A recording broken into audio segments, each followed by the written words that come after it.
Welcome to a magnificent journey into the past. This is medieval time! Oh, the dragon's balls were blazing as I stepped into his cave. Then I sliced his fucking cockles with a long and shiny blade. I am she, the more deadly mandolin. I'm a wizard.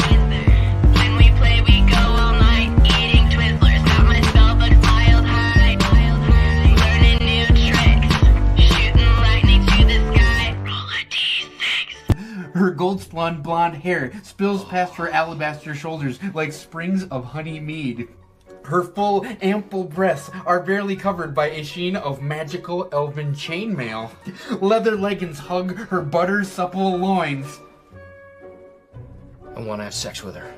So, you're walking through the forest and... What? In forest? We were in a dungeon.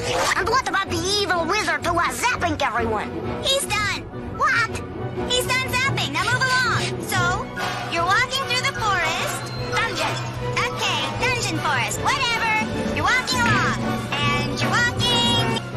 But that's a burden you choose to bear when you can bend the very laws of reality with the power of your imagination. That's a gift to be respected and feared. He was 10 years old when his cousins introduced him to a game, Dungeons & Dragons. As I was killing things, killing people, animals, the more I played Dungeons & Dragons, and the more I got involved in Satanism. I'm telling you, these people are Satanists. As I sit here, they are Satanists. Look, the world is full of these kind of things. Look at this. Black masses, mutilations, mutilation. It's still real to me, damn it. Once they get in here, it's over, pal. Game over, man. All right. Well, how's everybody doing tonight? It just Doing pretty good.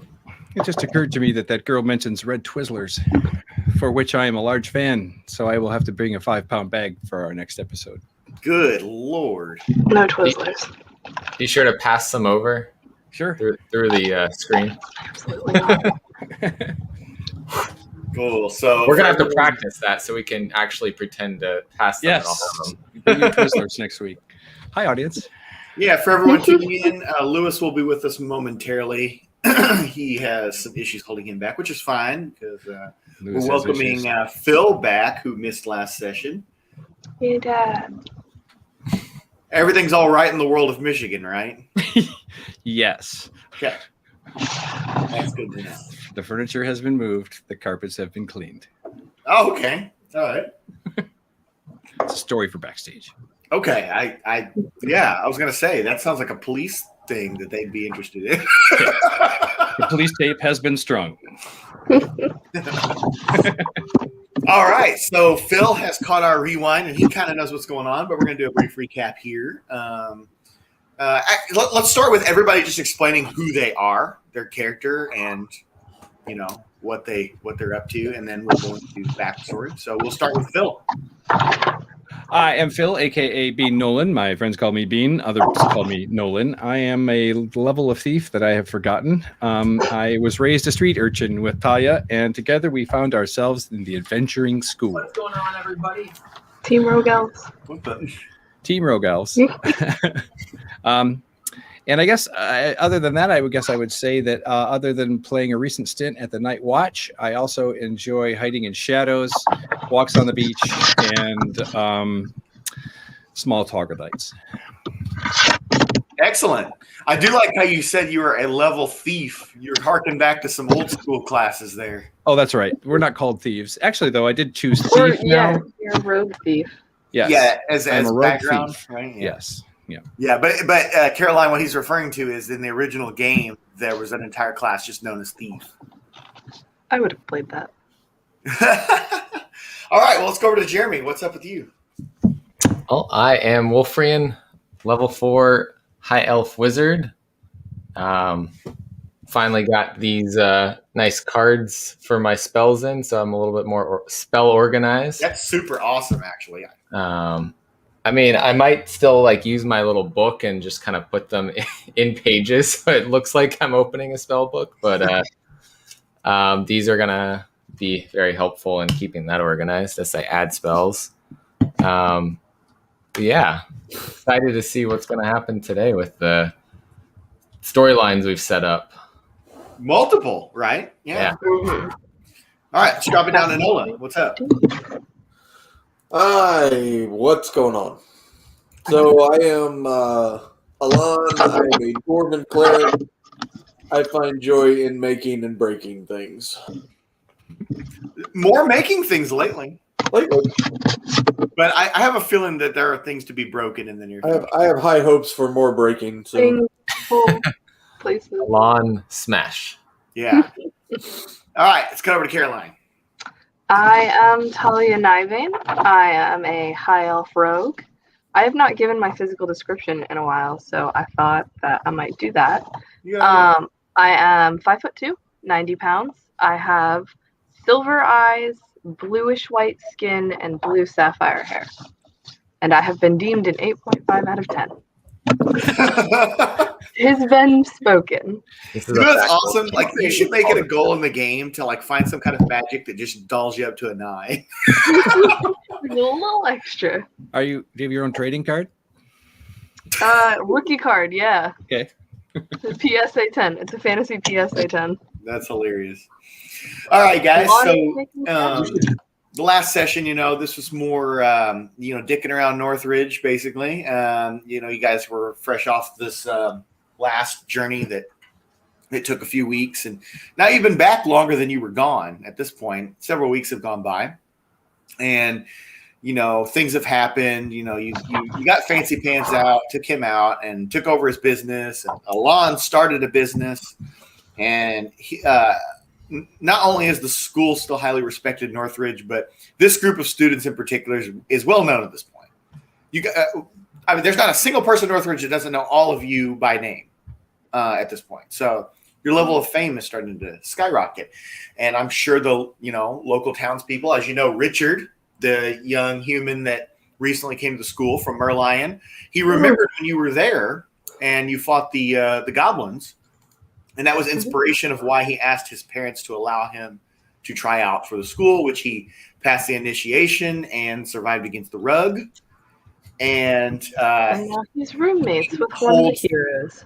He holds all of you in very high regard. That it also includes Miriam, because he saw her valiantly fighting as well.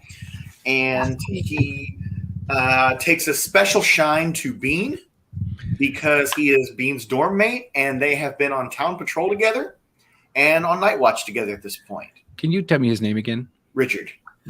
Oh, that's right. Okay. Bean did miss out on Richard's adventure to Zombieland. Yeah, that's true. Yes, he did tag along because he hadn't gone on his first outing yet, so he was able to get adept status. Lenny asked him to come along to that, which they did go to the town or the city of Odell by way of the transportation cube, only to find it a ruined wasteland with zombies everywhere. I told you it was a bad idea. But Laneige, like he said, what's the point of being an adventurer if you don't, adventure? And he's like, it ain't gonna hurt to take a look. And that's all you guys did was take a look. So we looked and then we ran. So Phil, you do get 25 experience for your fruitless town patrols. Sweet. So there you go. And like I said, Richard is taking a shine to you, and as well as the others.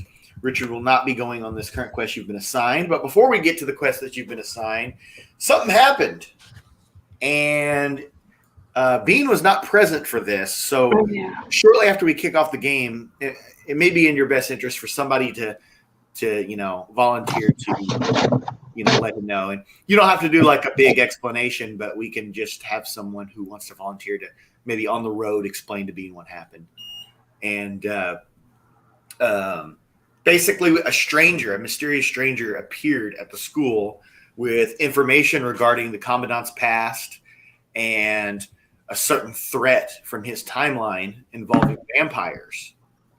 And some of the students believe it, some don't, because even in this world of moderate magic fantasy, moderate, low, moderate fantasy, vampires just seem a little too far-fetched for some people.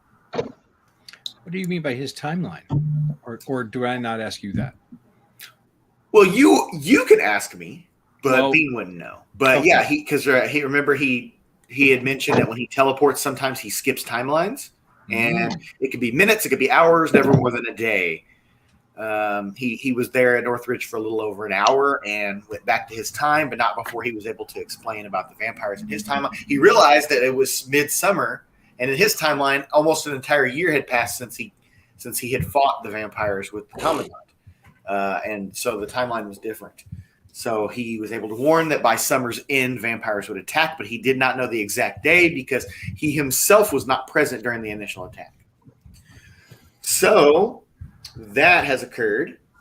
And then to kick off the new storyline, the following day, the corporal here, Alon, took up the task of going and finding the husband of a lady from Seeker City, who she says is whoa, sound like an avalanche. Sorry, I flipped a piece of paper. He took some people's investment money. Basically, they invested in him to develop something that's supposed to revolutionize global travel. His wife said that he went off to the southwestern city known as Iron Oasis, which is a place known for both its natural resources and its gambling and just all around party vibe, and also the huge amount of space in which inventors come and use the space outside of town to test their inventions. So it attracts quite a bit of people. The Commandant has never been, but he's heard many things about it. It's more of a city in the world of men, so there are less dwarves and elves there than there are in other places. But all she gave you to go off of is that he's an inventor. His name is Euronymous St. James, and he has curly brownish red hair. And you would assume that he would be dressed similarly as a middle to lower class Seeker City citizen. So, we're joined by. Will you spell Euronymous? Ulfgar. I am not going to spell that name. No, I'm kidding. I'm not trying to spell. Google that name. Google that thing. What's going on? What's up, guys? Sorry, man. How dare you have children? Yeah, man, you know how they are. It's all good. If I run out of here, it's because they got out of bed again. I mean, personally, I don't, but I can feel for you, I guess. Nah, it's all good, man. I remember. It's hard to explain to a 5-year-old that, like, my daddy has to go be a dwarf with his friends. To go be a celebrity. While we're at it, why don't you explain to the audience here the way you explain to your children who you are in this game? I am Ulfgar. I am a dwarf barbarian. I have an insatiable rage that consumes me in battle, but other than that, kind of a cool dude, like cooking and talking about my feelings and making friends with all these guys. Awesome.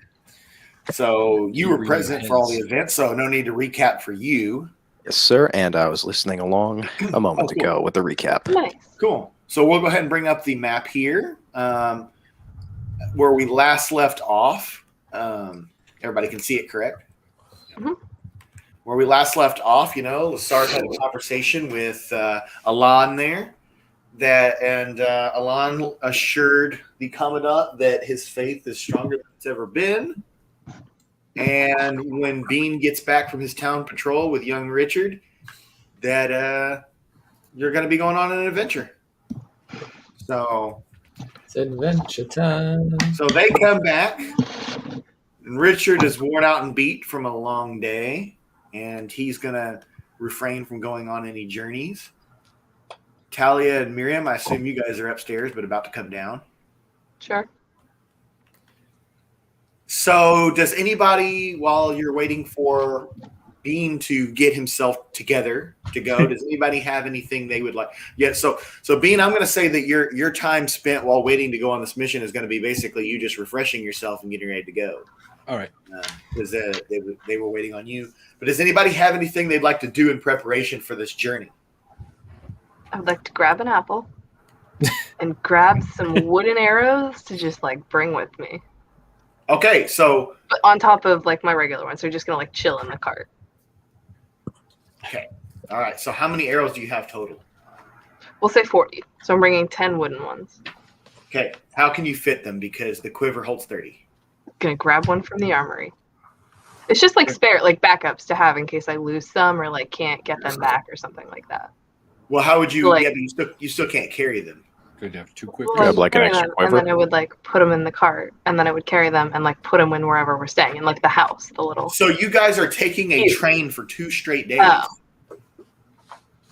Well, can I put some in the cube? If Jeremy is planning on going to the cube and it's already open, then why not? Okay.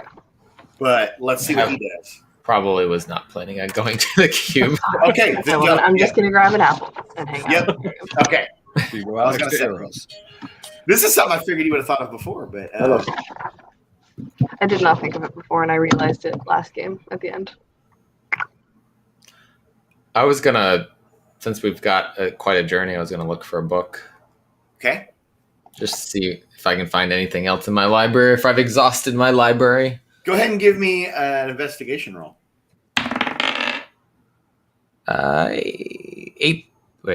18. 18.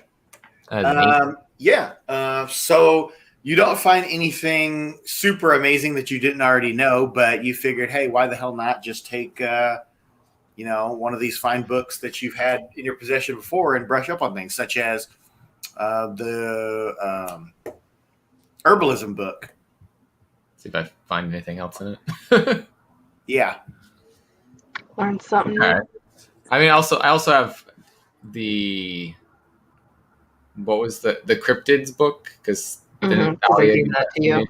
Yeah, Like, hey, you can you take. might want this. I'll let you. You take whatever book you want, but it just has to be a book that you've left on that shelf. Yeah. So I'll bring both of them. Just Yeah. to, For the most part, you've exhausted all knowledge that's in there. You can refer to it and use it, whatever. But there's nothing really you're going to learn from reading on the road. Although you might learn a thing or two from the herbalism book if you were to read it again, maybe. But there are other potions besides healing potions. maybe like anti-vampire potions. Isn't that just holy water? Off you go. I mean, what? I don't know anything. Did you make Dad roll yet? It's like bear spray only Huh? for vampires. Did he roll yet Nope. for his? Nobody's talked to him. Okay. It's probably best to do that on the trip.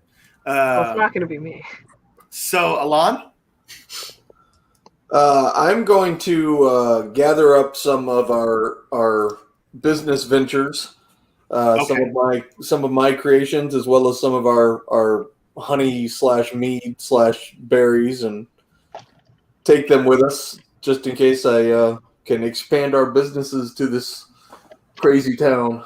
Sure. And Laneige, who is going to be taking you guys to the train station in Secret City, he goes to the armory and he gives you a large trunk that you can carry. So all those Perfect. things are in the trunk. So you don't have to worry about adding those to your inventory. You just have to manage the trunk, and you don't want to leave it somewhere. Sound good? Perfect. Okay, awesome. Ulfgar, what's going on while you're waiting? I'm going to go help Alon get stuff together because I also want to ask him about how his quest for the perfect weapon is going. Just checking in. Okay. So what's Alon's response to that? Well, it is an ongoing thing. What I'm learning, Briefly sidestepped by action figures. What I am learning early on in the process is that the perfect weapon may not necessarily be a weapon at all. Interesting. Is this a pen is mightier than the sword type deal? Figurine? You ever stabbed anyone with a pen? Not intentionally. That's for a different stuff. Right? So when you guys are leaving, Miriam does come downstairs, around the same time that Talia did. And Miriam says, hey, Alon, I know you guys are going on this mission, and I wasn't really going to go on this one, but I totally don't mind coming by and, making sure everything's okay at your store. So. Oh, sure. So I know you got some guys that are going to be working for you from the company, and your friends down at the smithy, but wouldn't hurt to have some extra eyes down there, right? Miriam, if you want to hang out at the honey hole, I wouldn't blame you one bit. Miriam's gonna bring all the boys to the yard. She's like, yeah, totally. It's not like I'm doing shit. She's like, I'm trying to die today. Yeah. So she's like, yeah. So cool. So that is you have a lot of eyes on it. Not that Northridge is a dangerous town, but you're pretty confident in the store being managed well, which you just opened it a few days ago and you got your first sale and all that. So you're going to see how it runs kind of on its own. Did I hang my first gold piece on the wall? You certainly can. A gold piece would be a shitload of what you're selling. Is there a picture of all of us around it going? So just to recap, by the way, actually, Talia, I owe you 15 pieces of silver to add back to your inventory. Oh. Because it's like 3 sessions ago, I forgot about this. And I was talking with Nolan. I realized I accidentally quoted you a wrong price. I charged you in silver what should have been charged in copper. Oh. So you got 15 silver back right now. Free money. So the best way to think of this, if you're going to think of economics in this world, the easiest, simplest way to do it is that a copper is $1, a silver is 10, and a gold is 100, basically, right?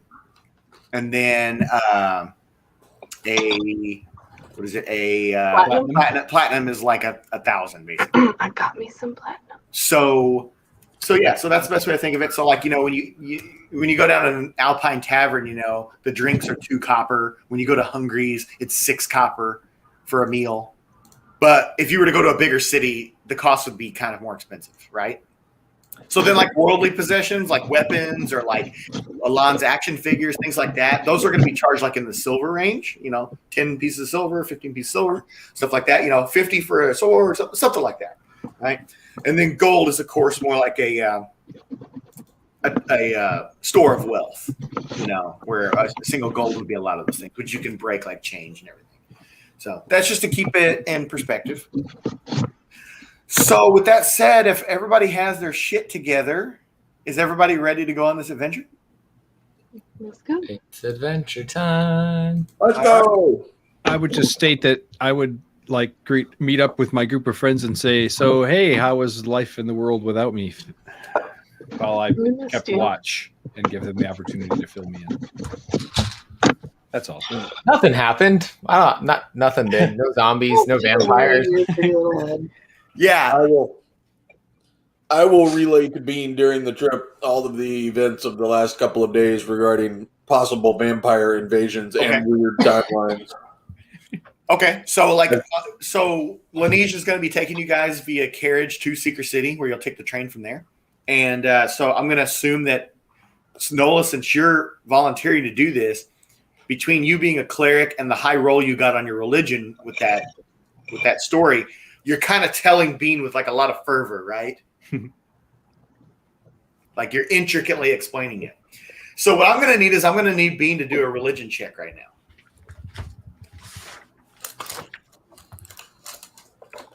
While he's rolling this, is this the same train we were on last time when we went to the haunted house? We'll get to that.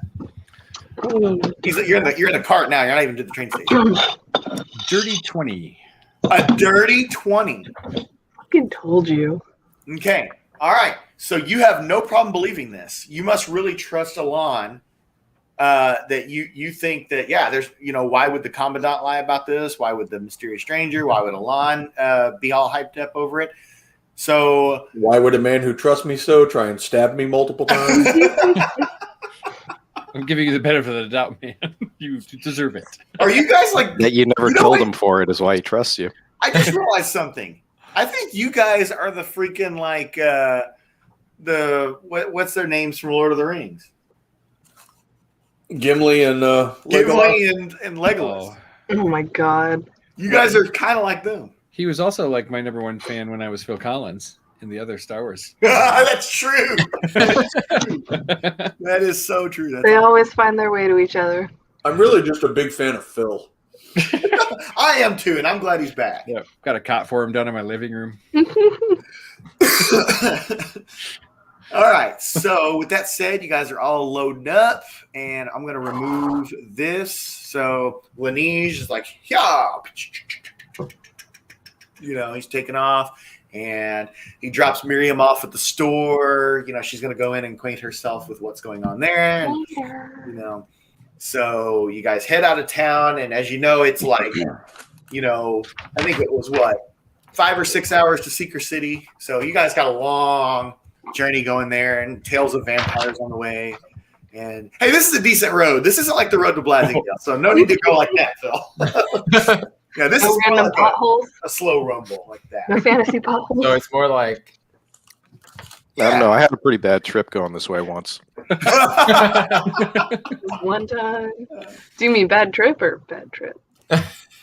So you guys get to Seeker City. I swear, man, I thought I was dying. You guys get to Seeker City, and as you know, there's tall buildings and stone and all that.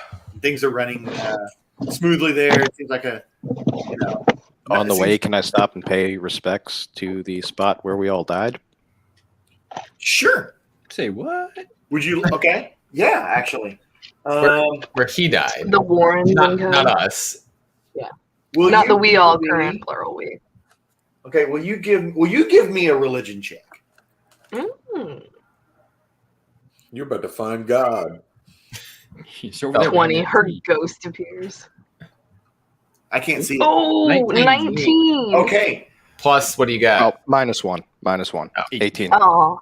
So you do feel the presence of the Warren family, including Emily. And you feel that there is peace, that justice has been brought. I miss you, girl. So I guess you go back to the wagon or the carriage and maybe relay that. I don't know if that's up to you. Okay. Then I have come to peace with that particular. With our murdering of her brother. With the failure to protect them, and then the axe to the head of their. I'd like to give you an inspiration point for that. Oh. Thank you, sir. Look at you. Cash that in for a reroll when you need it. The next Got time a feeling we might be needing those soon. Yeah, the way I've been. So you guys get there to the train station, and Laneige says, "Good luck, adventurers. I trust that this will be a fruitful endeavor." As the commandant said, I think we both agree that the woman is overreacting, and her husband is probably just philandering around or taking overreacted. I'm sure it's not. It's hysterics. Yes. So I fist bump Laneige as he leaves. I don't know if you ever heard the tales of Iron Oasis, but there's a saying about that place. What happens in Iron Oasis stays in Iron Oasis. Uh-oh. You called this a casino town, didn't you? Yeah. Some buttery supple goodness up in there. Are there any drivers there named hairy old fat guy? What would you guys do if you got there and I just pulled hairy old fat guy from backstage and like Wookiee over there sitting in a cart? That's hilarious. So you guys Those surprises would make me happy. So you guys get to the train station, and the cost of the train is 1 gold per ticket heading in this direction. It's a 2-day trip down to the Desert's Edge outpost, which, if you remember, the commandant said you could take the train as far as it goes, Desert's Edge outpost. From there, it's kind of treacherous through the desert. It may be a few days' ride, and you'll have to rent horses. So, is this a round trip ticket? No, it is not. 2 gold pieces. No, 1 gold piece for 2 days. Yes. 1 gold, and then when we come back, we'll have to pay another gold. So yeah, you get on the train, But and does anybody have any particular place on the train they'd like to go? I want to go see if the food cart, if I still know the guys there. The bar car? Because there's a restaurant car and there's a bar car. I believe we were in the bar cart. Okay. So you start heading to the bar car, and you hear, I hope. It's off to work we go. The song of our people. So, national anthem. as you enter, you see the same bartender that you saw before, and he's got the patrons all singing the song that you guys taught him. And he recognizes you immediately. He says, hey, it's been a while, but you know what? That song has just cheered up all the passengers. It's been great. I would like the first round of drinks to be on me. Cute. Prost. That's awesome. Sounds good, brother. Is anybody with Ulfgar? I'll go with them. What time of day is it? I have tiny yet way larger than me elves here. What time of day is it? It is evening at this point. Sun is going down. I'd go with them. Okay. So Talia's going to be with him. What about Alon? He's not on camera. Nope. He says no. No. No. Okay. No one else then. Just the two of you. Okay. I need the two of you to make Constitution saving throws. No. Please don't fail now. Oh, that's a 14 plus 0. That's a 14. 17 plus. Oh, I got +4 on Constitution now, so 21. Oh, okay. So you're handling just fine. You're just sucking them down. Talia over here is buzzed and laughing like crazy. She's a giggly drunk. Yeah. Does anybody else have any things they want to do on this train while they're on the 2-day journey? Go ahead. Oh, no, go ahead. While we're drinking, I want to ask him about vampires and tell him about this crazy story some guy told me. And I'm So, just yeah, I'm like, so the two of you don't believe it, right? You We don't believe it, so I want to talk to loudly to the whole car. We'll get back to that. vampires. Let's let Bean have some time. I just want to stealth up and down if there are sleeping cars. Okay. I just want to stealth up and down those cars, just simply listening for anything I can overhear. Conversation. Information. Okay. Excellent. All right. So give me a stealth roll. Hey, copy. Welcome. What's up? Hey. What's up, copy? Stealth roll is that's really nice. Copy, 27. 27? Okay. I rolled a 19 plus 8. So as you're walking, you do hear a voice, two guys talking to each other inside of their sleeping cart, and there you hear a discussion of things like, I'm telling you, there's a sucker born every minute, and we've got a cartload of them here that are heading straight for the desert outpost, and I'm sure we can con them. I want to look at their door. Is it easy to somehow bar it shut? I don't know about easy, but I'll tell you what, if you can do a sleight of hand roll that is 15 or higher, then I'll say that you were able to latch it shut from the outside. Okay. I kind of Without want anyone to knowing you're messing with it. Okay. Because what I'd like to do is get a look at them in the morning before they have time to come out of their car or wrestle their way out of their car. All right. I just want to know who to keep an eye on as well. Give me a sleight of hand. 9 plus 6, 15. Okay, excellent. That's perfect. That's exactly what you needed. So so you got it latched from the outside quietly. They have no idea, and they're not able to get out for the rest of the train ride. Okay, and then I would keep going. But again, my intention is keep an eye on that room. I want to see who comes out of there in the morning. Sure. Okay. That's it. Wolverine, do you have anything you want to do on this train? I mean, I'm gonna relook at the. I guess we got 2 days. So probably one day I'm going to be wanting to look at the herbalism book, and the other day I'm going to be wanting to look at the cryptids book. Okay. So I'll start with the herbalism book today. Yeah, give me an investigation roll on both those. Just go and do both now because we're just considering this all one. 13 investigation, you said? Yes. 13. Okay. And again, 24. 24. Okay. So you have a firm grasp about vampires now. You have the same information that Talia had that I relayed to her kind of out of character. So you guys are on the same page with that. Except she doesn't believe it, and I do. Yes. Which could be helpful because she may not enact all that stuff. She's just reading it like fairy tale stuff. Oh, sure. Now, here's the thing. If you think about this, right? Ulfgar and Talia were the only ones who saw the troglodyte, right? So that was their first. If you think about this, Talia and Ulfgar didn't see the succubus. I've seen 2 out of the 3 mentioned creatures, and yet I don't believe they're real. You saw werewolf and troglodyte, and that was a bit shocking. Those are more shocking to you. But think about it. Vampires? Nah. But neither one of you saw the succubus, which would have been the most extreme thing you would have ever seen in your life. I could have spoken to it. I just figured Fancy Pants I saw was the ugly on the inside. She was cute. You saw what? I saw the troglodyte from outside the window as I was flying up. Yeah, so you saw werewolves, troglodytes, and succubuses. Yeah, so I'm like, these things have to be real. Yeah, that makes it. Isn't it funny how sometimes you can justify roles like that because of events in the game? Yeah. Yeah. So, Alon, do you have anything you'd like to do on the train? I'm going to spend some time communing with my God. That is an excellent idea. Will you give me a religion check? As soon as I'm done licking my fingers, yes. Okay, finger looking good. Which is why I am off camera. That's fine. Did I figure anything out from the herbalism book while he's doing that? So your roll is low enough where it's just a rehashing of, you just got to more, Okay. You just making sure you didn't miss anything. So. 15. 15. Okay. So this is the type of roll that you would get if you're sitting there communing with your God and you do feel that presence, but at the same time, you're not quite getting the answers that you wanted.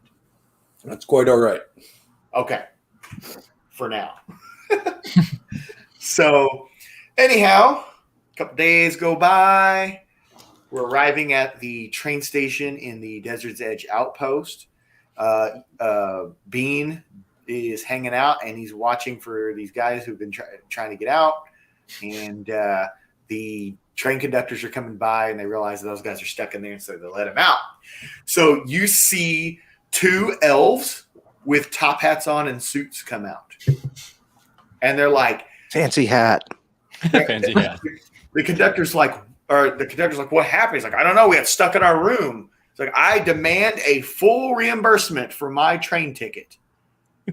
And the conductor's freaking out. He's like, I'll have it done at once, sir. Come with me to the ticket counter, all that jazz. So let me bring up the map here for Desert's Edge Outpost.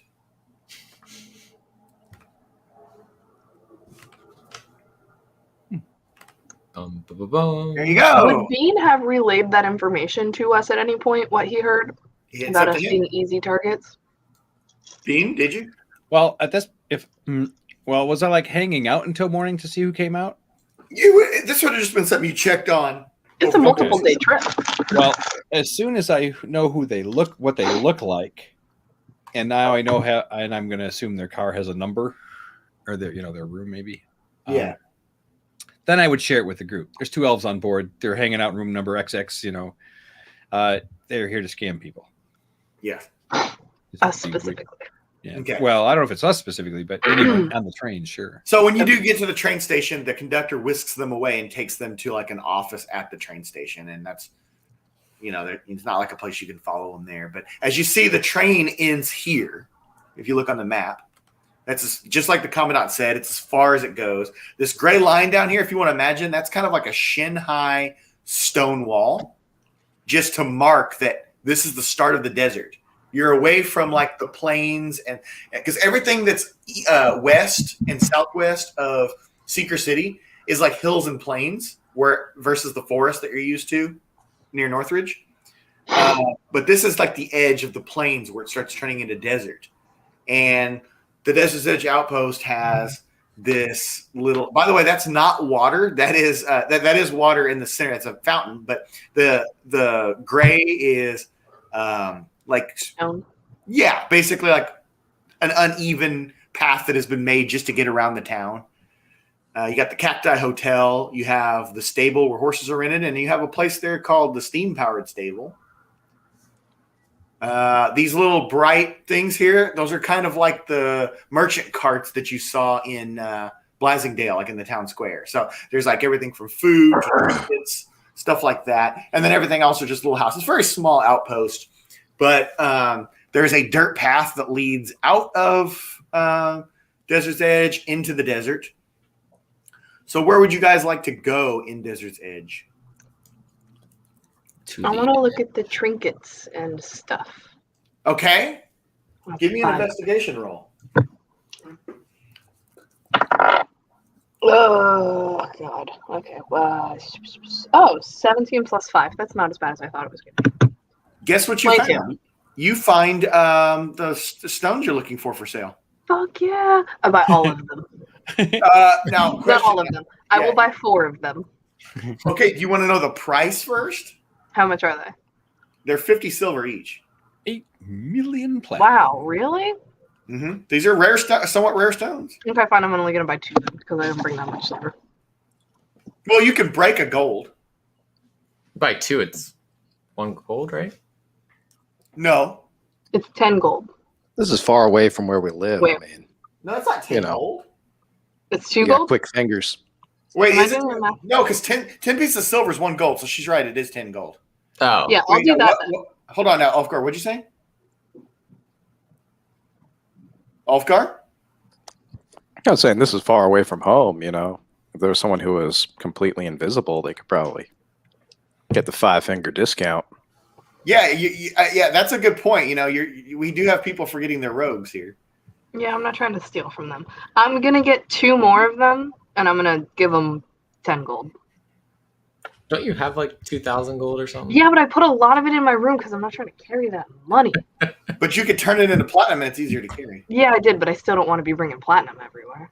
There's a lot of. I have like 100. Yeah, can you cash this $1,000 bill for my beer? I had 1,500 gold. I was not chilling with that. How much money did you bring? I brought 113 gold, 126 silver, and 9 copper. Okay. Because you said above 250 is dangerous, so I tried to keep it safe. Okay. All right. What is the steam-powered stable?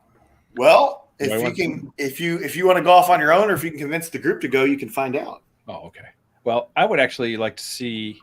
Well, if it doesn't disrupt the campaign, I kind of want to follow the elves around from a safe distance. Unless that's going to distract from our mission. It's not going to distract from your mission, but when you got off the train, they went away with the conductor, so you don't really know their location right now. Okay. Doesn't mean that you won't see them around town or anything like that, or somewhere else.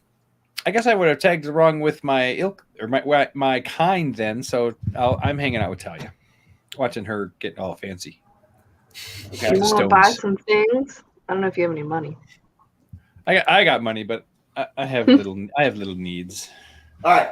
Can everybody give me a Constitution saving throw? I don't like the sound. Yeah. Can it not be Constitution? Nope. No, I can't give you that. It's a 16. It's a 16 plus 0. 8. Okay. 8? 8. Okay. Don't kill me. 7. The desert is Ooh, damn. Everyone else? You get 1 high, 1 low. 17. 1 high, 1 low. Okay. What's Nola's? 22. 22? Okay. All right. Yeah. Wizard is dead. So the elves are having a really hard time with this heat. All 3 of them. Oh. You guys haven't even gone into the desert yet, and you guys are already really thirsty. And in fact, Bean is ready to run to the town fountain and start drinking right there. Which, by the way, this town does not charge for its water. It has free-flowing water there because it realizes it's the last place to get water before entering the desert. So there's just a fountain just spouting off for anyone to drink. Or I begin braiding my hair. Is there a shadow for me to hide in? Yeah. It's no shadow time. Straight up. Can I look for some like extra canteens or something to? So the next thing I want to ask is, how are you all dressed right now? Did you guys prepare for a heat trip, or are you guys still dressed like you're going into the mountains in spring? I did not make any preparations wardrobe-wise. Yeah. So that may be something to consider now. I'm just going to be naked. Is there a place that sells local clothing? Yeah, there's shops. These little stands. I'm gonna dub the purple stall the clothing stall. Yes. We need safari outfits. I think the elves are all going over there right now. Yes. Yeah. So the dwarves, you guys are doing fine. But all 3 elves are having a difficult time. So I got a 16 investigation. you guys are going to change to like summertime type outfits? Yeah. Okay. So, yeah. So for got? an outfit each, we're gonna say Hawaiian that it is, T-shirts. we're gonna say 25 silver from each of you. Cool. What is that in gold? I would also, as Jeremy stated, like to buy a canteen. 'cause I That don't would have be 2 gold, 5 silver. yeah. Mhm. Right. No. Because what silver is 20 gold. Wait, what? no. 25 silver equals silver. 20 gold. No, it's 2 gold and then 5 silver. Okay. Because the gold is 10 silver. Okay. Yes. Yeah. They're all wearing T-shirts that said, "I went to Iron Oasis and all I got was this lousy T-shirt." Desert's Edge outpost or bust. I got one of those foam rubber fists with my number 1 in the air. How much for a canteen? How much for a do you not have a canteen already? Yeah, see, I guess that would be the next question. Cause, Nope.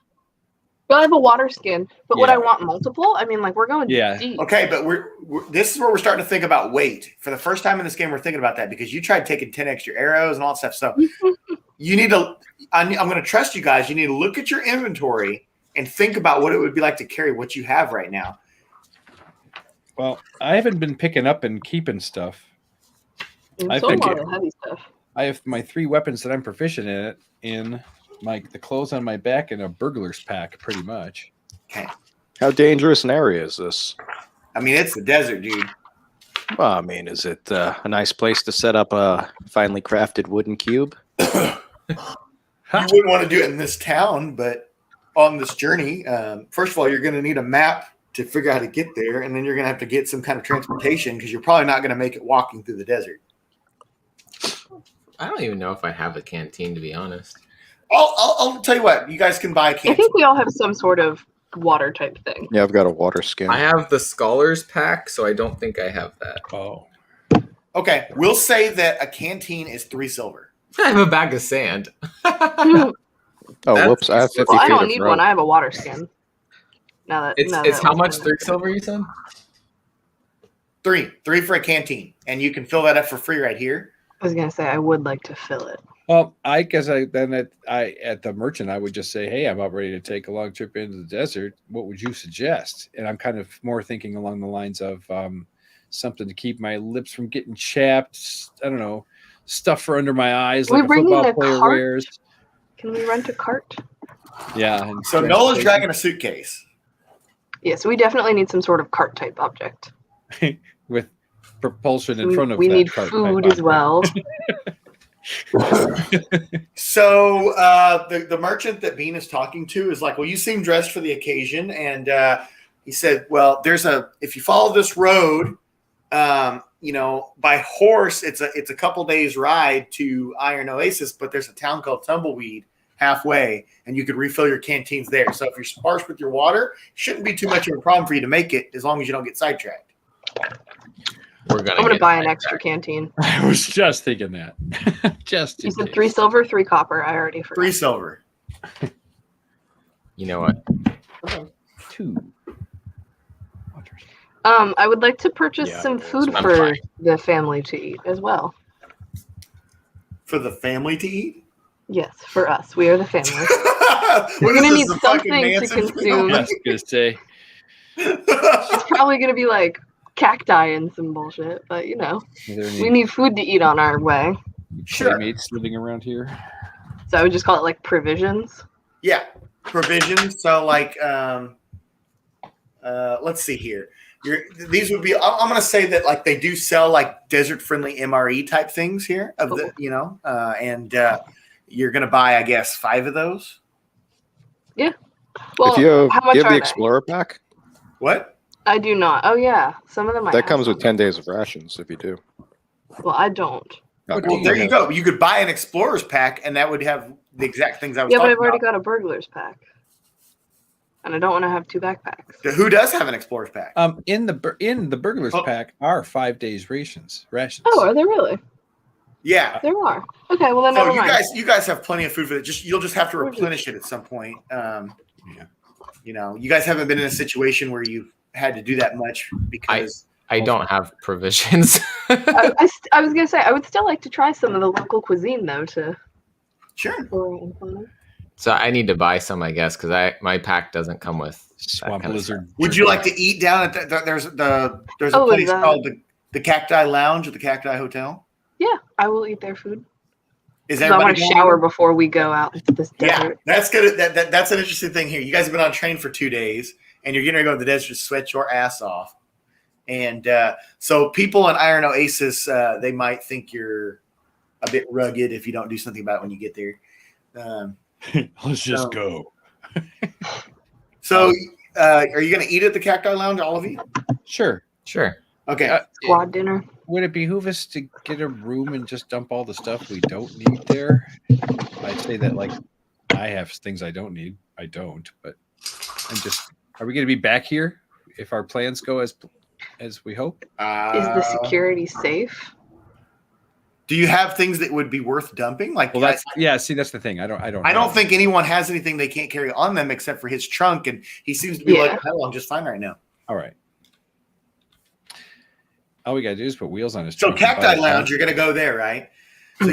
So you're getting one look at the menu, and you're like, I miss the Hungry's prices. Because this Desert's Edge outpost, they're charging 8 copper per meal. If I share it, do they charge me extra? If what? If we share the meal, do they charge us extra? Probably at this kind of place. Okay. 8 copper? Yeah, so. That's fine with me. I'll pig out for 8 copper. Definitely want to make sure I eat before this mission. All right. I will as well. So transportation?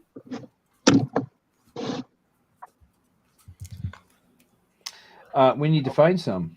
Yes. Looks like we have 2 options. Yeah. Well, shall we ask at the bar?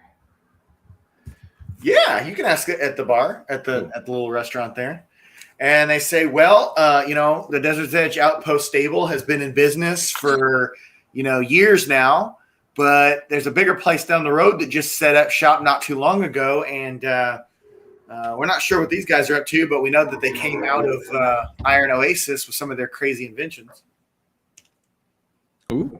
Let's go check them out. Curious. Crazy, you say? I am intrigued. So you go over there and you do find other tourists from Seeker City that are, hanging around. Do they recognize us and want our autograph? No, you're not that famous yet. Okay. You'll get there if you keep doing like you've been doing. So Steam Pirate Stable, you find out that is owned by a human and a dwarf named Wally Walden and Thatchcraft the Dwarf. And Wally Walden is out there pitching things like a carnival barker. And he is saying that, they've got this invention here that is gonna change the game. It's not the guy you think. You're gonna find out that's a very common thing in this region. Changing the game. Yeah, because everything's about game changing, new and better, and all that. Does he look even slightly like the guy we're looking for? No. Oh, okay. Yeah. So he says, step right up, folks. And I'll give a demonstration here. He says, I'm sure you've all been to Seeker City and you have seen bicycles. That's what he says. He calls them bicycles in Seeker City. He says, well, my dwarf friend here and I, we have put the minds together of the 2 greatest races of this world, the humans and the dwarves. And I scoff audibly. He says, and we have invented and then Thatchcraft pulls back a curtain, and there you see what he calls the motorcycle. Yes, I want it. Hell yeah! And it is a motorcycle that looks like a horse. And yes, a motorcycle like you're thinking in modern day. He says, made it look like a horse. He says, is it like the Geico commercial right now? Huh? Is it one of them things? One of them half man, half motorcycle Geico commercial type things. Oh, that's half horse. The Motar. The Motar. No, Don't if worry you guys have about ever played Legend of Zelda in the Breath of the Wild game, there was something very similar to this. Is it 4 wheels or 2? It's 2. But it looks like a horse. Is there a sidecar? Oh, that's it. Well, hold on now. You guys didn't even let him finish the pitch, and you guys went off on a tangent. We're kicking the tires already. He said he says these motorcycles, they run off of the ignition of 1 pint of crude oil and powered by 8 liters of water. A lot of water. And how far will that take you across the desert before you have to replenish? He says you can make it all the way to Iron Oasis and probably part of the way back. In how long? Hmm? In how long? He says half the time it takes to get there in a horse, maybe less. For how much? He goes, well, that's where things get interesting. He says, for adventurers like yourselves, I would be able to cut a group deal. He says, how would you like 4 of these for the price of 200 gold? I would like to try to intimidate him to get the price down. No, can I try persuasion first? You can try, but I'm You moving guys up to can him both quick. try this actually at the same time. Okay. Persuade Doesn't require Ulfgar waiting. to let you try Cool. persuasion. You I'm should gonna try probably and do persuade. this. Oh, I got a nat 20. That is better than mine, so let's go with hers. Plus 3, 23. Okay, so you're persuading. He says, well, the young lady would look beautiful on the back of this motorcycle. She is an 8.5.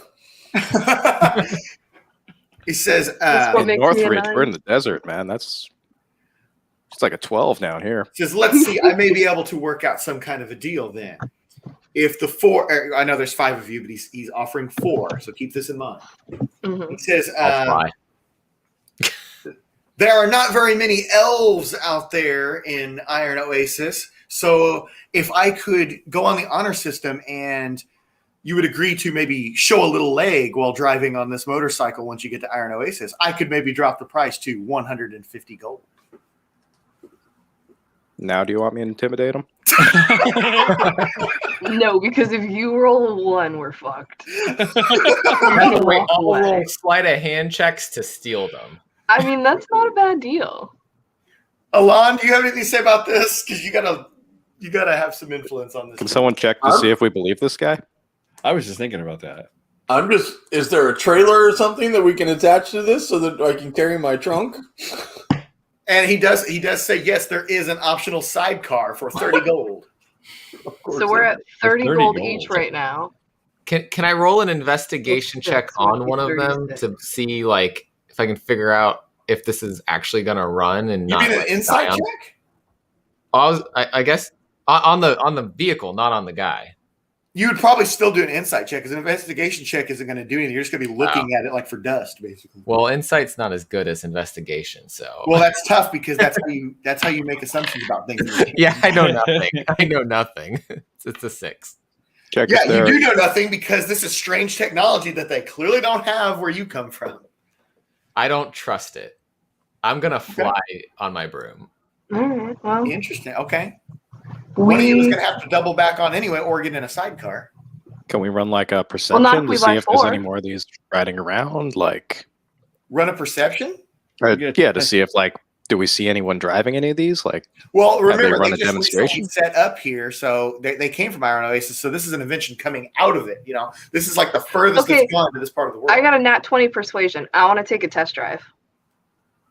He says, absolutely. He says, you are the one that I want driving this. So I he wanna make lets sure you get this on it, thing and he works. teaches you the basics of it. But I am going to need you to give me a animal handling check. Why? That's not an animal. It's not an animal at all. I know, but it's It's funny because I suck at it. That's a 10 minus 1 is it's a hog. I'm just gonna you crash. got 9. Yeah. Okay, so he teaches you how to do it, and you're like this. You've never been on a bicycle before, I assume. Well, actually, do you want to determine this? Let's determine this. Actually, Let's determine this. let's see. Okay, give me a history check. Can I do anything else? Tell me what it is. It's a 6. Okay, you just need a 10 or higher. You have never been on a bicycle before, so you are on this thing, and he's teaching. He's walking behind you. He's like, like that. But you're turning this. You're doing all your 9s getting you that, and you do know that it works, but you're just having trouble. I'm not very good at it. Cool. I slowly make my way back and just kind of shrug. And I go, I mean, they work. These things are dangerous. I would think that the dwarves would be really interested in something like this since it's metal technology. Oh, I'm watching intently at this point. Okay, and Ulfgar, you were like, I want one like that. So, Yeah, I want one. and he's like, well, perhaps you could demonstrate for your lady friend how to handle these. We do have them in dwarf and halfling size. Well. For cheaper? He says, well, if I were to, he goes, dear sir, if it was up to me, it would be cheaper. But my partner Thatchcraft here, he understands the dwarf ways that they don't want to be treated any differently than their horizontally challenged friends. than their elven superiors? Huh? Than their elven superiors? The elven superiors. It's not going to ruffle some All feathers. right, well, if we're doing test drives, I want in on this. My question is, what will we do with these when this adventure is done? Do we We can put them in the house and then take them back You to can the do whatever you want with whatever. these. I want nothing to do with them. I don't trust these things. Okay. Mainly because So- I believe in magic. you I know? would like the two dwarves to give animal handling checks then. I'm inclined to want to ride on Wolfrian's head broom if he'll take me. That could be tough. I got a 13. I got a 14, but I think I have a skill proficiency in animal. Well, handling. you got higher than 10, which is what you needed to do it without falling off of it. Okay. So they do wheel out two, dwarf / halfling sized versions of these that you get on, and you're boom, boom, boom, boom, and Talia's watching and she's seeing how you guys are more stable. So, you perhaps learn that you can keep the steering wheel straight or the steering straight, and you can do it. So it's really just Bean and Wolfrine who have not tried, but Wolfrine's saying he doesn't trust it at all. Can't I determine. mean, we could get a how it's second working. sidecar for Bean. We already got to get one. Does Bean want to try it? Yes. Okay. So he brings up another regular sized one and he says, have at it. Go ahead and give an animal handling roll. It's funny as I'm actually proficient in land vehicles. 17. Excellent. You drive it just fine. Watching the dwarves do it really just showed you that it's just a matter of keeping it straight. Does it, do I need another kind of roll to determine if even though I'm on it, does it look like it will last the distance that we need it to? It seems crafted just as well as anything you've ever seen a dwarf make. All right. So I appear to be sold, so to speak. Okay. It's, Talia, how are you at this point? Yeah, I'll take it. Seems a lot faster than anything else. So Alon, are you okay with buying a sidecar? Oh, sure. I'm digging this. Renegade elves on the Okay. Do you have the money for it, though, is the question. So it's 154 ways is 37.5 gold per. So 38. Can we ask how much weight these things can hold? But it's 30 gold for that. And if Yeah. and if Wolf's not buying one, then it's divided 3 ways, or no, 4. 1, 2, Oh. 3, 4. There's only 4 vehicles anyways. Okay. Yeah. The deal was for 4. What were you asking, Wolfrine? I wasn't asking anything. Off guard, sorry. I was asking if we know what kind of weight they can hold. They'll hold the weight of a person, and someone could ride on the back. Okay, so we can have a whole nother pack of all of our extra water on them. You could do that if you think you could balance it and all that. We might be able to fit in the sidecar. Do they have like a bike basket? at True, the we do store? have a big bucket full of honey and mead. Oh, Worst case if we get hungry. So, hold on. How do they One work when question ramming before everybody into started somebody? talking. I asked a question before everybody started talking. Alon I'm didn't sorry. get the answer. Everybody just talked. Yeah, exactly. I asked you a question. Everybody else just talked. Do you have enough money to afford the motorcycle and the sidecar? Yeah. Okay, because it's 30 extra for that. So, okay, cool. Well, then if everybody's in agreement, then Plus, we should all have money come trickling in here from various opportunities soon. yeah, you will. so 34 off our gold. 38. It was 37 and a half for the three of us. Alon's has the 30 extra. Yep. And you said they look like a horse? I can actually show you a basic idea of what this would look like if you want to see. Yes. Do they come in multiple colors? It is made out of metal, right? Yes. Does it get hot in the sun and burn our Miomai? Mine is not going to look like it's supposed to for very long. Craft it. Hot metal in the summer sun. Give it wings. Oh yeah. Can we have our crest like carved in metal on the seat so that when we sit down we're branded with our crest? Can we get like spikes on it, like Road Mad Warrior? Max, yeah. Have it shoot flames out the side. Oh. Get like a guy with There a guitar is a on the front of link mine. that is in the private chat. You guys can take a look at it. It's similar to this. Awesome. Nice. What do you think about that, Alon? I don't trust that. Oh shit. Okay. Oh wow. Wolfrian does not. Mine absolutely has the unicorn horn on it, That's crazy. and I'm intending on sharpening that. So, are you going to keep his word about this, though? And like that you persuaded him to knock it down? He says, you got to show off. I mean, she's already wearing shorts. What more can she do? She is showing her legs. The leg is shown, good sir. Well, that's just a phrase. He wanted you to basically be an advertisement for it when you get there. Yeah, I mean, I'll ride it around, and if anybody asks me, I'll let them know where I got it. I think just the fact that you guys are not humans going to this town on their bikes also help persuade. Mm-mm. So I don't have a good read on people, but can I ask the wizard what he thinks of them? Like, you trust these guys? It's not the guys necessarily. It's this technology. Well, you can. There's no magical backing. You can tell their alignment. Okay.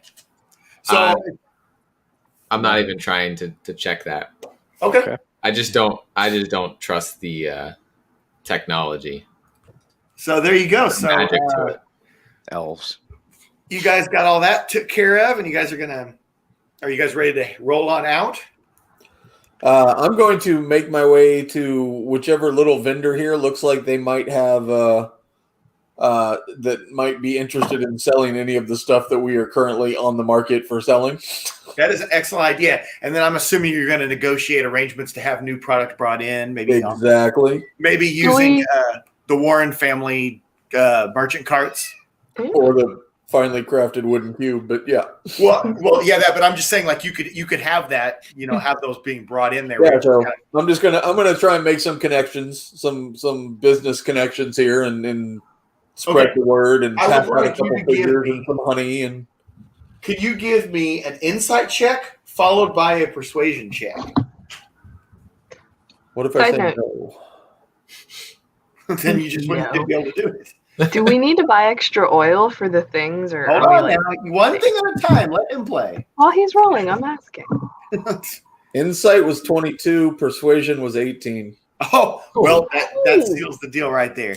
You were able to find someone who's absolutely interested in selling the product you have, both the berries, the honey, and the action figures. And they are fully ready to go into a business deal with you and the Warren family business. All right. Sign them papers. Also, after I've done my little bit of business spreading, I'm going to ask around and see if anybody knows anything about the guy that we're looking for, if they saw him come this way, to make sure that we're all not doing this for nothing, to see if we can find any information out about the actual quest that we're on. Sure. Have you seen this man? Sure. Should we actually do the quest? Nah. We just leave. Yeah. So, we drive off towards the sunset. We'll go back towards the end.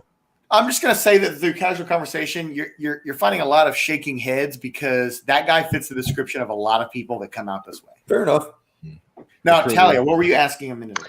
Do we need oil? Should we bring extra oil with us? So like he said, the ignition system is ran off of a pint of oil, and he'd just say, he shows you the dipper on it, and he says, check this every now and again. If it's below this line, you're going to have to get a hold of some crude oil. Now, I don't know what parts of the world you're from, but that's easy to find in a place like Iron Oasis. It may not be so easy to find where you come from. Okay. Is there any? Can I ask him to show me what it looks like, or no? You're looking right at it. Okay. So I would be able to identify it now. I need Wolfrine because I'm assuming you're with Dahlia still. Sure. Okay. I haven't gone anywhere. Yes, I would like you to give me a. Hold on a second. You need to give me a nature check. Nature check. Yes, you specifically. 17. Okay, excellent. So you do realize that the compounds and components of this are not much different than the oils used to light lanterns and stuff like that. And it would be very easy for you to convert a similar substance, maybe like ethanol, in your lab. Okay. I have 2 oil flasks on me. Okay. Can I fill one up? Absolutely. Yeah, I'm gonna fill one up. All right, it'll be 10 silver then. Cool. For a pint. Damn price of gas. Does it say how much I hold? So let me just pause for a second here, guys. What do you guys think about me bringing a modern type aesthetic into this game for this? Steampunk, fuck yeah. Well, yeah, I was going to say, you had kind of warned us that there was going to be steampunk, and the fact that there's anything over a 2-story building in this world is kind of towards that end as well, isn't it? Didn't you say there are elevators somewhere? No, I never said anything about elevators. Oh, okay. No. Trains. The vast majority of this world train, still yeah. is yeah. Well, exactly. You guys have already been on that. Like I said, a place like Seeker City is the premier place of the world. That there are stone buildings there, but there's not really many buildings over 4 or 5 stories. But an elevator is a bit hard pressed. Maybe a magic elevator. If you want to think of it like this, the front of society is kind of like a neo-steampunk version of the Victorian era. And then the further you get away from civilization, the more of like a medieval high fantasy place it is, if that makes sense. Okay. That's kind of what you've been encountering. A place like Northridge is very frontier, So, all right. So Is there a weapon shop in town? No. Nope. This is all tourist stuff and survival. Can we, before we leave, ask any locals if they have any advice for venturing to this? A, to the stop in between where we're going, and then B, just So a lady running one of the stands just says, just check your boots for scorpions and stuff like that. Cool. Okay. Stay on the main roads. Don't go too far off the main roads. I mean, are burglars common? Said anything can happen in the desert, honey. Cool. I'm gonna stop at a thing before we leave and maybe get a map of where we're going so we know where we're going. Okay, I actually forgot to. I'm glad you said that. The Steam Powered Stable guys do offer complimentary maps. Oh, cool. Because they know that you're going to be going back and forth to. I take one of them. Yeah, everybody gets one.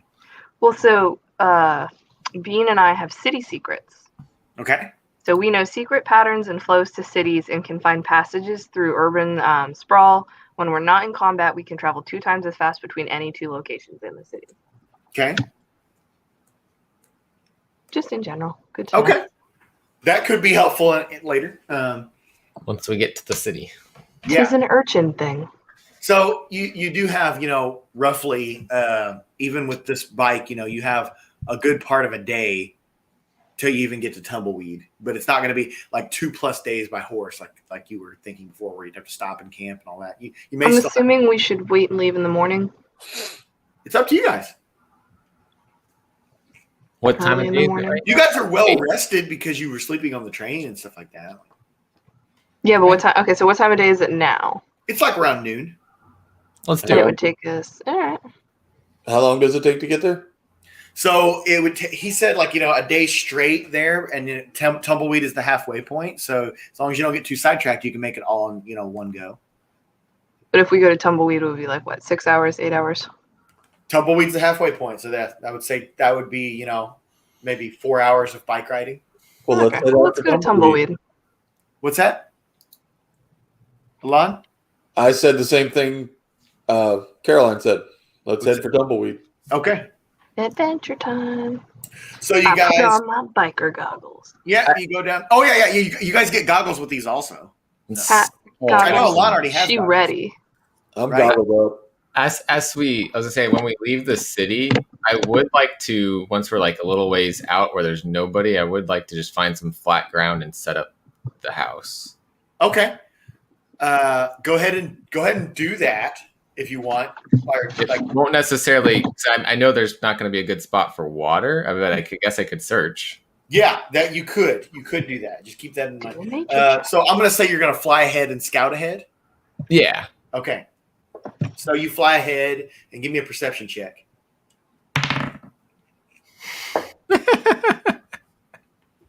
Why does the die hate me? 5. You're seeing mirage across the desert scape, and it's actually hard to keep your eyes open with the sun or with the sun and sand. So I go towards the mirage. I'm like, well, there's probably some water there. Yeah. And then I get there and there's no water. Yep. And then I see a mirage further ahead. And I'm like, maybe that has water. That's pretty much what's happening. And then can I do like, I don't know, intelligence saving throw? Yeah, let's do that. Let's go with an intelligence saving throw. Let's say I've done it a couple times though. Yeah. And I'm not smart enough. 9? Hey Talia, where's where's Rofko going? So maybe when you go back to the group, maybe when you go back to the group, tell them something about the mysterious, magical chasing waters. Fine. I think I just get frustrated. Finally, I'm like, I need to do this not too far from the city, or the outpost. So I just set it up. Yeah. Go back. So I just give up on finding water. Okay, so we're gonna say that you because they haven't took off yet, right? You flew ahead. Oh, okay. Okay, you flew ahead and you did that. You came back to them and they're loading up or whatever. But are you guys ready to full on and go? Yeah. Yeah. So, Get it done. you guys fire them up. No problem. You guys got this. It's you head out. You guys are streaming down the highway. You got 4 motorcycles going, one with a sidecar. Turbo Lover by Judas Priest playing in the background. We're not on a highway to hell. Yeah. So, Wolfrine, are you flying just above the group? Mm-hmm. This is an interesting sight. This may need to become a scene in one of the clay statues, man, that you do. Like just everybody riding on the motorcycles with him like hovering above, like 20 feet up on the broom. The wizard in his desert garb. Yeah. So yeah, I'm just picturing this dwarf there with his suitcase sticking out of the sidecar. It's just going. No. By the way, it is a full size sidecar on the dwarf size motorcycle, so it does look a little off. I'll be back in 1 second. Perfect. Who is driving the bike that the sidecar is attached to? Alon. Oh, okay. He bought it. I understand. They put it on his bike. You buy it, you ride it. They couldn't make it like travel behind it instead. Sidecars don't tow well. You realize you guys got this for a really good deal because individually this guy's wanting to sell these actually for $200 each, but he's doing a group rate to try to get groups of people to drive around in them to show it off. And her awesome persuasion skills. This guy's into elves. No, I'm kidding. I don't know. Well, he's an elf. My dark blue hair. Yeah. No, he was a dwarf. Liz, this is great. We got them riding around on motorcycles in the desert, and they're like shaped like horses. And the motorcycles look like the ones from Breath of the Wild. Oh, the one like in the DLC. Mhm. Yeah, nice. In that game, by the way, they're powered by monster parts. Like once you kill monsters, you take their guts and like put them in the tank of the motorcycle. I like that idea. Yeah. Can we convert to monster part energy? Monster oil. So anyway, so you guys are flying Monster down the highway. Hours are going by. Wolfrine's kind of reaching his max that he can be flying on a broom. So nonsense. Perception. Okay. Well, if it's nonsense, then why don't you give me a Constitution saving throw with disadvantage? Son. Disadvantage. Because it's hot. You were having like a terrible time with the heat. But the wind in our Boom! hair. 16 with disadvantage. Okay. Awesome. Okay. So you have enough where you know you can keep going for a little bit, but you probably want to warn the others that you're not going to be able to. You're not going to crash and die in the desert right now. But I like it. He needs to ride the motorcycle. The dice finally were in my favor. Yeah. Okay. Cool. So, but I will say this though, along with that, you are able to see ahead that you're coming up on a town pretty soon. Okay. I'll fly a little bit closer so they can hear me and let them know we're getting close. Be like, yeah, we don't want to bypass the town. You're gonna have to rest. Gonna need to take a break, guys. This broom, it's getting a little uncomfortable. Were you gonna try to set up the house before getting to the? Yeah, I think that'd be a good idea. Just so if we decide to stay in the house, we can stay outside the city. Okay. And if we decide to stay in town, then I can just pack it up and we can go in. So let's pull over. You pull over to the side of the road. Are you wanting to set it up where it's still on the side of the road, or a little bit off where it's not? People can't quite get to it. I would say we don't want people getting to it too much. Okay. So you do find like a little a canyon type area that's not too far away from the road, that's within sight of the road, but you could probably easily conceal the house there. Is everybody going to wait on their bikes while Wolfrine goes? Okay. So Wolfrine, I would like you to make a dexterity saving throw. No, I want you to give me a strength saving throw. That's even worse. I have a -3. Yeah, that's going to be a 4. You are stuck in quicksand. Well. You are about ankle deep, and I have to roll 4 + 1. I'm sinking. 2 + 3. You are sinking to the level of 3 feet deep. Oh. Let's pull yourself out with your. I am 5'8". Okay, so I guess it's about rib high is what you. 2.8 inches of you are. Can we see this happening? You don't see it, but he's within shouting distance. Help! Help! I'm. I think quicksand's real. Well, I'll walk over to him. Carefully. Stay back. Slowly, I will slowly walk towards him. I have rope. I would like to tie the rope to an arrow and then shoot the arrow not at him, but near him. First of all, I need you to make a wisdom saving throw. Ooh, why? No. Let's see if I even know to do this. 14 - 1, 15? 14 minus 13. -1? -1, 13. Okay. 14 so - 1, above 13. 10. So you were smart enough and intuitive enough to realize that it's the sand that's doing, you know what I mean? Like you don't want to walk into it and get into it yourself. Mm-hmm. That's how I was making sure. So yeah, you can do what you tried to do. Shoot an arrow next to him. Yeah. I'm gonna shoot it towards him. Say, grab the rope. Okay. Grab the rope. Grab the rope. Okay, now I need for you to both do a strength check that must succeed. I'm sorry. Okay, I won't tell you what it succeeds. Did anybody come with me to help pull the rope? I'll go with you. Cool. Okay, that does make a difference. And the rest of you, the other two of you are just hanging by the bikes? I'm not going to be able to hold on. Okay. All right. So strength saving throw? All three of you make strength saving throws. Worry. Wrap the rope around your 19. 11 + 1, 12. 19. Okay. Okay. That'll do it. Two of you had to make 8 or higher. Oh, thank God I didn't need to do well. Because quicksand is actually fairly easy to get out of. It is a strength check of 5 plus the number of feet you're submerged. Oh, fun. And I couldn't even roll that high. Yep. So basically, you're just like, like that, you know, and you're freaking out. But you see a flat area that you can set at the house where quicksand shouldn't affect you. And I say don't put the house in that. Put it back. Yeah. Should I be doing a perception check? Go ahead, do a perception check. Roll a 1, and the house is in quicksand now. And we've lost the finely crafted wooden cube. Okay, that's better. 19. 19. Okay. They also find water. You see a perfectly good place to do it. Yep. And there's surprise. Yeah, and no.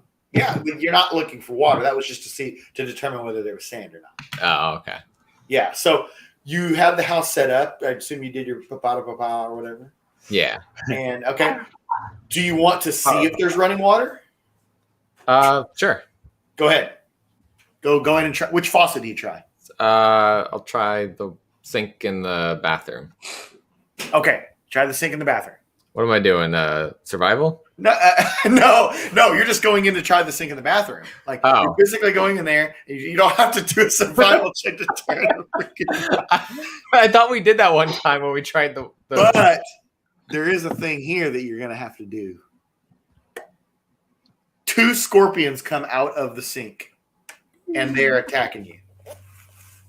Like giant scorpions? No, they just enough to come out of the sink. Like because there's no water tap. He's just like sand and scorpions come out. So Wolverine is now engaged in combat with 2 scorpions. Oh God. So is magic get off your missile. broom. Yeah. I cast magic missile at these little scorpions. Oh, okay, so they're auto hits. Yeah.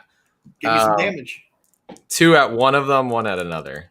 That kills both of them instantly because they're 1 hit point each. Oh, okay. You get 20 experience for that. Shit, turn it back on. Keep it going. Right? And I turn the water back on and cast more. And you know what? While we're at it, I'm going to go ahead and give 5 experience to Ulfgar and Talia for getting him out. Aw. Thank you, sir. Thanks for saving my life. It's minor, but it's something. Because my I strength. would have gone to help, but I'm not turning my back on Bean. So, And actually, while we're at it, He I runs actually you want over to with a give motorcycle. I want to give Alon 10 experience for learning how to ride the bike first. Yeah, so go ahead and pin that in. and I don't know if you heard me or not, but I said I would have gone to help, but I am not turning my back on Bean. Yeah, exactly. Ever again. Thank you. So there you go, Jeremy. You basically you turned the faucet on, sand and 2 scorpions came out, and you freaked out and went magic missile like that because you're like screw these things. Yeah, because I'm like I don't want to shoot fire at them. Murder time. I do have a little behind the screen thing I want to tell you guys. I assumed he would have had to roll really high on an investigation if he were looking for water to actually get water. So I assumed you guys weren't gonna be able to. So if you guys had set this up and tried camping in it, and somebody else or even him were to turn it on, the scorpion would have gotten out, and if somebody hadn't have killed it, it could still be in the house later on. So, because they can't, they're weak. They have 1 hit point and an armor class of 11, but they can, poison you and stuff. Are we in the house with him? No, he went in there. I didn't go in. I just set it up, and then so I'll walk out and be like, "Yeah, there's scorpions, guys." There's scorpions in the water. So are you going to put it in the log and just close it up? That way you at least have a place to take it to? Yeah, because I think Can we put any of our stuff in there while he's got it open? What yeah, stuff can do you you want store to put in? anything? Do you want to put stuff in there? Oh, you know what? I would like to put my armor in there while I'm not wearing it. Okay. Well, no, because I do need it though. Because I don't want to not have armor. Yeah, I wouldn't take that off. Never mind. You can still have armor with summertime clothes. There's no. I can have light armor with summertime clothes. Yeah, you're not in a suit of armor. Okay, then fine. If you're in a suit of armor, I'd be happy to do. Basically, I will put the every clothing step. that I took off and like exchange them, so I'm not carrying that. You went from like not cold weather clothes, but cold-ish climate clothes to more hot weather. Is all. You still have your armor. I'm gonna put those clothes. If you were in a suit of armor, we would have other problems. Trust me. Okay. Because that sun would be beating on you, and I would be. Yeah, you'd be cooking. I'd be all over that. Medium and light armor is not a big deal. Okay. I'm just going to leave the extra water bottle in there. Okay. All right. Well, I guess if everybody's done, then Jeremy, you can do your thing with the house. What is it? Retract? Yeah. Retract. Yeah. Really? And you would just write this down as canyon near tumbleweed.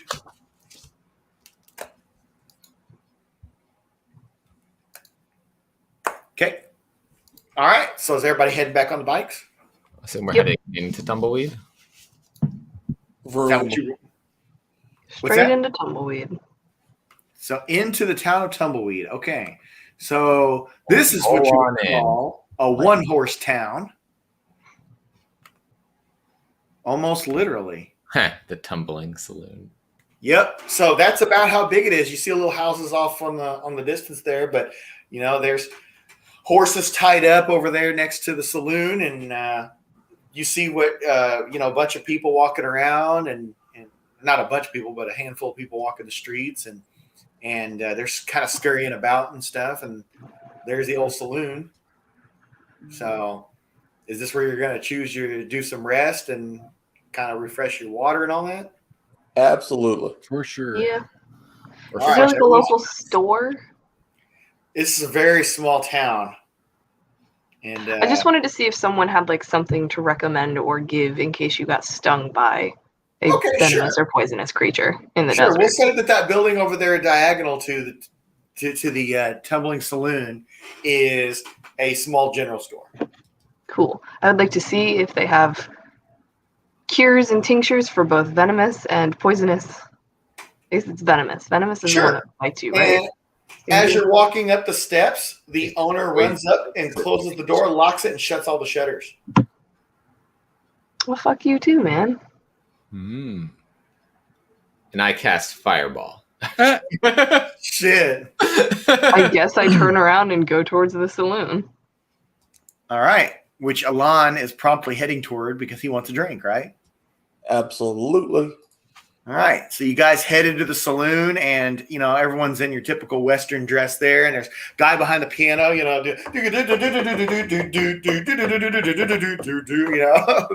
freaking just going to town on that thing. And you guys walk in, and then all of a sudden everything just stops, and everyone turns and looks at you. And you see the bartender, and he runs over real quick, grabs 3 glasses, slams them on the table, fills them up, slides them to the end, and steps back. Why the strange reception? They're afraid of elves. Perception check. Yeah, I Walk guess up we and should say, all "What do. good service?" Would that be perception or investigation? I guess it would be Perception. Perception. That's a. That is a 15 plus 1, 16 as well. Feeling they're all human. Guess what? They're afraid of elves. Yeah, I had a feeling. 'Cause you said 3 glasses. I'm gonna walk up and take it. Okay, Like one of nobody them. started playing music again. Everyone is just sitting there. Bartender stepped back away from it. Kind of like tilt the cup at the bartender. Thanks. I'll follow suit. Okay. I'll do the same and leave a gold piece as a tip. You leave a gold piece? Yes. So you put it on the table. Bartender runs up, grabs it, and offers it back. He doesn't say a word. He just goes, "Please," like that. That's all he says. Just please take it. My back's already turned to him, and I'm walking away. Yeah. So you see, is anybody else still watching the bartender as Bean is walking away? Yes. Yeah. I mean, okay. So he walks over to a cabinet, grabs a mug, puts the coin, and sits the mug on top of the coin. I will also put a gold piece on the counter and walk away. That's the same. I like this interaction. I want to see where it goes. just to confuse him, I'm going to put a silver piece on the counter. One dick. I'll walk up and say, "I think they just bought my drinks." Yeah. So the bartender goes, "All right." He pours 2 and gives to the dwarves. And as I I will sit hand down, one I to just Elon. I was gonna say, as I sit down, I just shout, "Drinks on the house," or "Drinks on us," I guess, not on the house. So okay, everything is still really silent in here. Scary elves.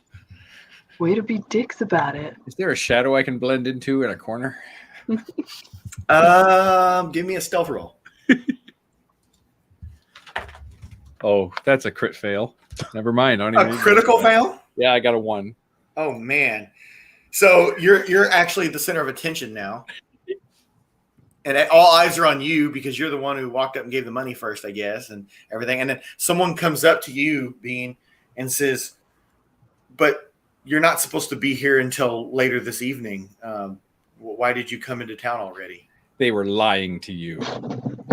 What? They were lying to you. Who's they? Well, I don't know. What makes you think I wasn't supposed to be here till later? Okay.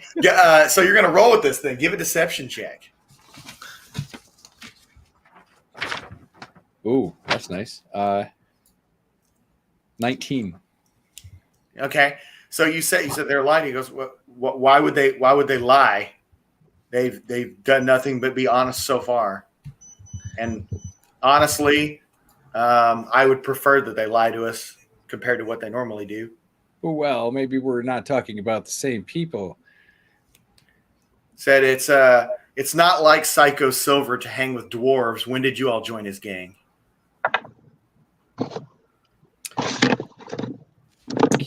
Psycho Silver sounds like a fun guy. I'm kind of wanting to do like a whatever would be the appropriate check so that I can keep would be persuasion so that I can pretend I know what he's talking about, even though I don't. Can I do an investigation of the bar to see how that would probably be you'd probably be doing a performance check. Oh, well, okay. Go ahead. 18. Okay, yeah. So you basically transformed into the role as if you understood, like you're good friends with Psycho Silver. Has he? I've got an in with him. Has he been doing wrong by you? When have anybody in his gang done right? Okay. How many has he been sending in here when he makes his visits? Usually about half a dozen. Are they mostly human? Psycho Silver does not spend time with humans. Okay. Bartender says, I'm starting to wonder if these fellows are even with Psycho Silver. Wonder away. Is he talking to Bean? Drinking my beer with my hand on my knife. Wand at the ready.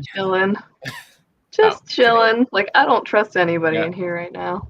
I'm gonna take a seat and finish my drink. Okay. I send my cat over to the piano to walk across it and get some music. So that means we could potentially have a gang of not humans coming into town. Of elves, I would assume, because they're afraid of elves. Okay, and they outnumber us. But we got some sneakiness. Yeah. Anybody got any questions for maybe the bartender or the guy that was talking? Well, they seem to think we're part of the group, so anything we ask is kind of going to reveal. Everyone is standing there silent, just watching you, waiting for you guys to leave. Well, then I'll stand up and I'll just say, hey, look, we're not associated with them. It's obviously that they've given our kind bad name in this area. We'd like to maybe do right. How can we help to make amends or help put you at ease? That was very good, Phil, actually. Go ahead and do a persuasion check with that. Oh, wow. Persuasion is a 4, 11, 15. Okay, yeah. So everybody starts to loosen up a little bit, and they're like, "Yeah, they clearly don't know Psycho Silver, and they're new around here." And they start to explain. They say that I don't know what parts of the world you come from. We understand that there are some places where humans and elves get along just fine, and other not to mention with dwarves as well. But Psycho Silver, he came around here and he bullies all of the local settlements. He believes that elves should have dominions over humans throughout the realm. Well, we kind of like to prefer to coexist in peace and stuff. Clearly. We are from the Northridge Adventuring School, and as representatives of such, someone else says, "I've heard of the Northridge Adventuring School. They're known all around around various regions to help people in predicaments such as ours. Perhaps we could band together and pay these adventurers to rid us of Psycho Silver." And you see bickering going on with people saying that no one can stop them and all that. I guess I would defer to Have you heard of Baron Alton? Listen, I've got 2 ice arrows. Well, no. I'm legitimately asking them. Have they heard of Baron Alton? Everyone's looking around like, No. Oh shit.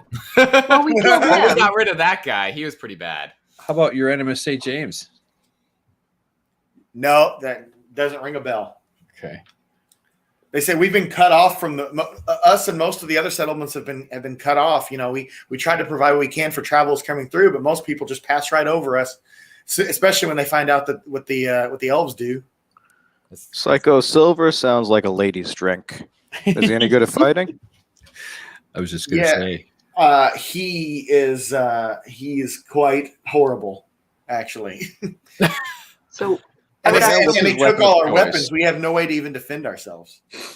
I would ask him what the usual MO is. Like, do they come in and attack the bar first, just harass? They come in and they come in and they ask for money, and they ask us to pay up what we have. So, okay, the building that we're in, is it 1 floor or 2 floors? 1. Okay, damn. Do they always take the same route into town? They come from all over. They make their rounds all throughout the desert through the different communities. So what did you mean by they were supposed to be here tonight? Well, we've been able to estimate about the times they come, and usually it's about today. So we were all just enjoying our afternoon, and we're planning to go hide ourselves and our families for when they arrived. Do they come after nightfall? So is this a place where a lot of people stop on the way through from one outpost to the Iron City? Yeah. Okay. So this is what we're going to do. We're going to handle your problem for you. We're going to take care of them tonight when they show up. And when people come through your town, you're going to tell them all about us. They said we would yell it from the highest mountain if you could get Psycho Silver out. You're going to spread the word. You're going to help make our reputations. Okay. So I'm also going to ask who's good with a sword? Any of you in the town use a sword before? They all look around. They're like, no. No. They're like, Damn it, I have a broadsword on me still from when I took it. They're like, we're not fighters at all. Well, you said that they took all their weapons, so I thought maybe some of them had a weapon that they would want to what rearm can you themselves. do in the way of violence? Never mind. They said we can bend over and kiss our asses goodbye. Are your asses clean? No. Does anybody want to hold a sword? Pretend that you are threatening. Anybody willing to fight? They said the last time some of us fought, he put 10 of us in a grave. Okay, well, I'll hold on to this broadsword then. I'd kind of almost prefer to take care of them outside of town when we encounter them, because I don't want to necessarily associate ourselves with them, lest they... Or get rid of the whole group. Well, yeah, but I'd kind of... I was thinking we pull like a Hateful Eight style situation where we bring them into the town and then we just fucking murder them. Murderize them. No one here is going to complain about Psycho Silver and his gang getting murdered. I'll tell you that right now. It ain't Specifically, gonna be like I was going to perch on a roof. fancy pants. You can go perch on a roof. Yeah. Do you have gunpowder or, the equivalent of here? And he said, yeah, they took all of our weapons. We don't have anything to defend ourselves. Good Lord. Have you heard of High Plains Drifter? Yes, that's what I was thinking. Do you have any red paint? See, that's funny because yeah, exactly. We could go full on Blazing Saddles and build a fake town. Yeah. Oh my god, yeah. So pause for a second. You just remind me of something hilarious. My friend and I used to hang out in this one small town that my aunt lives in. And we were because his stepdad lived there or something. And we were hanging out. We were driving out in the countryside and stuff. We found this random junkyard with just a guy just walking around like that. He's looking back at us, looking back and everything. We're like, oh man, he goes, dude, we got to go, man. He's like, I don't trust that guy at all. So we drove off, whatever. My friend turns around real quick and goes, he's coming. I was like, what? I thought he was being serious. And we get back to the town, right? And he goes, what if this guy's just got a lock on the whole area and he's got a whole fake cardboard town set up to make us think we're back in the town, but it's actually his personal fun house.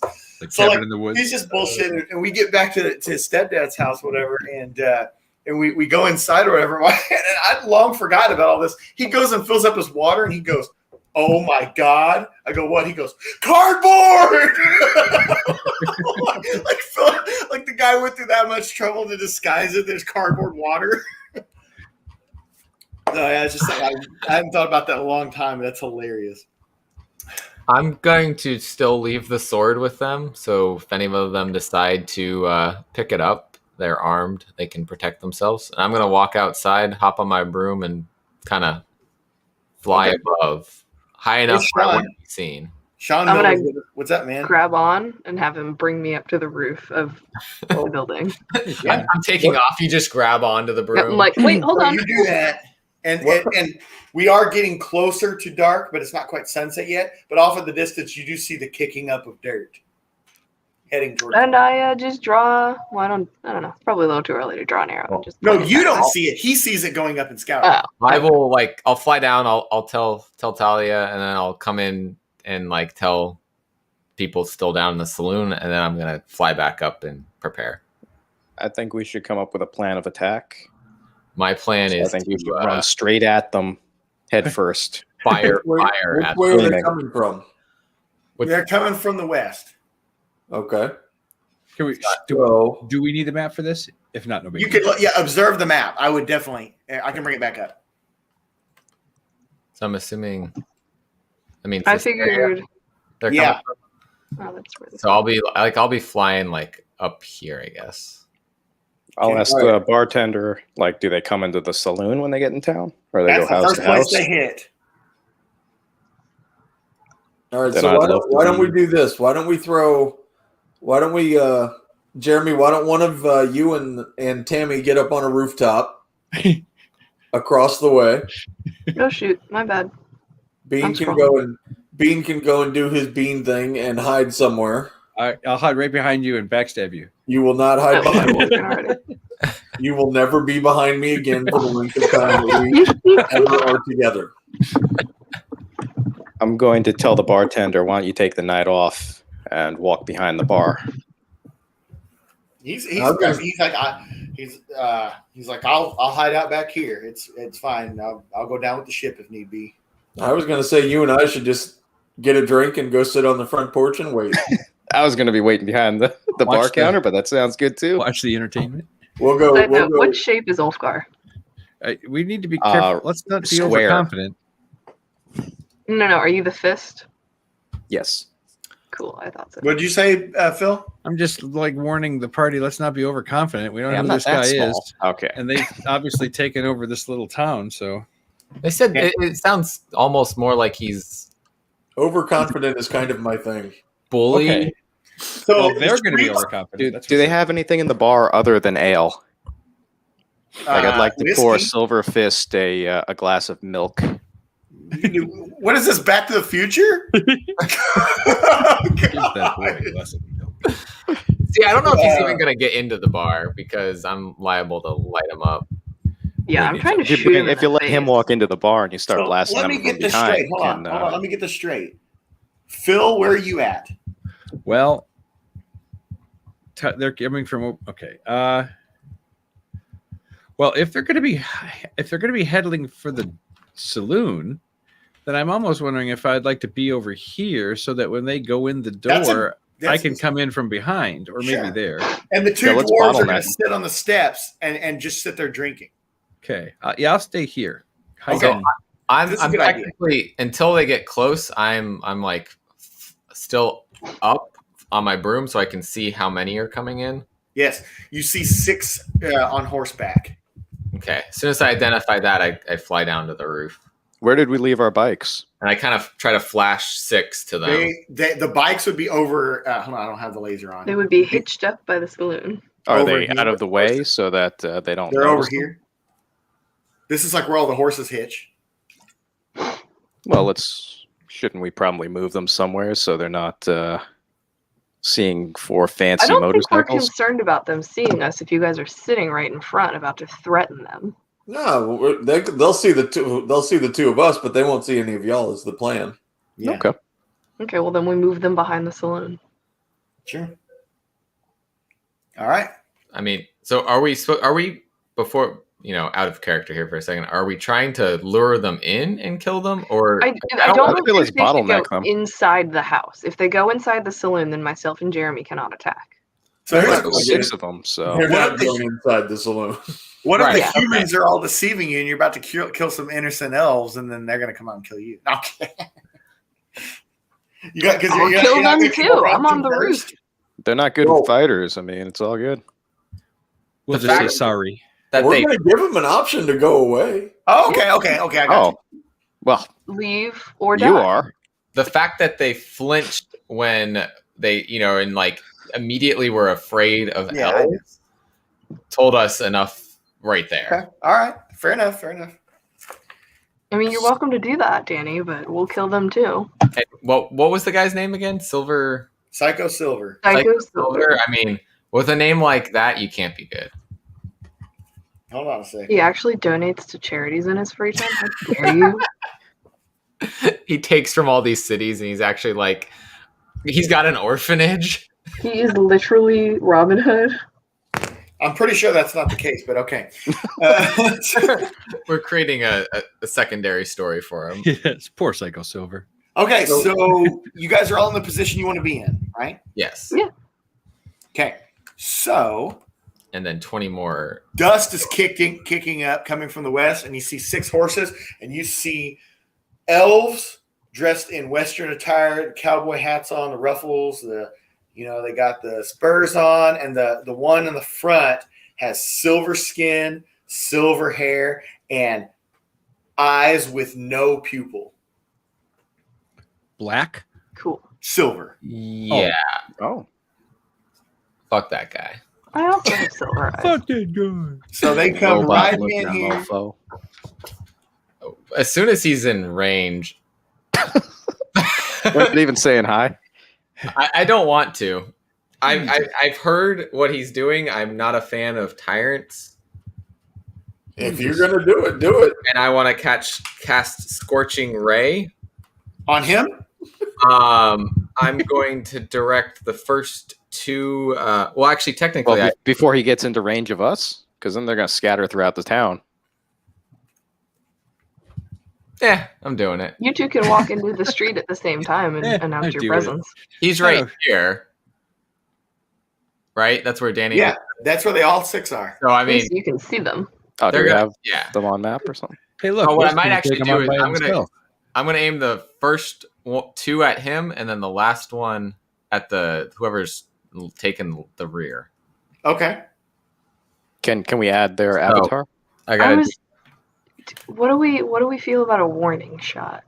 Hold on. This is all on Jeremy. This is Jeremy being Jeremy. Yeah, Sparks has got that bloodlust. I like it. Are you gonna shout that question to him up over there on the roof a block away? I don't want him to know I'm up on the roof. I want to start taking people out. I was going to give him a speech and all that good stuff. Jeremy's just going to fucking burn him down. So let's do this thing. Let's do it. I was going to shoot Oh, an arrow man. at their feet, but that's fine. Well, let's not do that. So they come to about that point there, and they dismount horses because they see the 2 dwarfs sitting on the steps over there. Right. So we I got yell over, evening, shiny face. Shiny face. I'm attacking. Are you really? Yeah, no, that no wasn't discussion. That wasn't a joke. No discussion at all. Okay, go ahead. There we go. Wow. That was a 9, a Ulfgar is the 22, designated decoy. and Yeah. a 21. So that was the 3 attack shots. A 9, a 22, and a 21. Okay. So 2 were shot towards him, and 1 was shot towards the guy in the rear. Okay, give me some totals here then. What's the total for him and what's the total for the other? So those all hit. Does the 9 hit? Those are his attack rolls, not the Oh, damage. attack roll. I thought they were auto hits because they're magic missiles. No. This is Scorching Ray. Scorching Ray. Okay. Wait. What are 9, they again? 22, 21. 2 hit. Okay. I'm assuming 9 didn't. No. So the 9 was the first one, which was aimed at the guy in the front, and then the next one was aimed at him, and then the last one was to the guy in the back. Okay. So 2d6. Oh God. 3. It's fire damage too. All right. And then 8. So silver is 3 and guy in the back is 8. Yes. Okay. So that happens, and every one of them, like that doesn't get hit, they all duck, and all of them draw revolvers out. Of course. Since I'm already not. And are you? Wait, can hold I on. attack? Hold on. Is Wolfrine on a broom? No, I'm on the roof. Okay. Well, they're still going to know where the general attack came from. Then you all need to roll for initiative. Then, if we're going to do it this way, and nobody's going to talk to them at all. Is there no? It's. I guess it's late to talk. What? No surprise attack advantage. What did Nola say? You don't have sneak attack. I know. I said we never really got that option. Jeremy took matters into his own hands. Okay, well, everybody needs to roll for initiative. 8. I told you 12. why. 14. 13. 12. You guys both talk at the same time again. I have 13. I have 14. Oh wait, initiative. 13. And you had 12, Nola? No, I rolled. My total's 20. Well, then who the hell had 12? I had 12. I got +1 for initiative. Or Yeah. Your initiative Yeah, I should got be in that +1. big box in the middle. so 13. All right. So we have 3 people with 13 because the NPCs also rolled in that 13. So me, Caroline, and Lewis all need to roll again. I rolled a 1. 18. 16. Okay. So after that initial burst of attack, it is Nola's turn. You saw Jeremy just haul off and start firing scorching rays off the building top, and you see a couple of them take hits, and neither one of them are down, but they did take a hit. Well, I look at Ulfgar. I raise my glass. I take a drink. And then I sit back and I say, well, that happened. I say I'm starting to like the wizard again. A little bit. That's your turn? That's my turn. Then it is Lewis's turn. Well, I I finish my drink as well, and then I throw a javelin at Shiny Face. Okay, throw it. Shiny Face. Oh, and I can use the thrown ability on my javelin, so I can use my strength modifier. Okay. So I just got a 23. That hits. Nice. And that is a D6 plus 5. 8. Okay. All right. And then it goes to Caroline. How far away from me is Shiny Face? Wait, where are Oh, you? actually, yeah. How far away was he? Well, you're it isn't enough to throw a javelin for sure. Okay, yeah, 120 feet. Yeah. Okay. Is he 60 feet from me? You're on a rooftop looking down. Screw the 60 feet rule. Okay. I don't care Oh, yes. what anyone Yeah, says. you got The it, player's Dan. handbook thing is wrong about that. You can shoot a short bow down off the building. Well, no, I was going to use a spell, but the spell distance is 60 feet. 60 feet, it'd be like right at 60 feet, probably.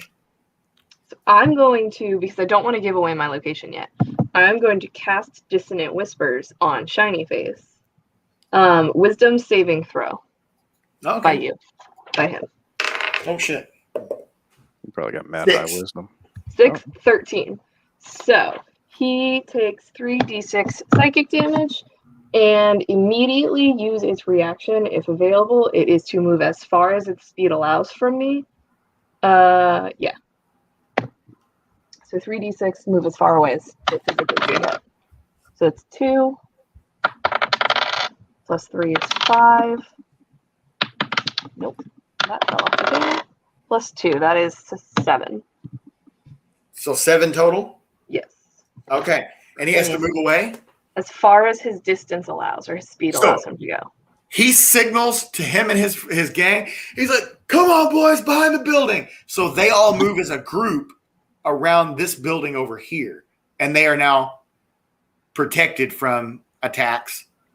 Can I use my movement to make sure I can still see them? You'd have to move to this end of the building. Move to here, but still say like crouching and because Yeah. they didn't know where it came from, so I was No. like keep an eye on them. Nope. They were running away while you did that.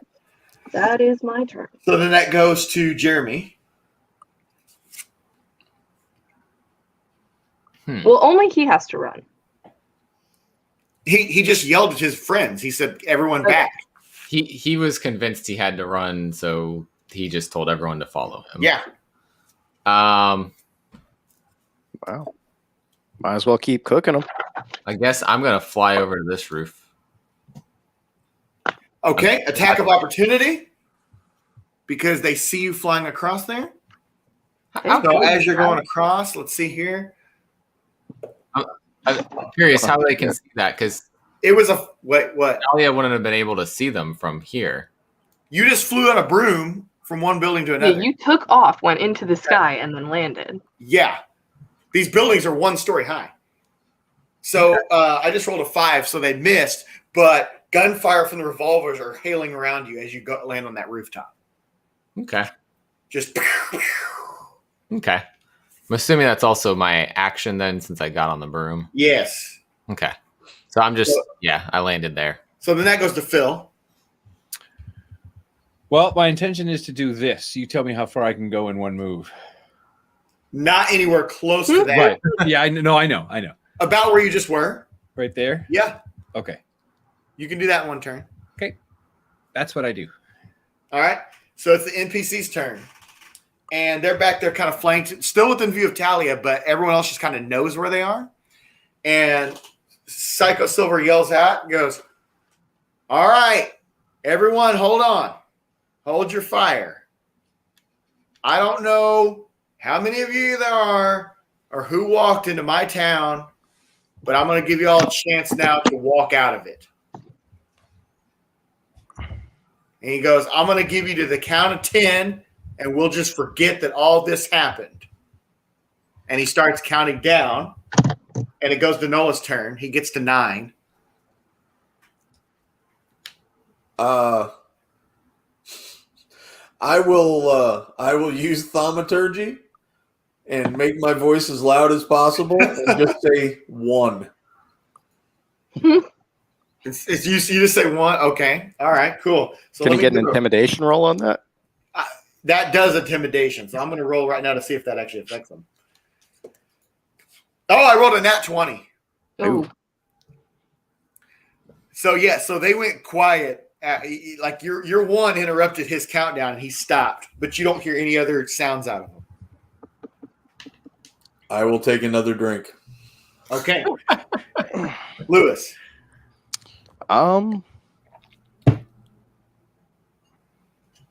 start whistling and walking towards the edge of the building. Are you whistling hi ho, hi ho? Yep. Okay, so you walk there. All right. Just to the corner of it so I can look around to see if anyone's coming. Okay. Yeah. No, you don't see them. You just know that that's the building that they're over behind. That's all you're gonna do? Yeah, and I'll yell something like, but I think he said 1. Okay, I'm gonna roll with disadvantage, and they're gonna shoot at the sound that they heard of your voice. Yeah, and I'm making a shitload of noise, so. So nat 20, but I roll with disadvantage. Nat 20, I swear. Oh my God. Jesus. So double damage on you from this. It's only 1 gunshot though. Only it one. Is just a small bullet. Pew pew. It is 1d10 piercing damage. Your first gunshot wound. Of course, first. Does this mean like we could buy guns in a store? We'll get to that. Okay. I'm gonna loot the shit out of this guy. Okay, so it is 4. So you Magic, take guns. it's 4. So you take 8 damage. Okie dokie. Is I it yell safe back, to that say kind of that they tickles, don't are? it? What? Is it safe to say that they are all thoroughly distracted, or at least looking in that direction? Yeah, they're looking toward where he was yelling, but they also know that somebody's on the roof over there. They just Yeah, don't. but are they don't know thinking about it? Huh? Are they aware? Are they paying attention to the roof still, or would you say they're They're not looking at you. thoroughly? They just saw Jeremy land on the roof, so they know where he's at. They're looking over here more so than over here. So it is actually Caroline's turn. So How badly hurt is Silverface? Is he looking rough? you look at him and you can see where he has taken that javelin wound and some fire damage, but he's still standing there looking tough. You can see most of these guys. Yeah, I just don't want to get shot. I guess I'm gonna pop up real quick and try and shoot Silverface in the face with a steel arrow, and we'll see what happens. Okay. Hopefully, I don't completely miss. Well, you never know. A bullet scar might be a grade 15 plus 7, 22. That hits. 1d8, no, 1d6. So that is 5 plus 5. That is 10 damage. All right, you get a direct. And then I will He's got an arrow sticking out of his shoulder, and he falls down behind a barrel or something. And you see his guys; they're all like flanking around with the revolver, like trying to figure out where the arrow came from. I'm gonna hide real quick with my cutting action bonus. Okay, good deal. All and right, reload. So it is now Jeremy. I'm gonna scoot One less along here, kind of trying to stay hidden as much as possible, but knowing I won't be able to very well because I'm not stealthy. Okay. How far are you moving? Until I can see him. All right. There's some shots coming your way. Well, it's my turn. Well, attack of opportunity because you moved while you're being. That. Do you want to sneak? Can he sneak that way? You're on the open rooftop. You can roll a stealth if you want, but that's going to be an action. Then no, because I need to cast something at that guy. Okay. Well, I rolled 2 of them. We got 14, 15. They're both gonna hit. 14 and 15 is gonna hit. Okay. So 8 and 7. I'm not dead. Pew pew. So yeah, they're just gunshots are going off. Yeah, that is a thing for some characters. You may not have it, but I know some people in this party have used it before, where you guys can, like, if there's a movement, you do a attack of opportunity. Well, actually, Tally, you just did it somewhere, didn't you? Mm-hmm. Yeah, last game, I think, or the game before. I'm gonna cast magic missile at the 2nd level. So I'm gonna shoot 4 magic missiles at the man in charge. You can't see him; he's behind a barrel. Is that attack allow you to do it for someone you can't see? Oh, I was scooting so I could see him. Oh, okay. That's the only reason I moved there. Doesn't mean you actually see him. I was scooting until I could see him. Okay. And you took 2 gunshots. You can keep Elliot can't even see him. Yeah, I knocked him over, so you can attack the people around him. I must have misunderstood that. He's lying prone. He took an arrow and fell behind a barrel. So from her line of sight, he's behind a barrel. From you just see the building and guys moving around. And you can see somebody though. You can see people. I'll let you hit, but you're not gonna be able to hit him. I was gonna say, and you would not know he had been knocked behind a barrel. Yeah. To know he was out of sight. Yeah, you would not know how to. From your vantage point, he's behind a building, but you wanted to move to see him, but you don't know he's not behind a barrel. Like, there's no way you would have known that. Okay. So you're in position once his head pops up. You absolutely can hit people. He's the only one you can't hit. There's one other guy that's hurt. I'll draw him out. But Jeremy, are you going to go ahead and attack? I don't know what I want to do then. You can't. I'm gonna cast Crown of Madness on one of the guys I can see. Okay, awesome. So make a Wisdom saving throw. 4. He has definitely been charmed, so now he must use his next action to target one of his own people. Okay. And then at the end of his turn, he can make a saving throw again. All right. So we'll go ahead and do Phil's turn, and then we'll remember that happens. Because the NPCs are after that. Mm-hmm. So and Phil? That reminds me of a game mechanic that I've seen, but not in D&D. There's no such thing as like saving back your actions so you can get 2 next round, is there? No. Okay. No. Yeah, like, I don't want to do anything. Okay. No. Well, my intent is still to go this way. Okay. You can make it to you can make it to there. Okay. And I guess at this point, I would be sure to do like a perception, I guess, just to make sure none of them are coming around this way, or that ultimately my point is I just want to make sure they're not going to surprise me as I'm working to surprise them. Okay. So I need to? They're all on the other side of the building, so there's no. You're looking at a building. Right. You're not seeing any people. All right, I'll stay there then. All right. So it's their turn. So this one guy that's on the edge there that Jeremy charmed, he just gets up, turns around, and is point blank at one of his guys and fires. So he gets an attack at advantage because they're not going to see this coming. So, I rolled a nat 20. Oh boy! So I don't even need to do the other What rolls. is it with Double that? There's damage. something wrong with that die. Okay. Yeah, I don't. Now I like a it. little bit loaded. You know what's funny? Change it before my turn. I rotate between the black die and the green die, and the black die hasn't got any natural 20s this whole game that I can remember. Wow. So But today it's just hitting it. Okay. That's my most balanced dice, too, actually. The black ones are more balanced than the green ones. So, he only rolled a 1 to hit, so it's only 2 damage. Damn. So, She's unfortunate. Where was that roll when they attacked me? so there you go. And then what does he have to do now? At the end of his turn, he make a wisdom saving throw to try to shake it off. Shake it off. Shake it off. So all 4 of the other guys, not the boss, they're all gonna fire at the guy that just went down. Nice. 13 and 1. Oh, one had a misfire. His gun just blew out of his hand. So it just blew up in there. Oh, this is going well. That hits. Very well. Another one did the same thing. Wow. So they shoot each other. Yeah. Well, no, it just missed. Well, yeah, it just misfired on him. So the other one was not a hit, but that one does hit. So damage on him. Does that mean they lost their guns then? 7. Yeah, 3 guys. So here's the thing. Even not in the realm of D&D, but think of how revolvers were back in like the 1800s. Mm-hmm. This shit did happen for real.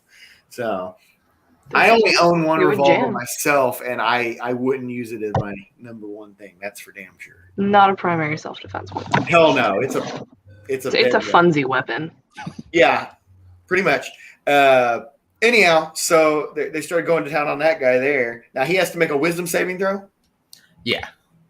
If he succeeds, he can shake it off. He rolls a 10. He does not succeed. Nice. Okay. He's got to roll 15. That used up all the turns of everyone on the NPC team except for the leader. He's now sitting behind the barrel, taking cover, and he's yelling out. He says, "All right, I've seen some of you. I know that there's elves out there. I don't know what you're doing helping these folks out, but I could definitely use some extra hands in my group here." Go to hell. Whoa. He said, I wouldn't be opposed to taking a couple dwarfs on either. Sure, come over and let's talk. I'm not going to say anything. Never mind. I don't want to give away my position. Yeah. All right. They know where I am. Okay, so then it goes to Nola. Nola will Alon. You call me Nola, so we'll take another drink.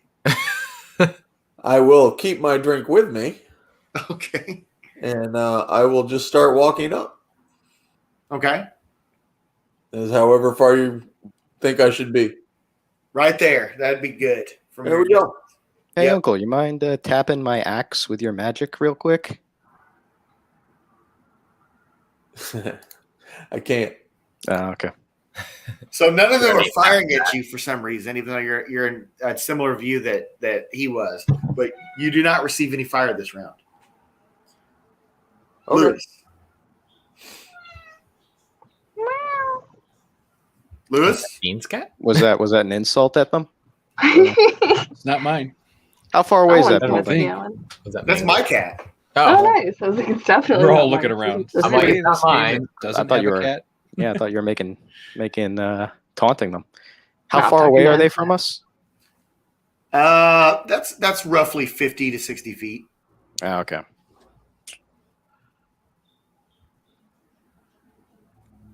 Well, then I will start heading this way. Somebody And wants to- can I see anybody? Aw. I can't see. What? If I can see anybody, I'd like to throw a No, javelin. you don't. You actually see them less than you did. Okay. Then I'll say, "Come on out." Okay. So, Caroline? So if I were to peek my head up just a little bit, how much? I can't see the leader, can I? No. Okay. Well, then I'm going to pop up and just shoot an arrow at one of the guys. I guess whomever is most damaged, but not being controlled by Jeremy. Okay. That is a 16 plus 7. I'm assuming that hits. Yes. I don't want to do the math. And that is a 2 plus 5. That is 7 damage. And then I will again use my cutting action to pop back down and hide. Okay. Cool. Then we go to Jeremy again. 26. I'm going to maintain control over the guy who's attacking his people. Phil? I will continue my journey around the town. You can make it all the way to where you look around the corner and can see all of them. Okay. I'm assuming that's really not on the map. No. Okay. We'll just assume here that I am at the corner that's Yeah. right there. Okay. Perception check. I just want to take a group shot, so to speak. Okay. See what's up. Everyone smile. I am rolling a 14. You realize you are a split second from the leader who's behind a barrel looking straight at you from seeing you. Looking at me. Yeah. Can I It hasn't attack? yet, but you're a split second from it. But he has seen me. No, I said he has not. About to. He's sitting there behind a barrel like this. He's going to look up and see you peeping around the corner. Quick assessment. Can I subdue him rather than kill him without his men realizing it? How would you do this? That's kind of why. There's like guys all around him, and he's like 10 feet away. Okay. I think I'm going to stay exactly where I am for this round. Okay. Do you want him to see you? Well, I guess. You have your cunning action, which you can use. I had forgot about that. Well, can I use hide? Yes. Okay. So I will hide then. That ceases him from seeing you. Okay. Thanks, Talia. I'm just you literally never use the your review of our action. lessons. The review of our lessons suddenly You're came to so my bad mind. at it. You never use it, and I'm always over here like, gosh dang it. Yep. No big deal. She just reminding you that you're a rogue. Use your class. All right. So you can hear this, Bean. You can hear him saying, well, first of all, the other guy has to make a saving. Does he have to do it at the end of his turn? Yes. Yeah. Okay. So, yeah, he is going to the beginning of his shooting at the one that Talia actually just hit a minute ago, because that's the one he shot at a minute ago. So he fires. He gets a 16. 10 damage. And he's going to do a wisdom saving. Huh? Allstrands just jumped in. Oh. Hey. Hey, what's happening, man? What's up, dude? Saying hi and then going to watch a movie. Gonna watch a movie. Smoke. Okay. He rolls a 12. Jeremy? For his wisdom saving. Oh, Yeah. I thought that was damage. Okay, yeah. No, I was asking about the 15 is what he needs. Okay. All right. So his guys all look at him again. Another volley of fire in his direction. One's a Did two of hit. their guns blow up? Huh? Yeah. The two of their guns. Two of them, you're right, yes. But do they have multiple revolvers? Huh? Like do they have more than one No. gun each? No. But it doesn't matter anyway because two do hit. So you're right, two of them don't. That is a good point. So let's see, 10 damage on him. He's still standing?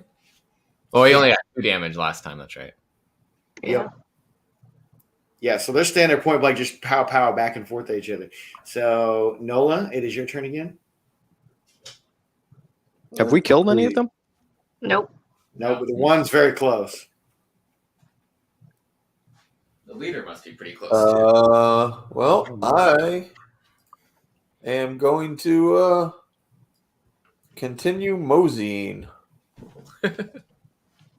All right. Somewhere up around here, I would suppose. Sure. You can make it farther than that. Well, how far can I go? Can I get to the corner? Yeah. I'm going to get to the corner right here for now. Okay. All right. So then Caroline? And Oh, sorry, Lewis. Yeah. I am gonna go right there with him. Okay.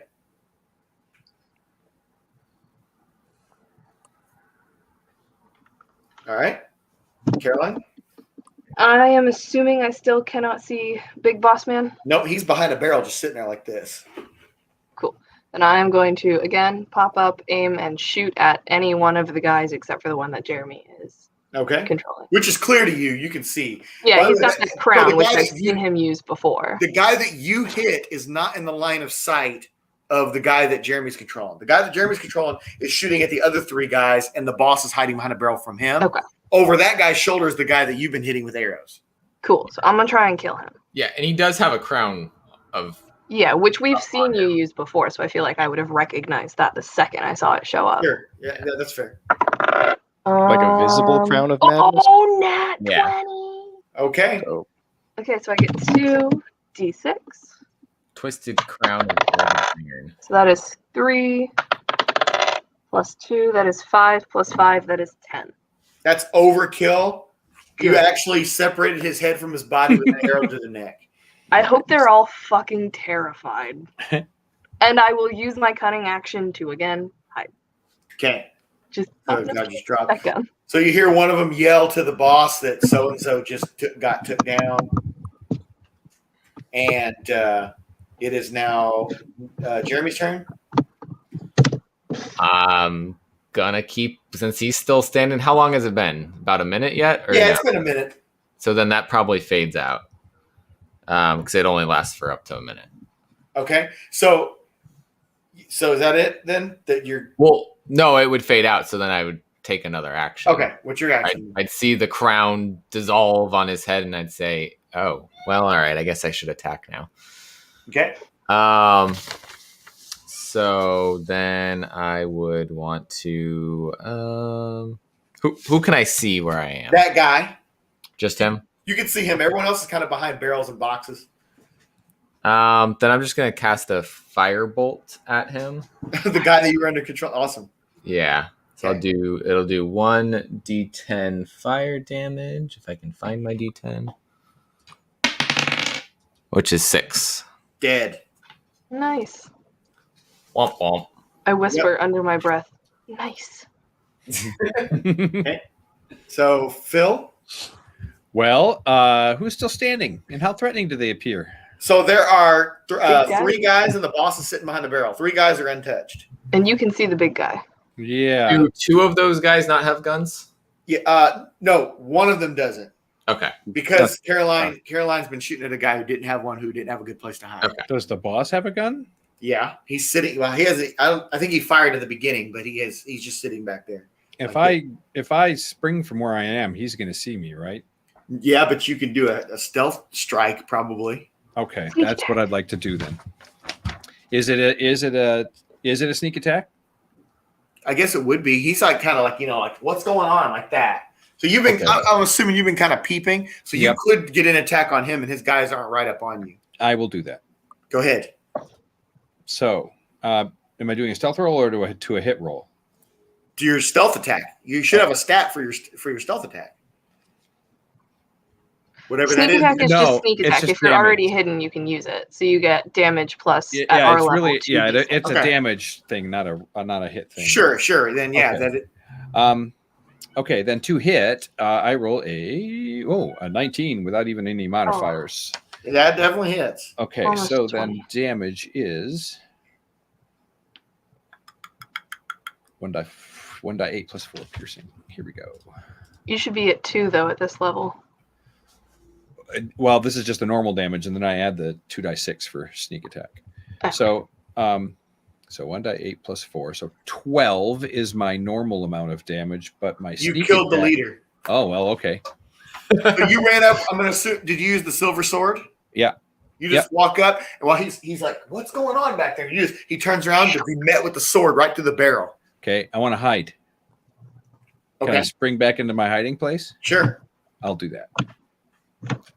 It's the NPC's turn, and they turn around and they see their boss just dead, just like that, like out of nowhere. They're like, "What the hell?" And they're just like looking around, all confused. And they're going to buy I can't take an attack of opportunity with it, can I? Since they've all turned around. That's for like movement. Okay, cool. You're not. They're not inside of you. Remember, you killed the one that was inside of you.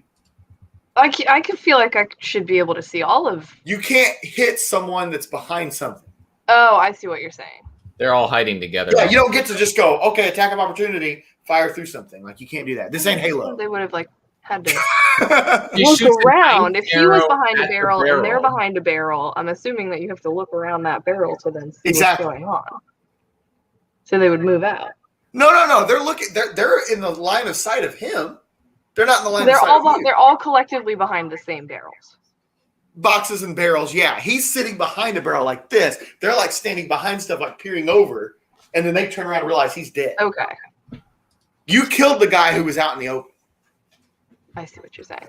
Yeah.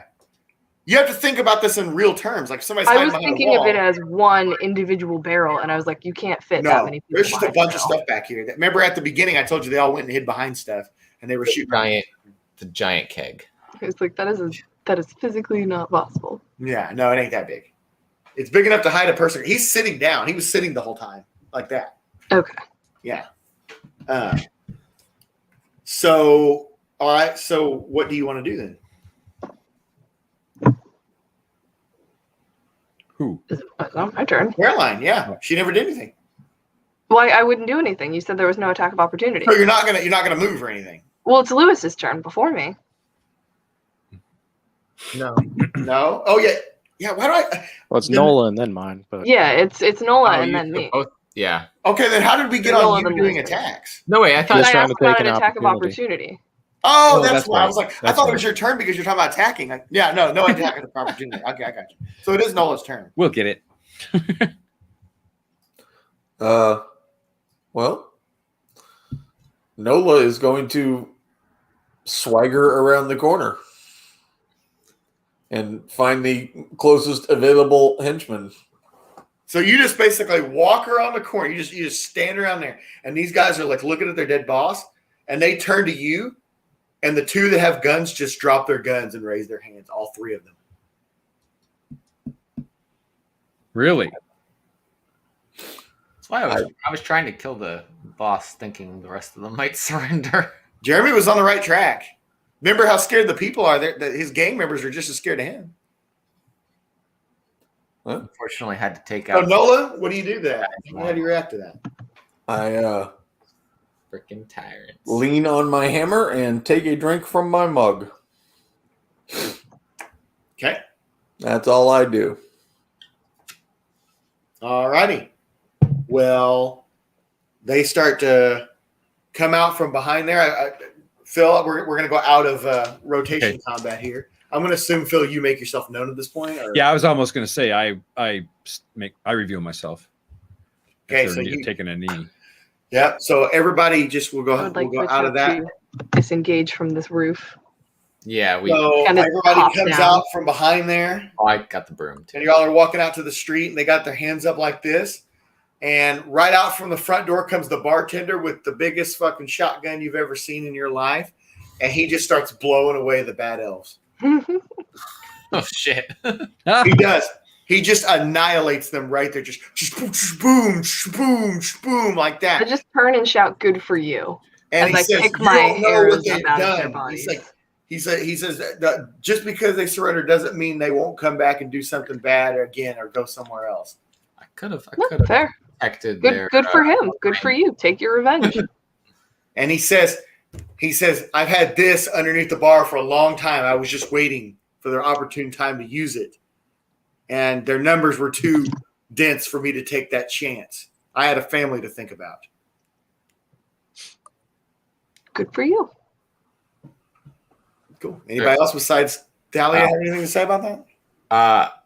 Gonna ask the bartender if they can, look at the bodies and see if there's any that are missing. Oh, He said, no, that's the whole gang. That's Cool. a good question, though. I'd like to start looting the I was going to bodies. say I'd like to search the leader and give any cash to the Specifically, Yeah. guns. yeah, There I'd are like to pick up guns. the nearest gun as well. And I So- can mend the broken one. Give me an investigation roll on you. I don't think you can mend something like that, can you? I have mending.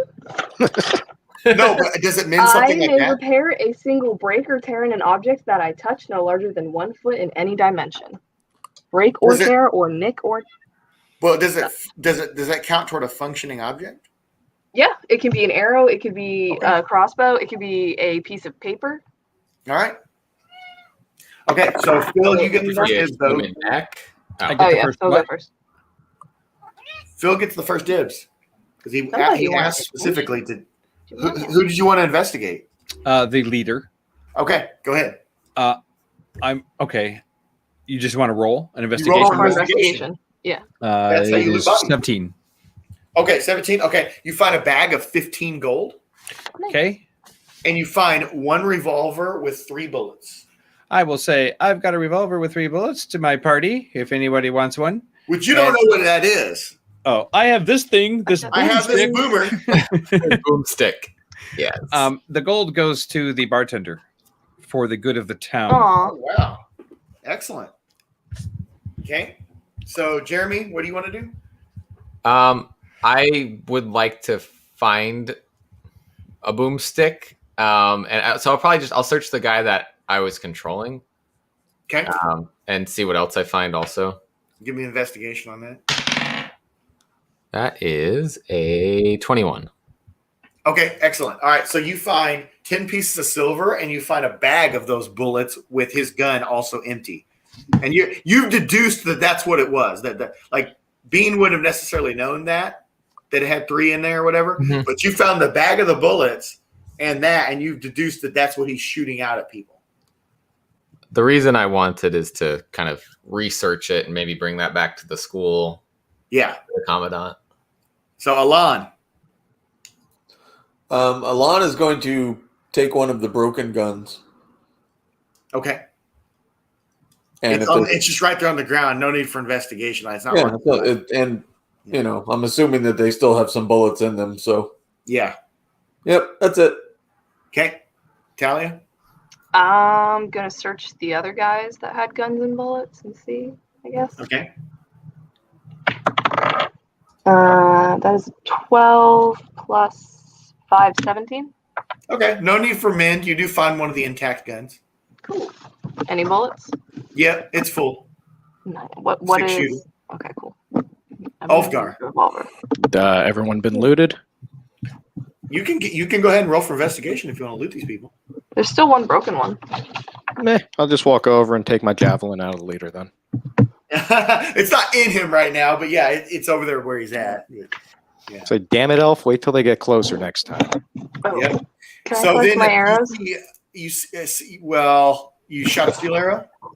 Yeah, I shot Yeah. 3 of them. Steel. Yes. Okay, yeah, you can retrieve those. Cool.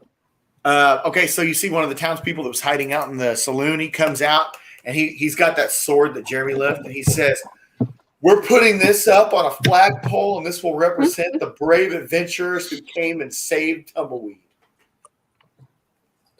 We need a name. Yeah. The team We need name. We need I'm a gonna go to group the name. bathroom, and you guys decide that name. Team Honeyhole. Kidding.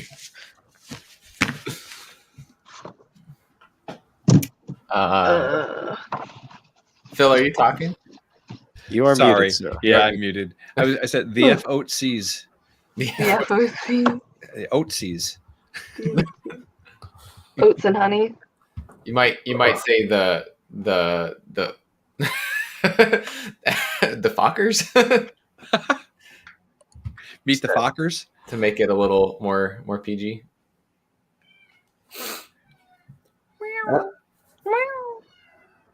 If you hear meowing now, that might be Doyle. Oh, fuck.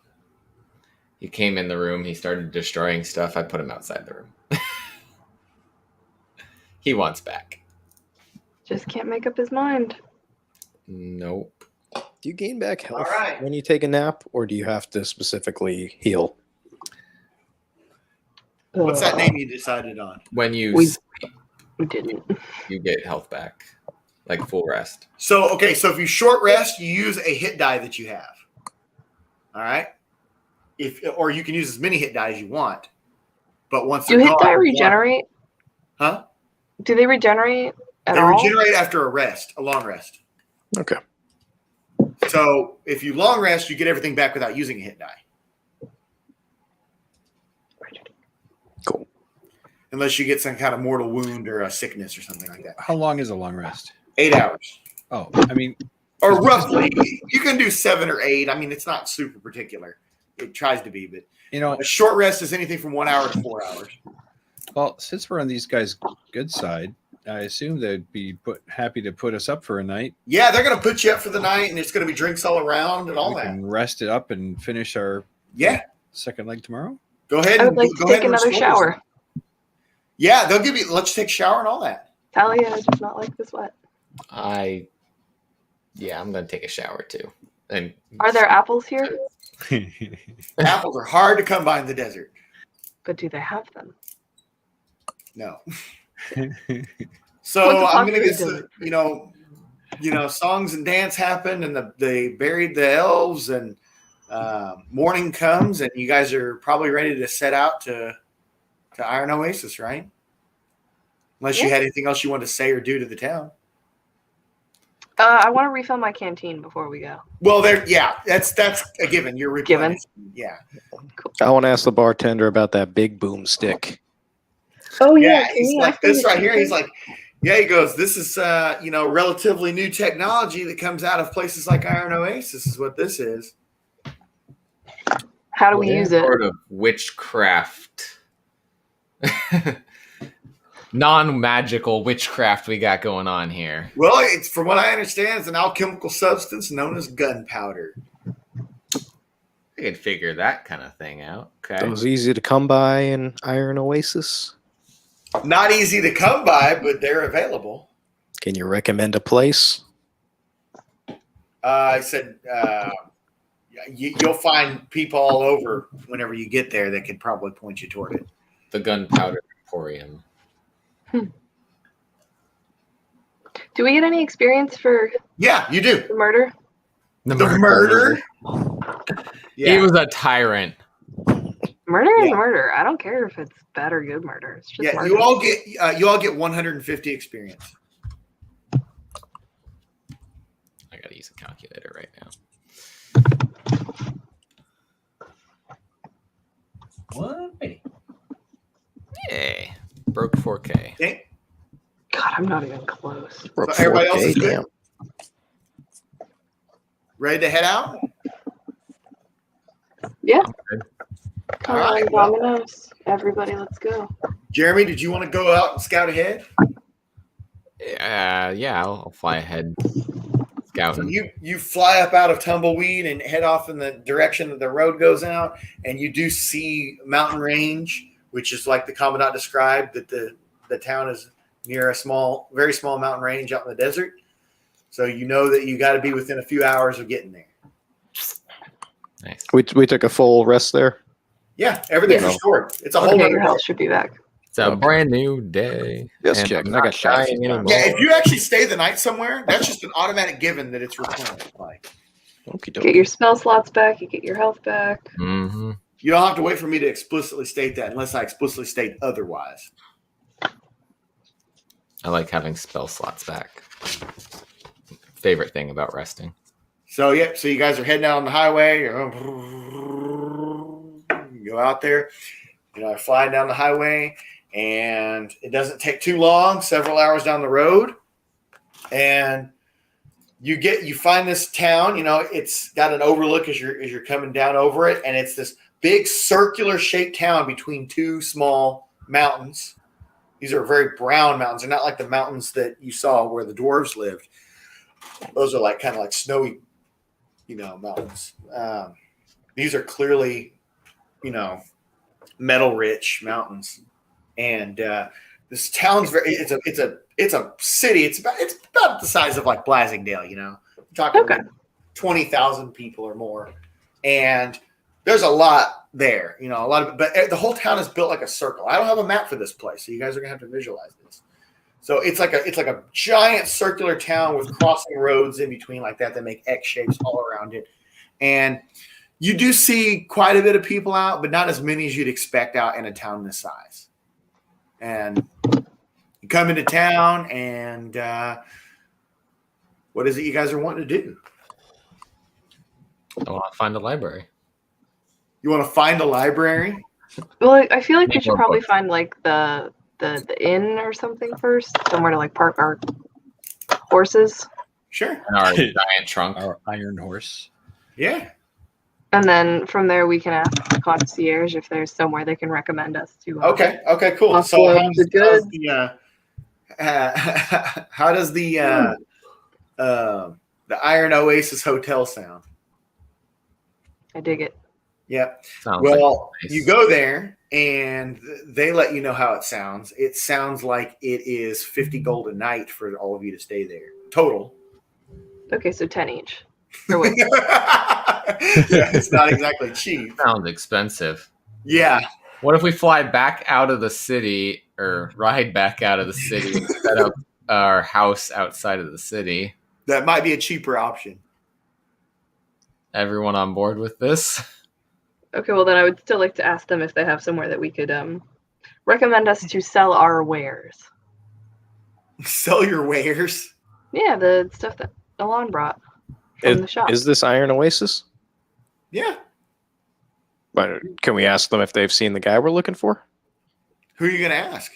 The concierge at the Go ahead, hotel? go ahead and go ahead and give me a. No, you're just asking. So Yeah. yeah. Say howdy. I'm looking for a guy with this this description. Yeah. So you do all that and stuff. There, go. No, there's a lot of folks around here that sound like that.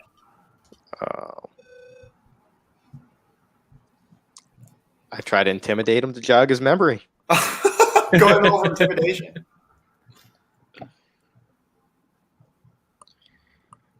That's charisma. Okay, so I have as a barbarian, I've got as a soldier, I have a skill proficiency for intimidation. Okay. Would I add a proficiency for that? That Or like, should- how You does should have that already work? added your +2 Yeah, to that that should have when total you were now. rolling up your character, you should have added that in. Yeah, I think So I screwed up It on should that. be shaded, and then you should add +2 Yeah. to the amount. You should never have to do math while you're looking at your sheet. The numbers on your sheet should be what you use. Well, no, you still have to do math because you're adding to your roll. Okay. Well, but I mean, like, you don't have to do like you don't have to go like I'll take this number and then add this and then you don't have to. Yeah. You should have it written where everything can be read right off the page, and then Okay. add it to your roll. So what do you want? You just Well, roll an intimidation. Well, I just rolled a 17, so. Okay, with anything added to it? Surely you've been rolling intimidations the whole game, so surely I have, and I think I screwed that up because I have 0 on intimidation. But as I'm looking through it, my soldier class has a skill proficiency in it. Mm-hmm. Then you would add the proficiency bonus to that 0, and it would be 2. Okay. And that so then number- I got a 19. Okay, that's right, Nola, isn't it? His number on Yeah, his sheet. and any intimidation is charisma based. So if you have any charisma bonus, it would be your charisma. No, bonus. I got 0 there. Yeah, that makes sense. So you didn't do that wrong. You just didn't add that proficiency. So I that just number- haven't been adding proficiency to that it. proficiency bonus at the top of the column should be Okay. added to everything that is you have a proficiency in. Yeah, then I just haven't been adding that though. Yeah, so that would be a +2 from now on. Okay, thank you. And you Sorry. can just add that on the sheet there. Yeah, okay, so it's a 19. Yeah. So this dude's scared shitless. And he's like, look, man. He's like, clearly you can see that this town is all about its nightlife, and there's not a lot of people out right now, but I'm sure you come back here at night, you're going to have all the curly red-headed guys you need to find. Say, hey, that's not what I mean, buddy.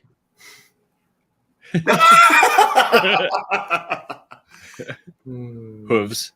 It's the medieval version of paws. Do they have any like mints or something on the?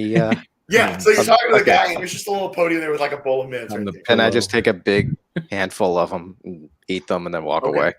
Cool. Your breath is minty fresh for the next 48 hours. 48 hours. Wow, man. You Did ate we- a lot of mints. Did we know? He just ate a handful. Okay, what's up?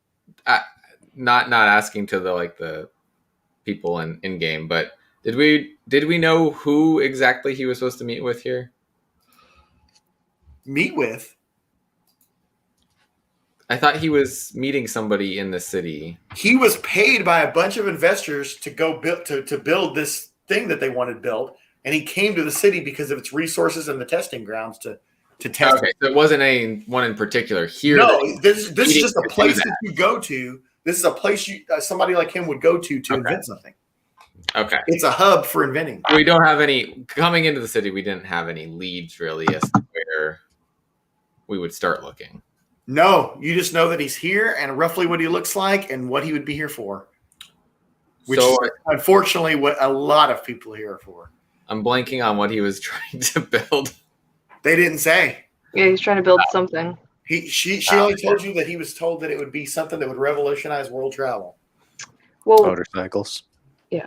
We're clearly not getting anywhere with this concierge, so I guess I would leave. That's the irony of this whole situation, though, is you already ran into someone who's doing that. So this is not an easy person to find because Is anyone in the city building traveling things that don't go on the ground? Did they say it had something to do with travel? Yeah. Okay. Revolutionize world travel. Yeah, you're right. Is there a public bathroom? Yeah. In the lobby? Yeah. Then I say I'm going to go take a shit. Okay. Too many mints. So since you're not going to stay at the hotel, I assume you guys are going to go with what Jeremy said. Yeah, I mean, I want to go start looking around the city and stuff. 'cause we Okay, got a well, then why job don't you to guys do. break off into different groups? Why don't Jeremy walk outside of town and you go look around the city or whatever? Well, I mean, we don't really need to set up until we're ready to Okay, if you don't want to, then yeah. camp for the night because I assume Alon's going to be wanting to try to sell or make. Yeah, my goal was to go to a general store or some sort of store if the concierge can properly point me in that direction. Yeah, So we can sell there's that all stuff. kind of shops and stores and everything you can imagine here. Okay, well, I would like to go to the one that would best be suited to sell our wares. So the honey and the mead and the berries and Nola's. Sure, yeah. There's definitely places like that you would be able to sell. So, and Then I would like to go to them. Are you going to try to negotiate the deal for Alon? No, but he's going to come with me. Like, we got to do something in this town. We can't just stand here and harass the concierge. Okay, Alon, you want to pull your magic again like you did in the other town? I was going to do it later, but yeah, why not? Since Tammy's all We fired don't have up. to do it. I feel like we should do something other than stand You here and guys do are nothing. looking around. You guys are seeing like people that do fit this description. But I mean, there's all kinds of people. It's very touristy, but there's also like miners here, and all that sort of stuff. Do we know the guy's name? I Yeah. forgot it. Euronymous. Euronymous. Okay. Euronymous St. James. Oh, sorry. That's right, because Truly red hair, yeah. wife sounded like an adult film star. Who was it that said that? All right, so you're talking with shop owner Alon. You want to do that deal you did again? Yeah, I'm just going to introduce myself, show the little toys that I make and the honeys and the meads and the berries and whatever Okay. we brought with us to persuasion. Throw in a little, you haven't heard of us yet, kind of thing. Mm-hmm. So persuasion. Yeah, give me a sec. Getting there.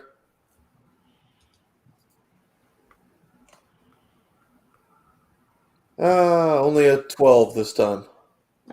He's like, I don't know. He's like, Can I'm I not try sure. persuasion? How long would this stuff last to get transported to the desert? How do I know that all the goods would make it here? Okay. Well, I can't offer you any guarantees on them always getting here, but I can promise you that I will always send them. I can't control them once they are on the open road. Although, if we have to, I'm sure we can find a way to get things here even quicker than normal. Okay. He says, I'll tell you what, if you can bring me enough to fill up that corner of the store of supplies, then maybe we'll have a deal. If you come back here and do that. We'll be back.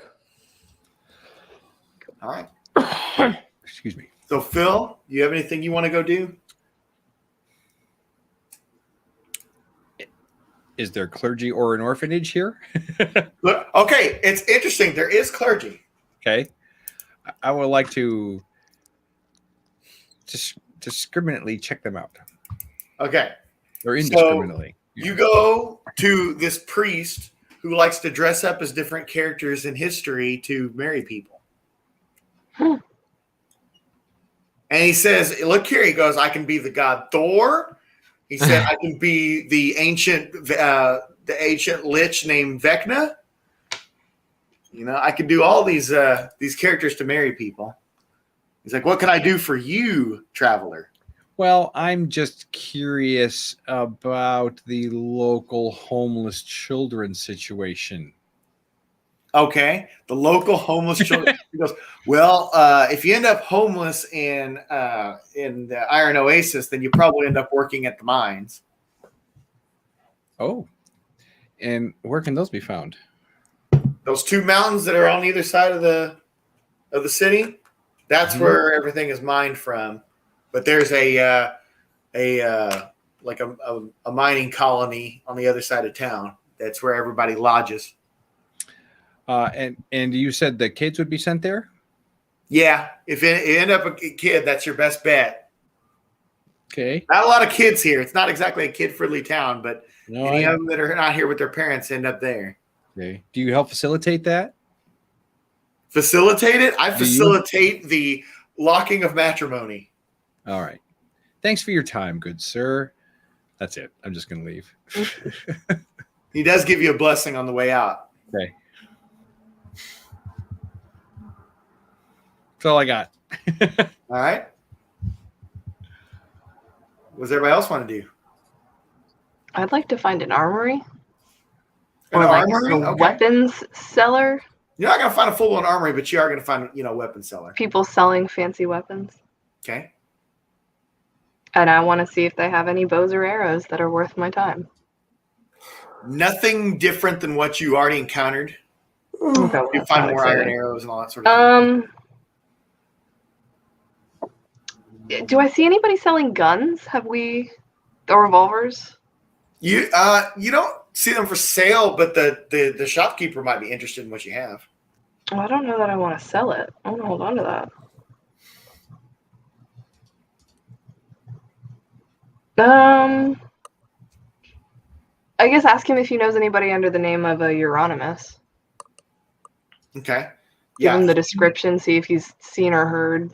He says that doesn't ring any bells. I mutter under my breath, this whole town is useless as I leave the store. Okay.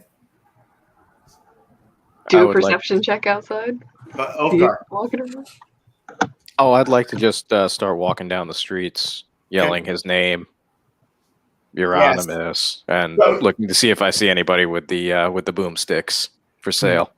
You're walking down the street and it is starting to sunset, and you see that like neon lights are starting to light up. They're like halogen neon lights too, like the big bar ones. Hmm. And you're seeing that the town is starting to get a little more packed up. More people are coming, and there's other steam-powered motorcycles rolling around, and a few steam-powered cars, and there's wagons and horses and people walking. But it feels like every block you step, you start walking into more densely populated areas. I will continue to trudge through it, being loud and yelling his name and making a scene. Okay. Yeah. Maybe asking people who I bump into. You're starting to feel like you're lost in a sea of people. Yuck. Alon, what are you up to?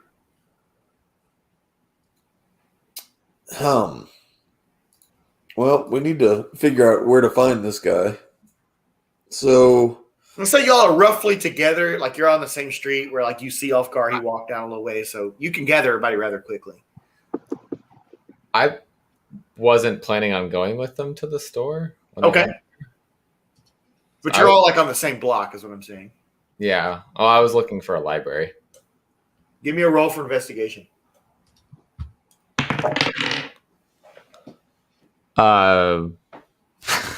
25. Okay.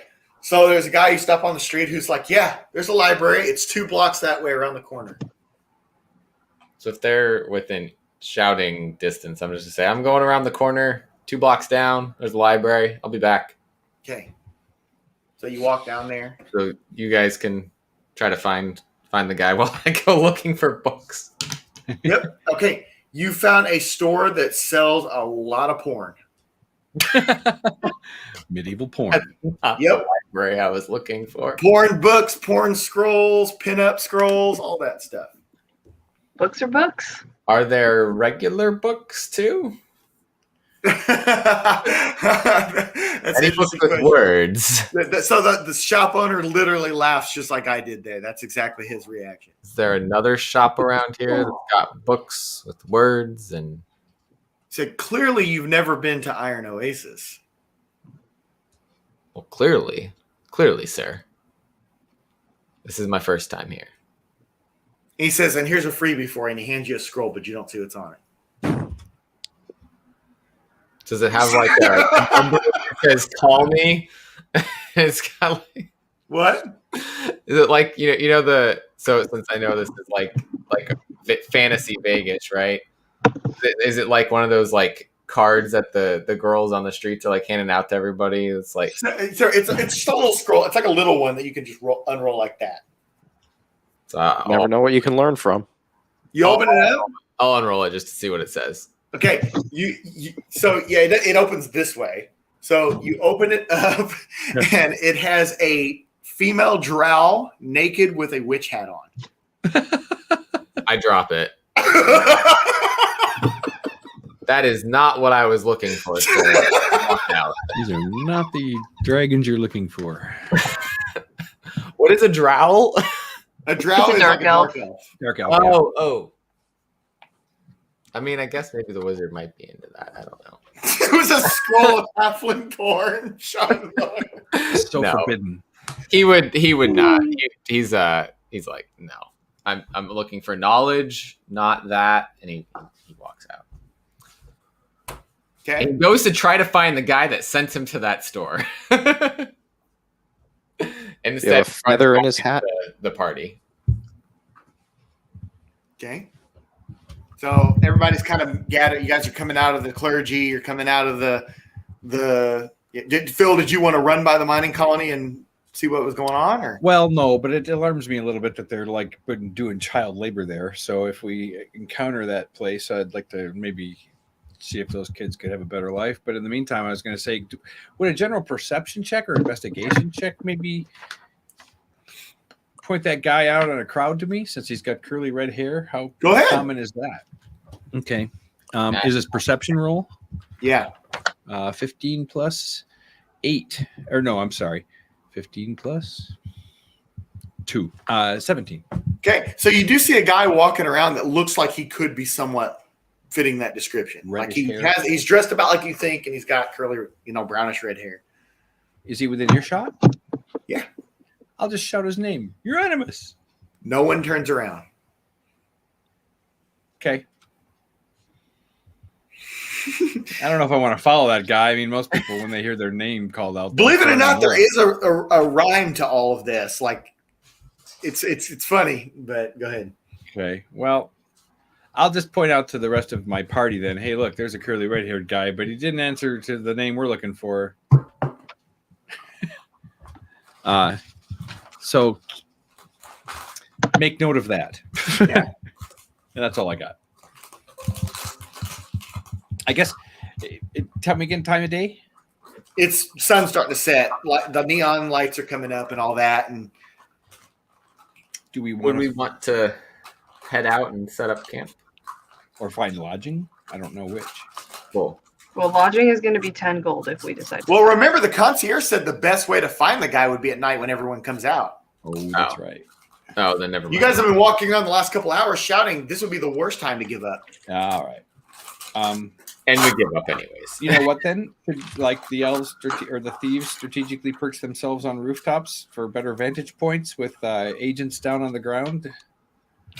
You could. I don't know how we'd be able to communicate. I wonder how I would, that guy. I wonder how I would be perceived if I flew around the city on my broom. It would draw everyone out. They see a lot of weird stuff here already anyway, so. Oh, that's right. It's the You wouldn't shock people like you would in a place like Secret convention town. So if I would I know that? would I realize that? You would probably perceive that would be the case. Then I don't know. We could roll for it. Yeah, why Do a not? wisdom roll or wisdom saving throw. That's a nat 20, so yeah. Yeah, you're just like, duh. Like, nobody's going to care if I'm flying around a broom. There's like freaking everything going on here. So I decided to try to comb through the crowds by flying around, and then every time I see a guy with curly red So hair, you're like flying at like eye level, like just going through. no, like a little bit above their heads. Okay. And so like anytime I hear or I see someone with curly red hair, I'll yell you. So, like I said, this is a circular. Like there are crossroads, but the whole town goes in a big circle. So you like are making the big circle there, and you pass like the mining colony area. You're on that side of town. Less neon over there. You definitely don't see anyone that fits that description. Again, mostly humans. You see more humans here than in normal places, but there are some elves and some dwarves, but they all stand out. But so I keep flying. Yep, you don't see anyone that would. But I guess you're saying you're on a mess like that. Yeah, I'm just flying around the whole city as much as I can cover. Well, I guess everywhere that seems like there's people. Probably don't want to go into like not so populated places by myself. Okay. In the dark. But yeah, that's what I'll be doing. All right. What's everyone else doing?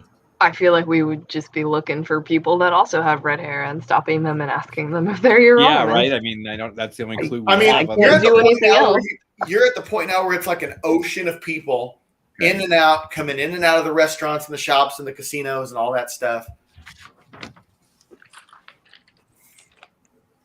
I'm going to shout his name because I literally can't do anything else. I have nothing else useful for seeking people. I don't know where to go Was from he a here. student of the school? Huh? Pardon? Was he a student of the school? No.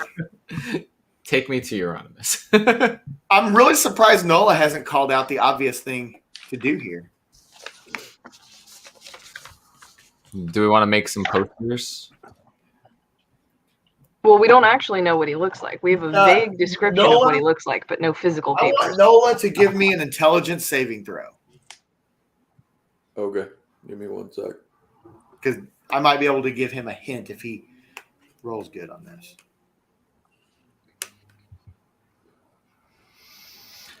Nothing I've got. Well,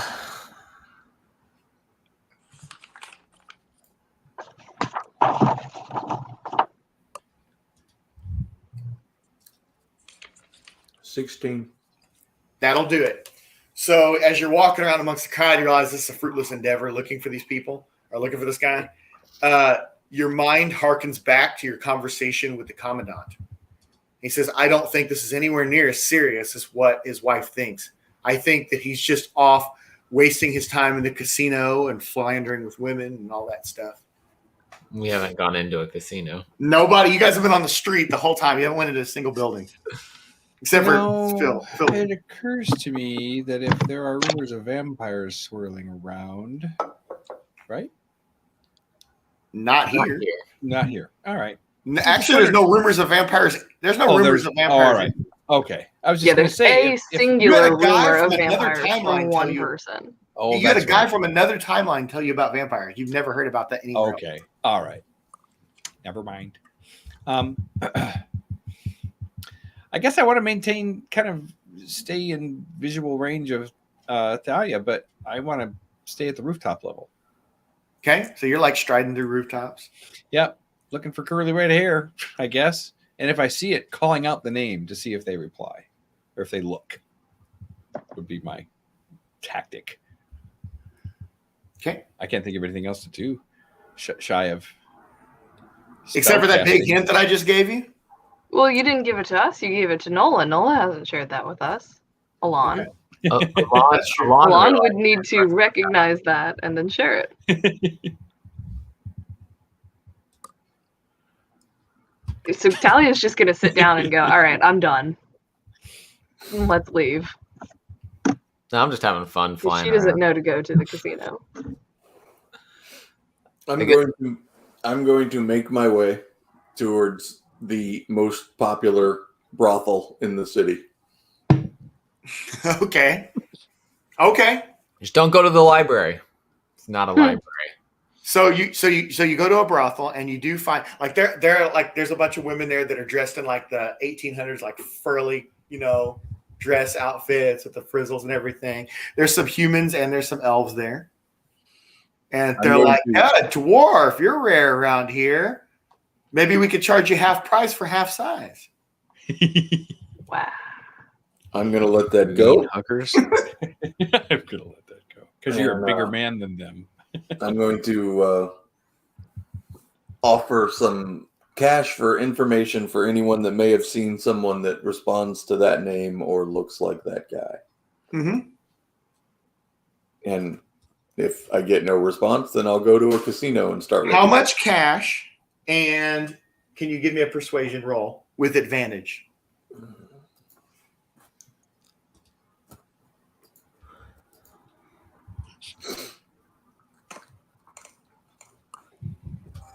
That is a nat 20, my friend. Okay, how much cash? It's an expensive town. Let's say 10 gold pieces.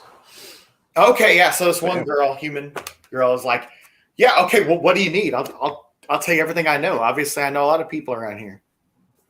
Well, I'm looking for this Euronymous St. James fellow that has disappeared from his hometown. And we think he's probably just out blowing money and acting a fool. She holds up a diamond ring and said, I bought this off of money I got from Euronymous. Fantastic. Any idea where he went? Well, he likes hanging around the casinos. He's always trying to win money. My Amazon echo's going off. I have no idea why. Reminds me to mute mine so it doesn't go off. It's the drow elf porn. Right? It's still going. I don't even know what it's saying. Anyway, this is what happens when you say things like drow elf porn. Yeah. Siri. So anyway, yeah. So she shows off a ring she was able to buy from money she got from Euronymous. All right. So I congratulate her on her lovely ring. Mm-hmm. And I will go out and relay the information to the rest of the people, rest of the crew. Okay. He's probably just in some casino somewhere blowing money, acting stupid. Okay. To the casino we go. Is there All just of you one? go. All right. Is there just one? No, there's other casinos. I mean, there's multiple. Okay. But she seemed to point out a specific one. She says that she didn't really pick out a specific one. She says Let's go to the biggest and flashiest one. It's the kind of place this guy's going to. Yeah, he went to the biggest and flashiest, brothel. So you nailed that one. I'm assuming as I'm flying around, I might see them like congregating and land and get that information. Yeah. So you guys just want to go to a casino and then see what you find? Yeah. I'm off the rooftops. Okay. You go to the casino, and of course you see table games and all that kind of stuff. And a lot of this stuff is like, you guys are, keep in mind, you guys are kind of awestruck because this is even by Seeker City standards, there's some technology here you've never seen. So you do see these boxes with glowing lights and people pulling levers. Do we see anybody with red hair? Give me a perception check. 15 plus 16. You do see from the back view someone who seems like they could fit. Remember, this guy's like maybe his early 40s. You see someone fit out with curly, reddish brown hair sitting at a machine, pulling the lever.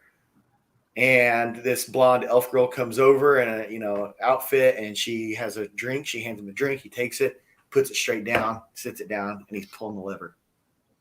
I will approach him and say, Euronymous. She turns around and she goes, hey, sweetie, I know you from the joint. Euronymous. Again, ignoring her because that's not who I'm trying to speak to. No, that's what he said to you. Oh, you said she. Sorry. No, he turned. No, the waitress is gone. He turned to you and said, hey, sweetie, do I know you from the joint? Are you Euronymous? Yeah. Okay. Your wife's looking for you. Yeah, her and probably a dozen assassins that are coming here to get me for blowing all that money. I mean, that was the job. Find him. I found him. So. Yeah. He's alive. We're done. And He's alive. I found him. So I assume you're one of the people that are here to take me in. Well, I'm not gonna kill you, but you know. If we're all there, I'm gonna cast Detect Magic. Okay. To see his alignment. Okay. Yep. So he would be like neutral. He'd be like neutral good.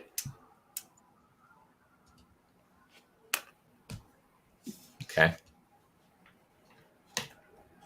Just to make sure he's not doing anything crazy, you know.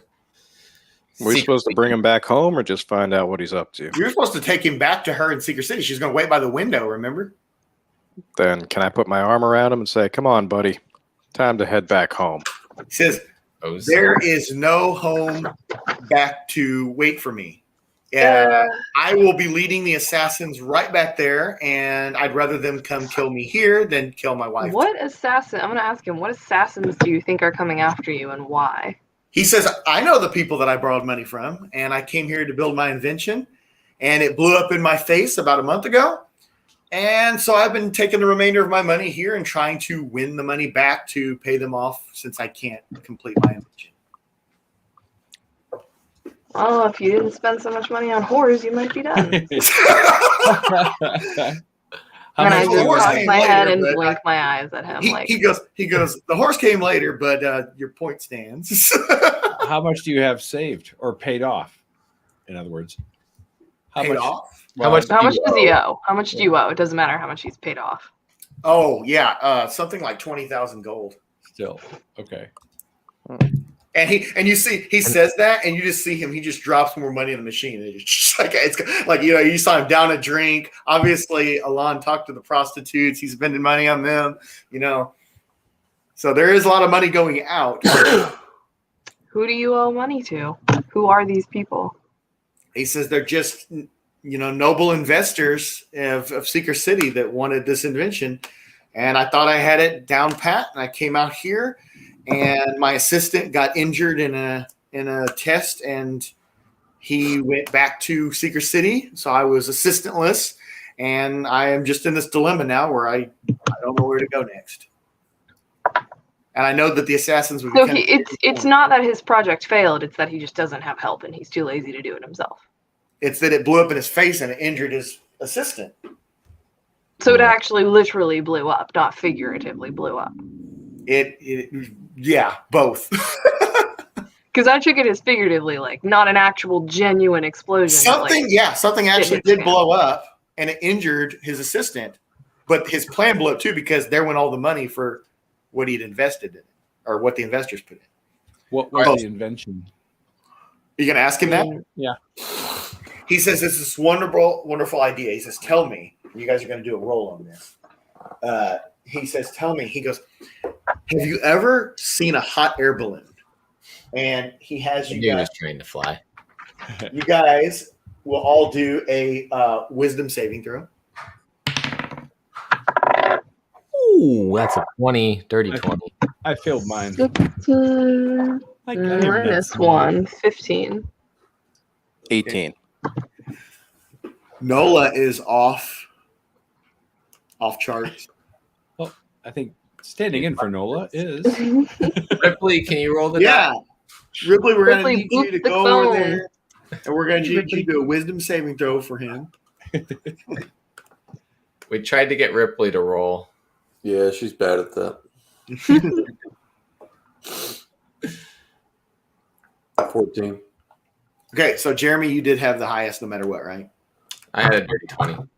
So you have seen, you know, you've seen from your home city where people have set up hot air balloons, so you understand the concept. And he says, I fly around on a broom, so.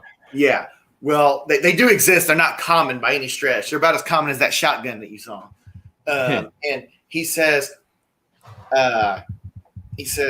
so I had this great idea. It came to me in a dream, and that's when I went to the investors. I call it a dirigible. A dirigible? Yeah. So, you know what a dirigible is, right? Isn't that like just a giant, like the Hindenburg? The Hindenburg. You got it. Yeah, and so that's what blew up in his face, like the Hindenburg. Similarly, yes, yeah. And he says, and I got it off the ground, and that's about as far as it made it. And there was an explosion, and made it. I'm screwed. And I'd rather my wife not be taken out too. So I'm just sitting here waiting to either win the money back or have the assassins get me. And he's 100% sure. He knows there's assassins, right? He's not just assuming. He said straight up, I know the kind of people I took the money from, and they'll be coming soon enough. And remember, the wife told the commandant she knows that these people will come after him. So why haven't you gone back to the drawing board and tried to do this again? He says, I'm all out of ideas. He says I can get it off the ground, but for some reason, it just ends in fire. You've got a wizard. Well, are you using flammable things? He says, yeah, we're using hydrogen. Well, bad idea. I feel like if history tells us anything. Yeah, he's like, well, what would you know about this? Are you savvy with alchemy or? Well, if I may step.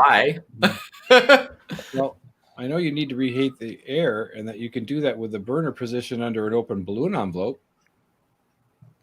This is seriously what the rogue says? I googled that. That would be fucking hilarious, dude. The rogue just knows all about this shit. Yeah. What would I need to roll to see if I know anything about this? Yeah, Jeremy, I want you to do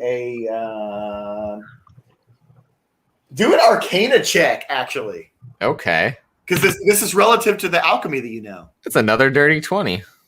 Yeah, you, based on just what you told him, and he told you, he's on the right track, and you think you might be able to solve it. Let's go back to, you got a lab? You got a place you stay? Let's go figure this out. I think I might be able to help. He says, I have a test site right outside of town, but I haven't been there in weeks. He takes another drink and just slams it down.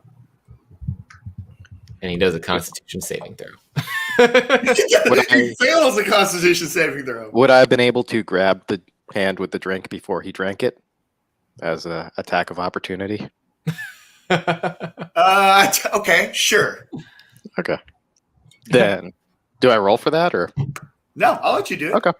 Then before he's able to slam it down, I will grab the drink out of his hand, slam it down, and just tell him, "We were here to get you. You don't have to return in one piece." Anybody want to respond to that? He's like, well, see, I knew the assassins would come at some time. Sometime go ahead and turn me in. Say, friend, I'm not here to kill you, but you don't need both working legs if you're working on the flying machine. I'll help you get a little higher, maybe, if you're a lighter weight. Alon, what do you have to say about all this? Truthfully, I don't care if he goes back or not. Why is that? No, this is what Alon would say. I know to find him. He doesn't want to go back. I don't care if he goes back. We'll go back and tell his wife where he's at and what he's doing. Because you're a religious man and you don't like what he's doing here?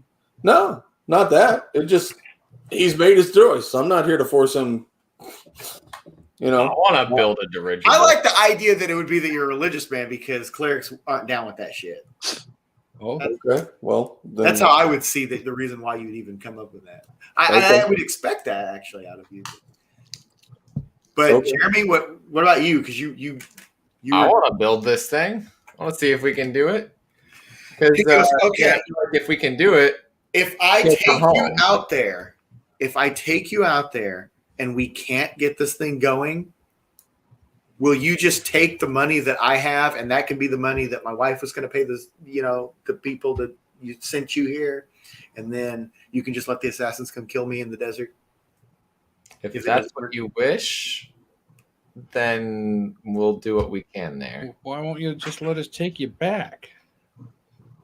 Because they'll come kill him and his wife. Yeah, he said he didn't want to be there because he'd rather be killed here than have his wife. Well, okay, I guess that makes sense. I'd like to I like what Jeremy said though. I mean, I like I want to see him finish the dirigible. All right. So that we can. So he's like, okay, it is approximately 10 knots to the northwest of town. We going there now? He's like, sure. I would assume so. Let's do it. How do you guys want to get there?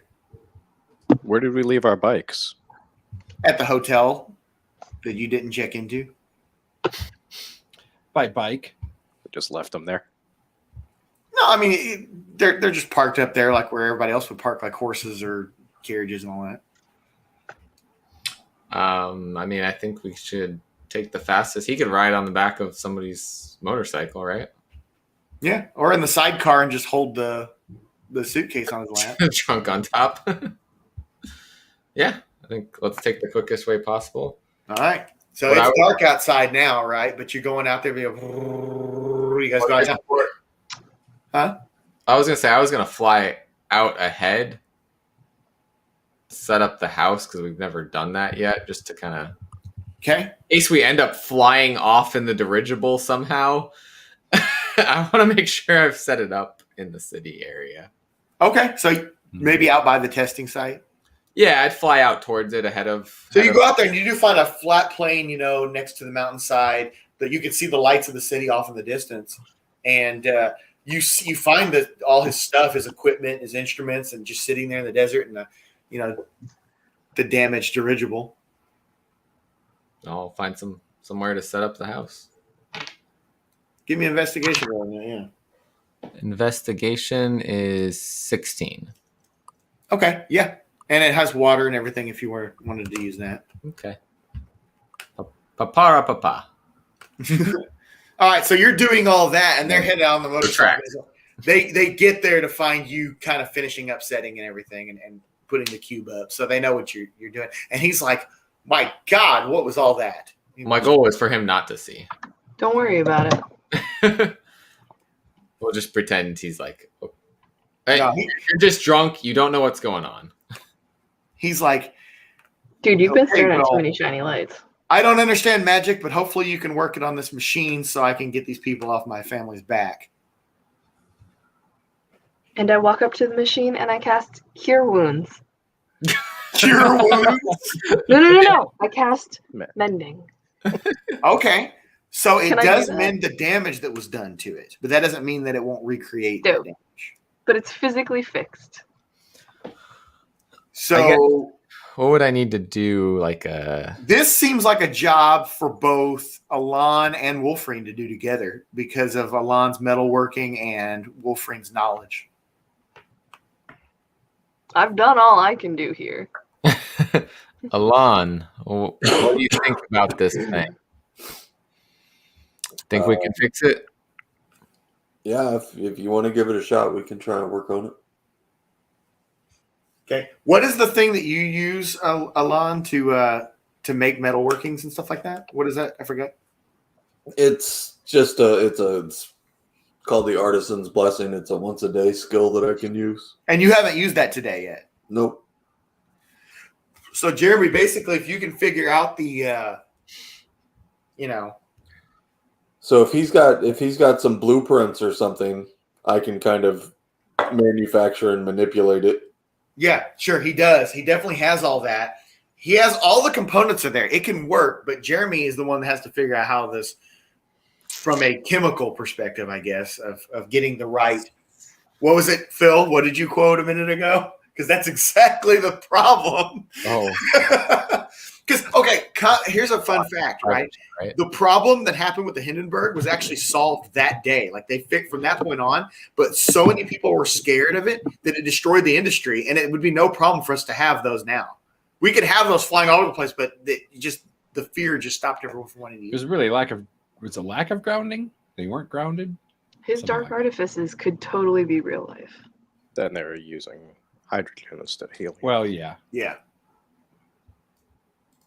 I guess. Yeah. So Jeremy, what kind of role would you do to be able to change out the compounds on that? That is a very good question. I mean, can I just do an intelligence check or? Intelligence Saving throw? Yeah. Well, you already did that and you figured out what it is, but you need to maybe insight actually. Okay. If you were to do insight with him doing his We'll see how the roll goes because my insight's only +1. Okay. 15 + 1, 16. All right. And if Alon uses his thing, then you guys can give it a try. So I assume that that's no problem, Alon. So yeah, I will try and manipulate the metal into where it's supposed to be to do what it's supposed to do. Cool. And you're like, I'm doing this for your wife, not for you, sir. No. Anyway, he's I like, got these chemicals right. So you can see that he's like thrilled because he was like 95% there, but you guys were able to kind of piece this and hopefully and everything lights up and we expect 10% of the profits. So it gets going and all that kind of stuff, and it does lift up, and he's this thing's got like a passenger car, basically similar to a passenger car on a train. There's a crew of people could be on board this thing. It only takes a couple people to man it, but you could take a whole tour on this thing. Mm-hmm. It's lifting up and it's going. He's like, okay, this is how far we got before, and this is when it blew up, and nothing happens. It's just levitating there above the ground. Problem solved, sir. Now go home with your wife. And then an arrow flies on the ground from out of nowhere. Someone's sabotaging him. Perception check? Assassins. Perception check. Go ahead.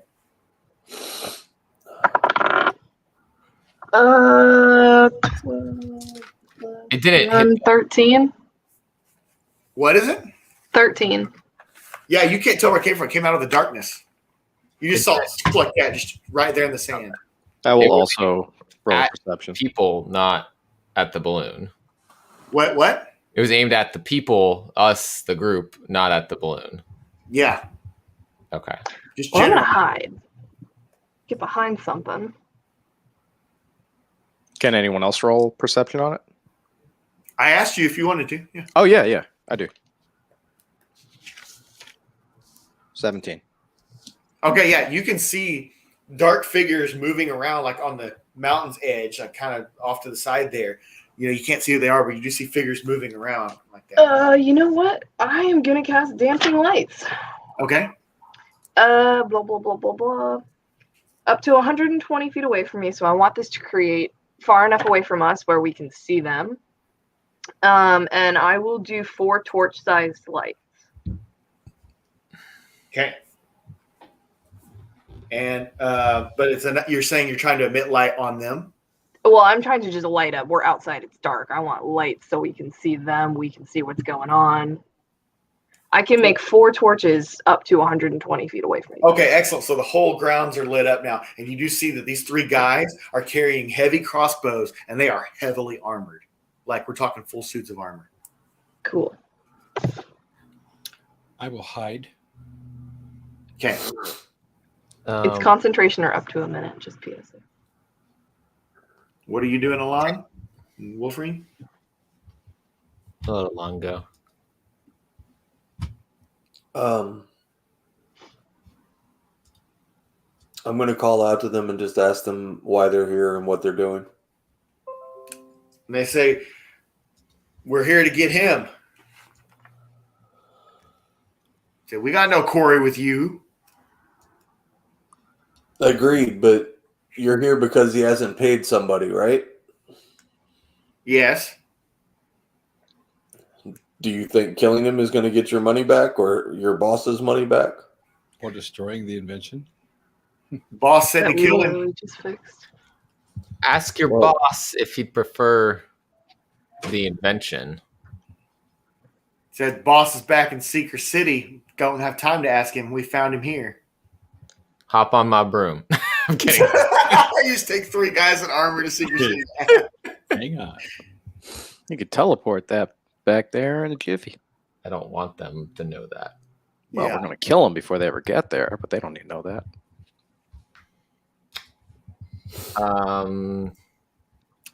Charm person. Try it. Wisdom saving throw. So I guess just whichever member, doesn't matter. 15. My DC spell save DC is 15, so I think that means he saves. Yeah.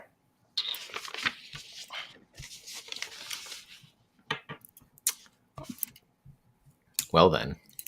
Anybody have any other negotiations? Nope, I'm still just concentrating on making sure the lights don't go out after a minute. I say, sure, come on over. He's all yours. You see one of them start to head down the hill, just like that. And the other two are back there, and he's got the crossbow up, and he's walking toward you. How far away are the other guys? 100 feet, 150 feet, maybe. I'd like to try persuasion, basically persuading them to not kill this guy so that their employer can get his money back. Do it, but you will lose your hide. Well, you'll still be hiding, but you won't be stealthy. All right. I lost my hide and rolled a crit fail. Oh. Okay, so you actually surprise one of the guys, and he takes a shot at you. Oh. He thought you were trying to jump out and get him. Hi. 14. You need my armor class? Yep. Mm-hmm. Is 17. Okay, so he fires an arrow at you. Okay. Or a crossbow bolt. It misses, I assume. Yeah, I'll just wave. And he now has to take the time to reload if he wants to Question use that still weapon. stands. Are we going in any order right now? I'm just seeing what you guys are reacting to before that it goes. Was that the guy that just shot at Bean? Was he the one I just tried to charm? Yes. I don't really take that as a thing of anger. I just scared the shot out of him. Well, maybe. Then I could try. So I call out to the three guys and I tell them, look, we're not going to let you just kill this guy. I know it's what you're here to do, but the three of you are going to have to take on however many of us are here, which you don't even know, and you're not going to get out of here alive. Roll deception.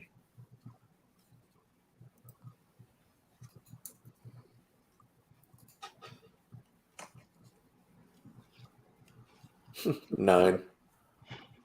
He's loading his crossbow back up. He goes, I count 5. I'm going to cast Charm Person. Fuck it. Okay. Wisdom saving throw. Maybe yours will work. 18. Nope, doesn't work, and all the lights have now gone out. Because I stopped concentrating. Okay. Because nobody wants to attack it that way. Good deal. All right. Well, we're in combat now, so we'll use the same numbers from earlier. So that we'll count that as Nola. You'll go first. I'll cast Guiding Bolt at the closest one. The one that because the other two are still back up on the hill. This guy's walking toward you guys. He just reloaded his crossbow bolt. Go ahead. It's 17. Doesn't hit. Damn.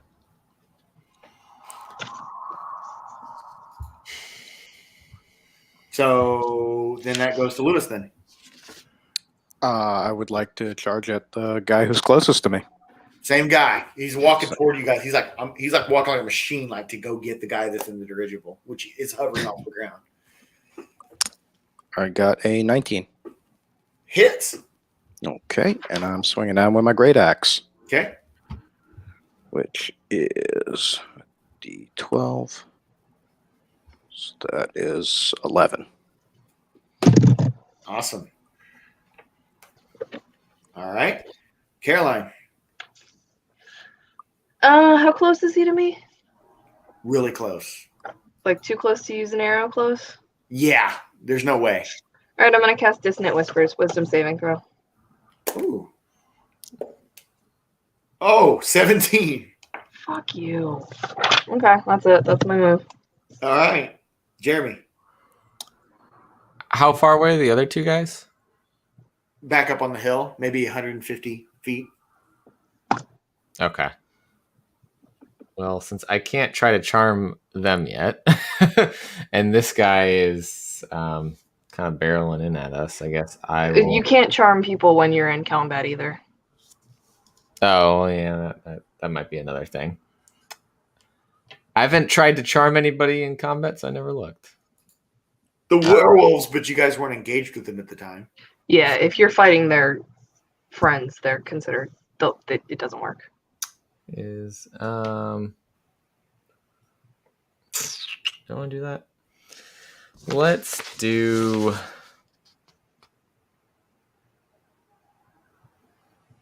It's like keep saving to do good on wisdom saving throws. I'm just going to. I'll cast magic missile. What the hell? On the one nearest. Surprised it took you this long. The guy nearest me. Can you hit the guys up on the hill? No. Okay. So I'm just doing a level 1. So that's 3 and 6 plus what is it? Plus 1, right? So 9 total. So 9 damage? Yeah. Okay. It hits him, does damage, but he just keeps on walking like that. All right. So then we get to Phil. Muted. You're muted. I would like to go after the guys on the hill. Okay. How would you like to do that? Well, are they in clear view of me, or am I in clear view of them? You can clearly see. Well, her lights went out, but you know where they're at. Okay. I'd like to zigzag straight at them. Okay. So here's the deal. What's your speed? My speed is 30 feet. Okay. They are almost 150 feet away. It would take you 4 turns to get to them. Yikes. Gonna have to get to them eventually. They'll start coming towards us, I assume. Right? Okay. Let's drive away from them. We got our bikes. Oh, well. See, I guess, here was my thought. I just want to, if We don't have enough bikes for everyone. Okay, then Sure, alternatively, who is most threat to the guy we're here for? Who's the most threat? What do you mean? Yeah, they're going after him. The other right? two are just on the hill, just they're waiting, and then the one guy. Do you mean of us? Are you suggesting that someone pretend they're going to kill him? No. I want to protect him, but who is most threatening him? This guy that's walking, he's just disregarding taking the hits. Okay. Like everybody's like throwing hits at him, and he's just walking by with the armor, heading toward the guy with a reloaded crossbow. Is he? How aware of he is me? Of me is he? You're hidden. He knows there's another person there that he counted, but he doesn't know where you're at right now. Well, my intention then would be as speedily as possible, maneuver into attack from behind. You could absolutely do that. Okay. In one round? In this round? Yes. Go ahead. Okay. Then here's my roll to attack. Is this a attack of opportunity or a sneak attack? It's a sneak attack for sure. Okay. I rolled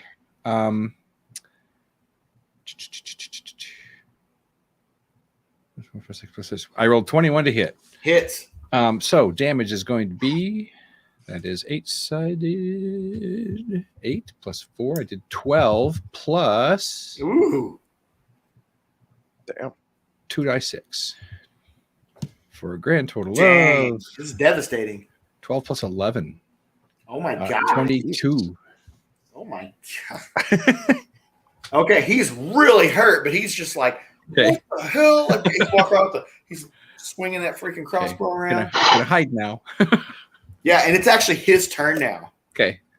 And like he doesn't know where you are because you did that shit, but he does. He knows that he got hit by Jeremy a minute ago, so he's gonna fire at Jeremy. Oh jeez. Also, I'm hitting him with an axe. Like right. Oh, you're right up on him right now. Yeah, I'm right on him. Yeah, I charge okay, right so now. he doesn't aim for Jeremy then. He just knows he's getting hit by all them guys. Got you, bud. Yeah. So he's so close to you that he can't hit you with the crossbow, like shooting, but he's gonna bludgeon you, like to hit. He rolls a 9. He just kind of like takes the crossbow, like whacks you with it, but it doesn't do anything. So the other 2 guys are just hanging back right now. But we're back to Nola's turn. I'll cast Sacred Flame at him. Okay. Dex save of 15. 12. 4 points. Okay. Radiant damage. All right. He's getting all kinds of fucked up right now. Lewis, you're right up on him. You're tearing away. I tried to tear him up. All right. 18. No, it doesn't hit. Damn. So it's 19 that has to hit. Yeah. Okay, so Jeremy. Some armor. I was blinded by skipped me. the light. Oh, sorry. Yeah, Caroline. Yeah. How close is he to me? 20 feet ish. And that's too close to shoot an arrow, you said? Yeah. I guess I'm gonna hit him with my rapier and see what happens. Say in the dark and all that kind of stuff. We got to play it a little realistic there. Yeah, like move over to him. Yeah, and, you can do like, that. I'm just saying like with the bow now. So 13 plus 7, dirty 20. Okay. And that is a D8. That's 3 plus 5, 8 damage. And then I will disengage and like step back with my bonus action. Now it's Jeremy's turn.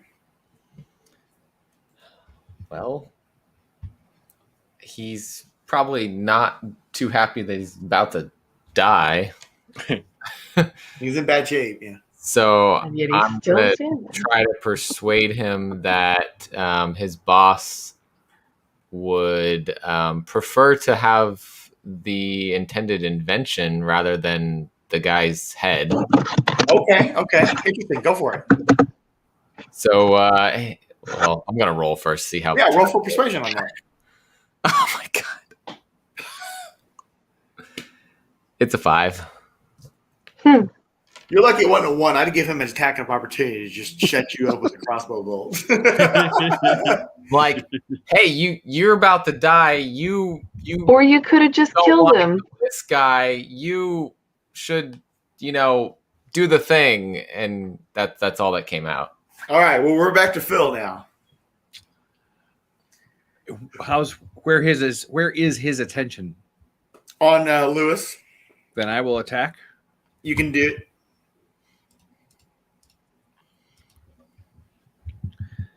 Plus 2, 9, plus 4, 5, 6, 15 to hit. Does not. Nope. Does not. I will disengage. Back to the darkness. Yep. So it's back to this dude who's like right up on you, whatever. He throws that crossbow down and he reaches for a dagger and he's going to try to freaking jab Lewis. He can try. 16? That hits. Got a dagger in you. It only did 1 damage. Well, 1 plus 1, so 2 damage. Just a flesh wound. Just a flesh wound. I licked the blood. All right, then we're back to Nola. We'll do another round of Sacred Flame on him. Okay.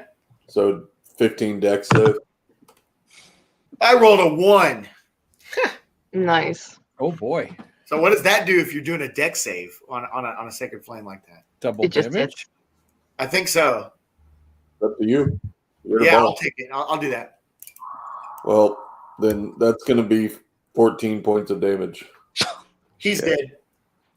Yay. So he dies, and the 2 guys up on the hill, they're like, you can't see them really well because she turned her dancing lights off, but they're still up there, and they're murmuring to each other. And the guy running the thing says, just come with me. We'll take off in this thing. I mean, Don't let him in the floating machine. yeah, that seems like a bad idea. Yeah, they're gonna Wolfrian shoot him should out of the go- sky. Wolfgar, it's your turn. What are you going to do? I think Wolfrian should Is it go my in the turn? thing. Yeah, Nolan what? Alon what?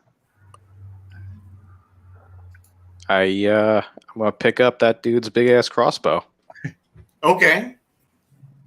and start walking towards the other guys up on the hill. So, Okay. side note, Alon set him on fire. What's Yes? oh No. Is he no? creating She sacred light? flamed. Yeah, he's Oh. on fire. Well, I heard He didn't do the flame, I burning chest assumed thing, did he? fire. So you're gonna start walking towards those guys? What's the range on this crossbow, or do I not know? You've never messed with crossbows before. Unless you have a proficiency, but I don't think so. I don't think so. I'd be surprised. How far away are the guys up on the hill? Like 150 feet. I think you could probably hit them, but they It should hit considering a regular air. Just remember, is I'll throw a 80, javelin at them, 320. It is dark, so you're going to throw with disadvantage. Okay. At the range that it's at, and only having regular dark vision, and they're kind of, It's not going to hit. Okay. Yeah. So again, the guy's like, okay, well, I'm taking off, whatever, and he lifts up and he's, going out. I grab him and yank him out of that fucking balloon. He's not leaving without us. I tried to get you to go. Well, I didn't. We're not leaving. Why are we leaving? Because it was these not guys are agreed here to upon that kill we're me. leaving. Just because he's a little bitch doesn't mean we want to leave and lose the EXP. So you're saying, okay, so you left. I see him grabbing. I yank that motherfucker, I throw want him on you the to ground. give me an acrobatics check. Fuck yeah, I have +7. Well, that is a 16 + 7. That's math. I think Okay, I so win. you leapt, you grabbed on the thing, you climbed up, and you went to him, and you put this thing down. I grab him and I say, "Sit, motherfucker, or I'll stab you." And he starts lowering it back down, but over, it's maybe 30 feet in front of where it took off I'll from. stab the fucking balloon. We've committed. Because that was the whole thing here. We were trying to fix the Yeah. balloon. So he's not taking off now. Cool. He's got Guess who has mending? Clearly the thing's working fine, though, because it went up probably 50 feet, 40, 50 feet, and then came back down, landed like 30 feet ahead of it. So he's on there with you, and he's hiding, Yeah. You sit, So, you stay. We're not leaving. We're not running. So- Not unless the group decides. Lewis is walking toward the guy. Jeremy, that was your turn there, I guess, because you did all that. Mhm. Jeremy, it is your turn. Well, I'm okay with leaving. We got the guy. We've got the invention working. We can bring it to the bosses, the people we lent the money from, and be like, "Look, it's working." Then it will be a group decision. I'm not letting Right. him up and hightail out without us. I'm gonna say that. Yeah, no, I don't want him to leave by himself. But Where are our bikes? They're sitting over there. There's What way are they attacking us from? The way we came? No, they're up Currently on we're the- not being attacked. They're on one of the mountainsides. They're not coming from the city right now. Okay, so they're. They basically found his test site and waited for him to come back. Can we just get on our bikes and drive away? You could. I was going to say, Wolfrian could I'm not ride going in the to, I'm just balloon wondering. with him for security reasons because, in worst case scenario, if there's an accident, then he can save himself on his broom. Yeah. Meanwhile, That's not a bad idea. we're riding the bikes home. Or at least out of there. Underneath. Yeah, right. Ride 'em Following into them the on the desert. ground. yeah, So let's do it. that way he Talia, doesn't. you gonna That way jump he out and doesn't go get get your away bikes? from us. Yeah. As long as the group decision is leave, not just the one stranger man. If you guys want to run? Well, the yeah, we boat shouldn't let him get away out. Feel free. on his own. But I'm. Is that what I'm- everybody wants? Not really, but I think Ulfgar. I mean, wants yeah, I'd like to kill these other two people and loot their bodies. I mean, if they're way and up take on a their money hill, and their like I'm crossbones, not but, going to be able you to know. get to them, so I'll just sit there like screaming at them, like, "Come on down, you fucking cowards!" So you're not really, you know where they're at, but you're not seeing them. You're not receiving fire from them right now. Oh, you could fly over them. No one looted that guy either yet. Loot in the middle of battle? Crossbow. not Last time shooting Dad at you. did that, it did not go well. Alon, what do you got to say?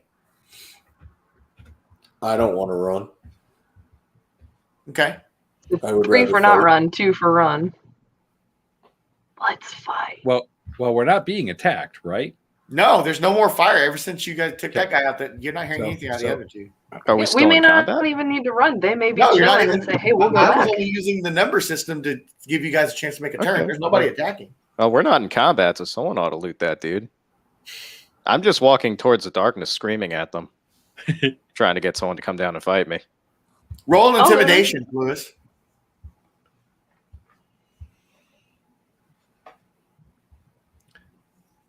$17.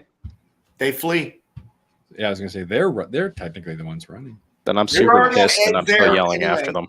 They were on edge at the beginning anyway, but with the boss going down, Well, then I'll loot the body. I shoot the crossbow into the darkness after them. Okay. Take that. I just fired. Okay. Yeah, I'm just yelling at them. That's twice we've taken Pissed. down the boss and the minions run. Yeah, that is interesting. You guys do have some intimidation about you now. But anyway, so you're looting the body, Caroline? Let's see what happens. Give me an investigation. 11 plus 5, 16. What is it? 16. 16? Okay. You find a little pocketbook inside of his armor. And when you open it up, it's got a blank check in it. Like a check From who? From you name off the name of this, company or whatever, and the guy tells you that, hey, that's one of the investors. Oh, we had that on earlier today. Great Disney movie. What? Blank check. Oh, I forgot about that. Yeah. Just gonna tuck that in my pocket. So clearly, it's a blank check to these assassins to take the guy out. Yep. Is there a bank in the casino? I was gonna say. Oh, you think there isn't? Cool.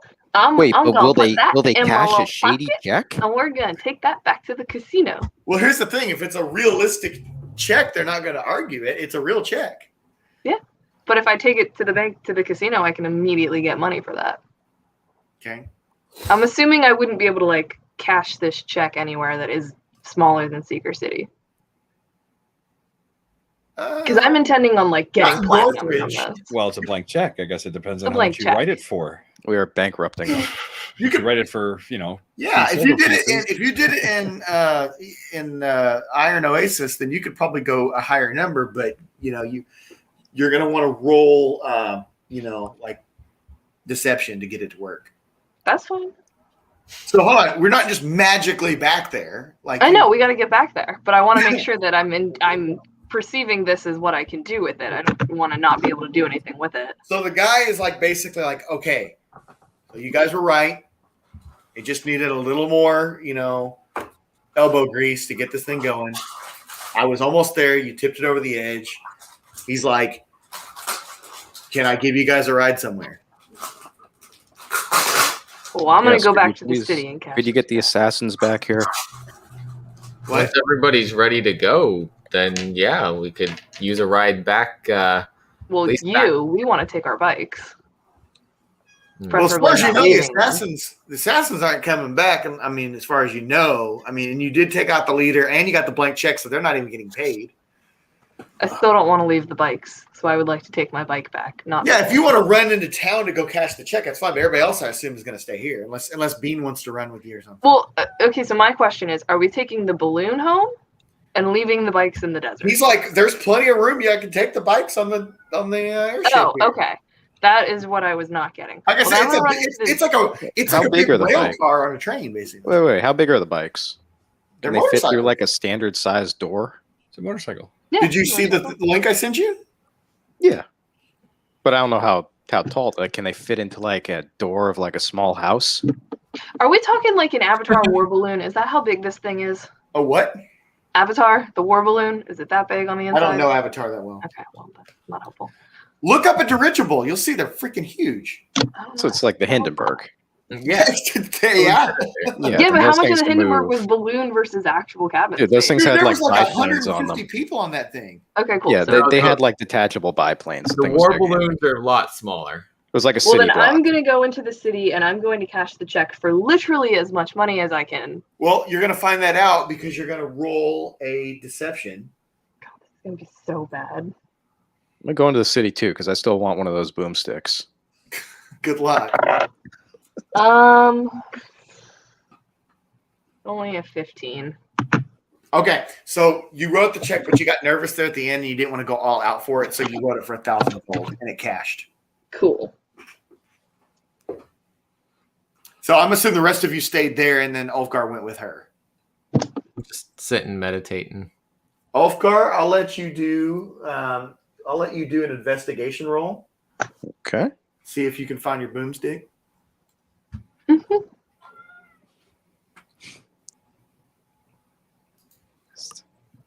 16. No. Can I look and see if there's someone selling boomsticks and bullets because I would like to buy bullets. Give me an investigation roll. That's not good. That's a 7. No. That is a 2. What you have is what you got, and you don't even really understand exactly how they work. Well, we have a bag of bullets. Someone found that. Okay. I will head back now that I have gotten my 1,000 gold. Actually, that's what, 10 platinum? Is it 100 or 100 gold is 1 platinum? You can have it done in platinum. It's. Wait, what now? With 10 gold to platinum? 10 gold is 1 platinum or 100 gold is 1 platinum? I think it's 100 gold is 1 platinum. So then I would have 10 platinum because I got 1,000 gold. Okay, I think so. We can look at it later to be sure. Why did half of our people go black? I think Jeremy's cat was yelling. That's mine. Oh, that's yours. I couldn't. I tell just what didn't want to the have to carry description 1,000 coins because you said the 250 Yeah. rules. So it was like 10 platinum is smaller. Yeah. Cool. So I am about to dole out some experience, assuming everybody's still here. Present. Pops back in for that. I heard experience. No. Kidding. I was actually just walking back. Yeah, so you guys are going to get, you guys will get 25 experience each for killing the dude.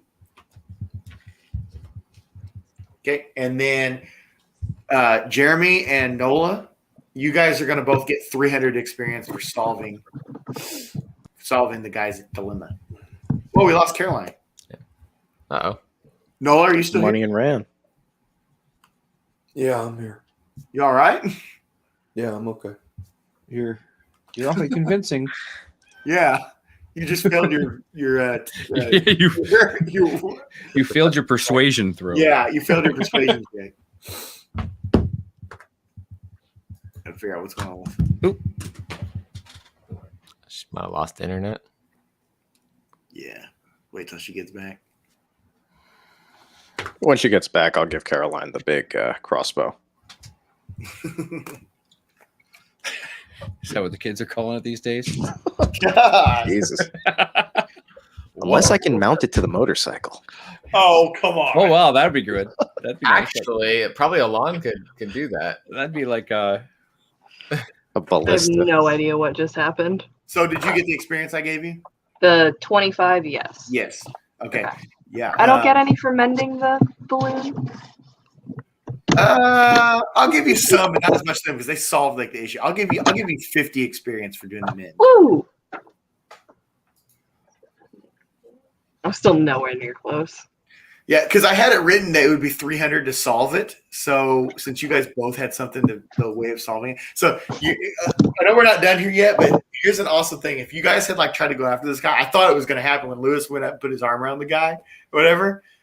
If he felt like too threatened, you guys weren't overly threatening, so he was going to take off running. And if you guys went after him, he was going to trip, fall, hit his head, and that would be like the Back to the Future thing where he got the flux capacitor idea from hitting his head on the toilet. He's like, I know how to fix it now.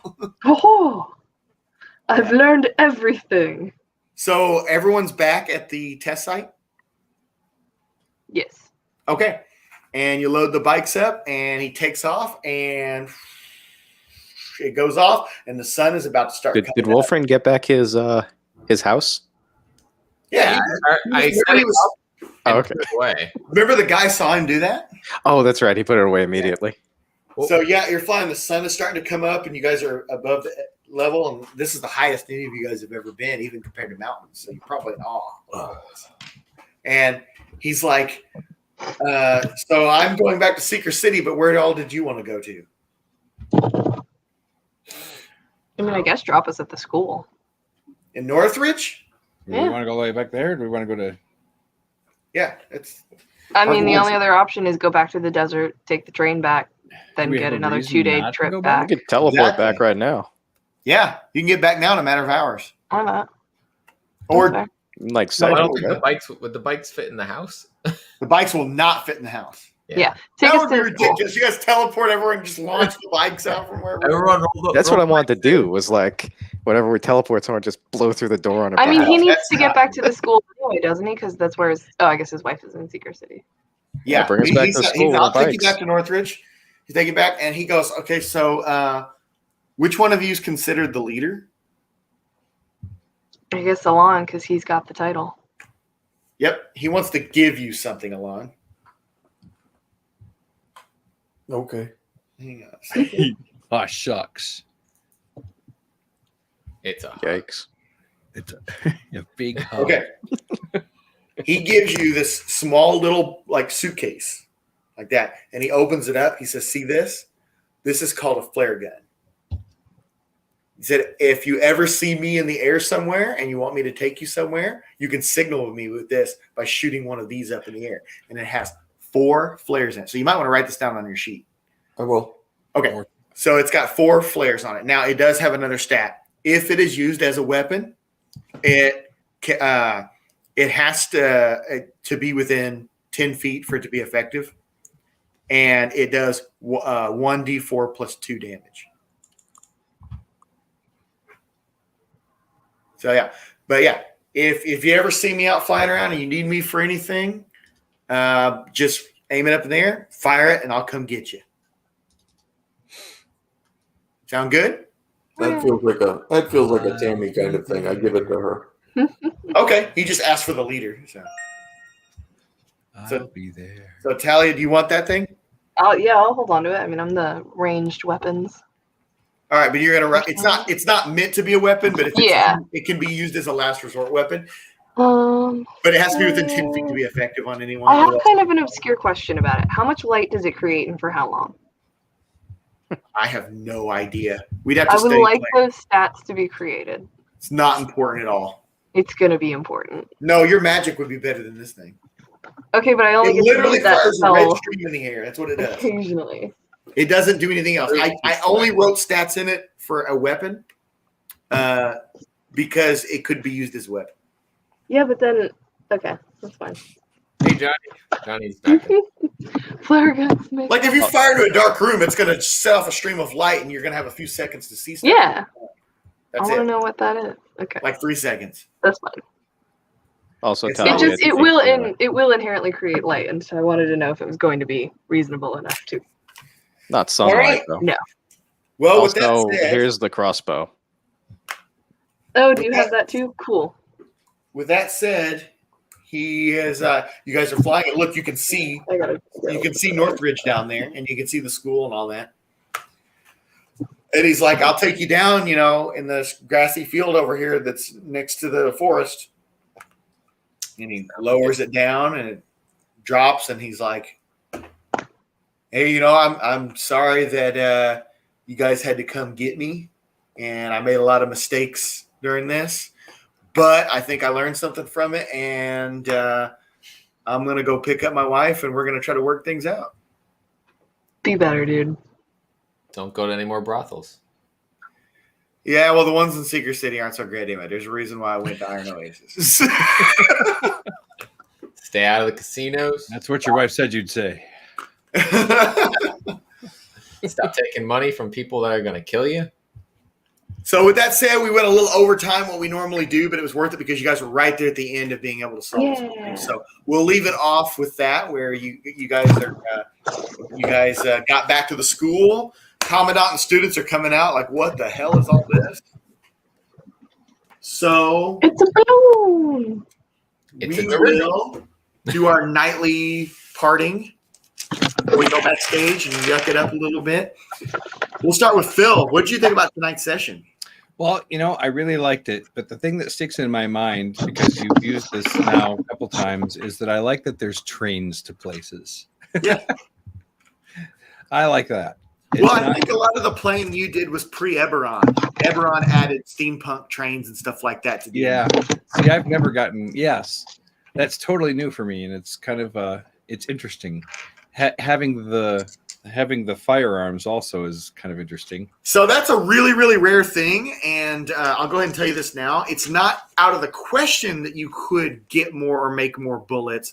It's a very, very difficult thing that even Alon would have a hard time making, but with a little time and a little work, he could. But the bullets you have are the bullets you have.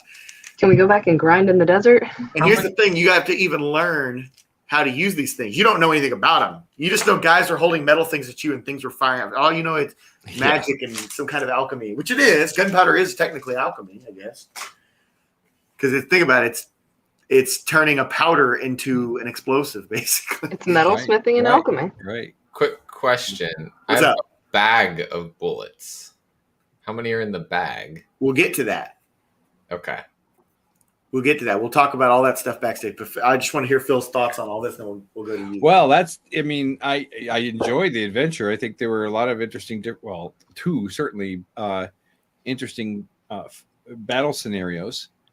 Again, in this case, both times when we killed the boss, the others kind of whimpered out, which was not that we can't take that for granted going forward, but it just was maybe an interesting coincidence. I don't know. I guess that's all I got to say. Every week, something a little bit different. Exactly. That's why I do this at this end roundup. Is I just want you guys I want to see and feel like what you guys felt about the individual adventures. Mm-hmm. So, it kind of took your mind away from the vampires, didn't it? Well, temporarily. Technically, my mind was never in the vampires, but yeah, that's that. Yeah. Although it makes my night watch feel a little better.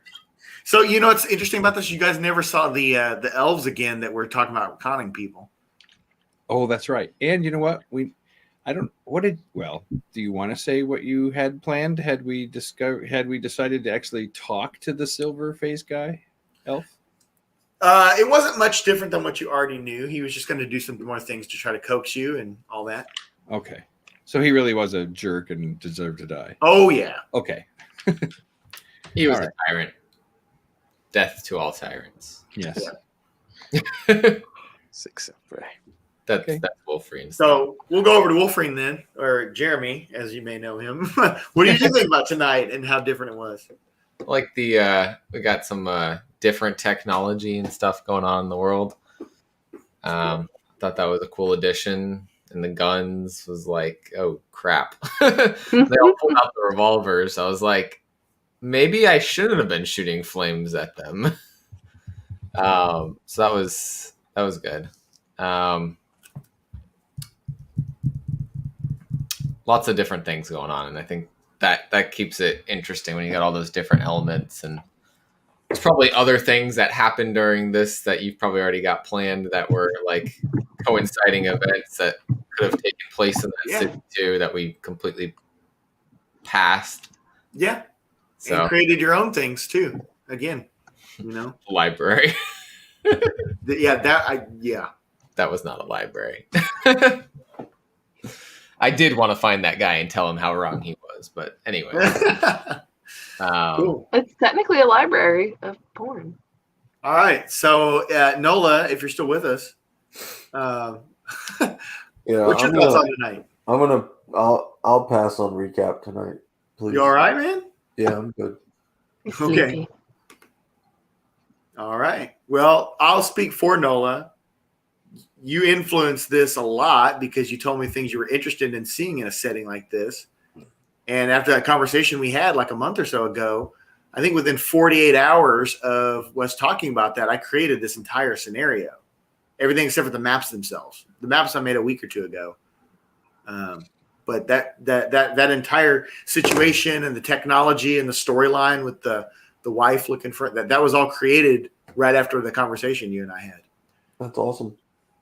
Nice. Okay. Nice. So Lewis? That's cool, man. I love some steampunk, Yeah, I'm super. I wanted to excited. get the Wild West, retractable taxi driver guns. Or I was waiting for like a big like spider robot guy to come out at the end. Everything's Wild Wild West. Yeah, right.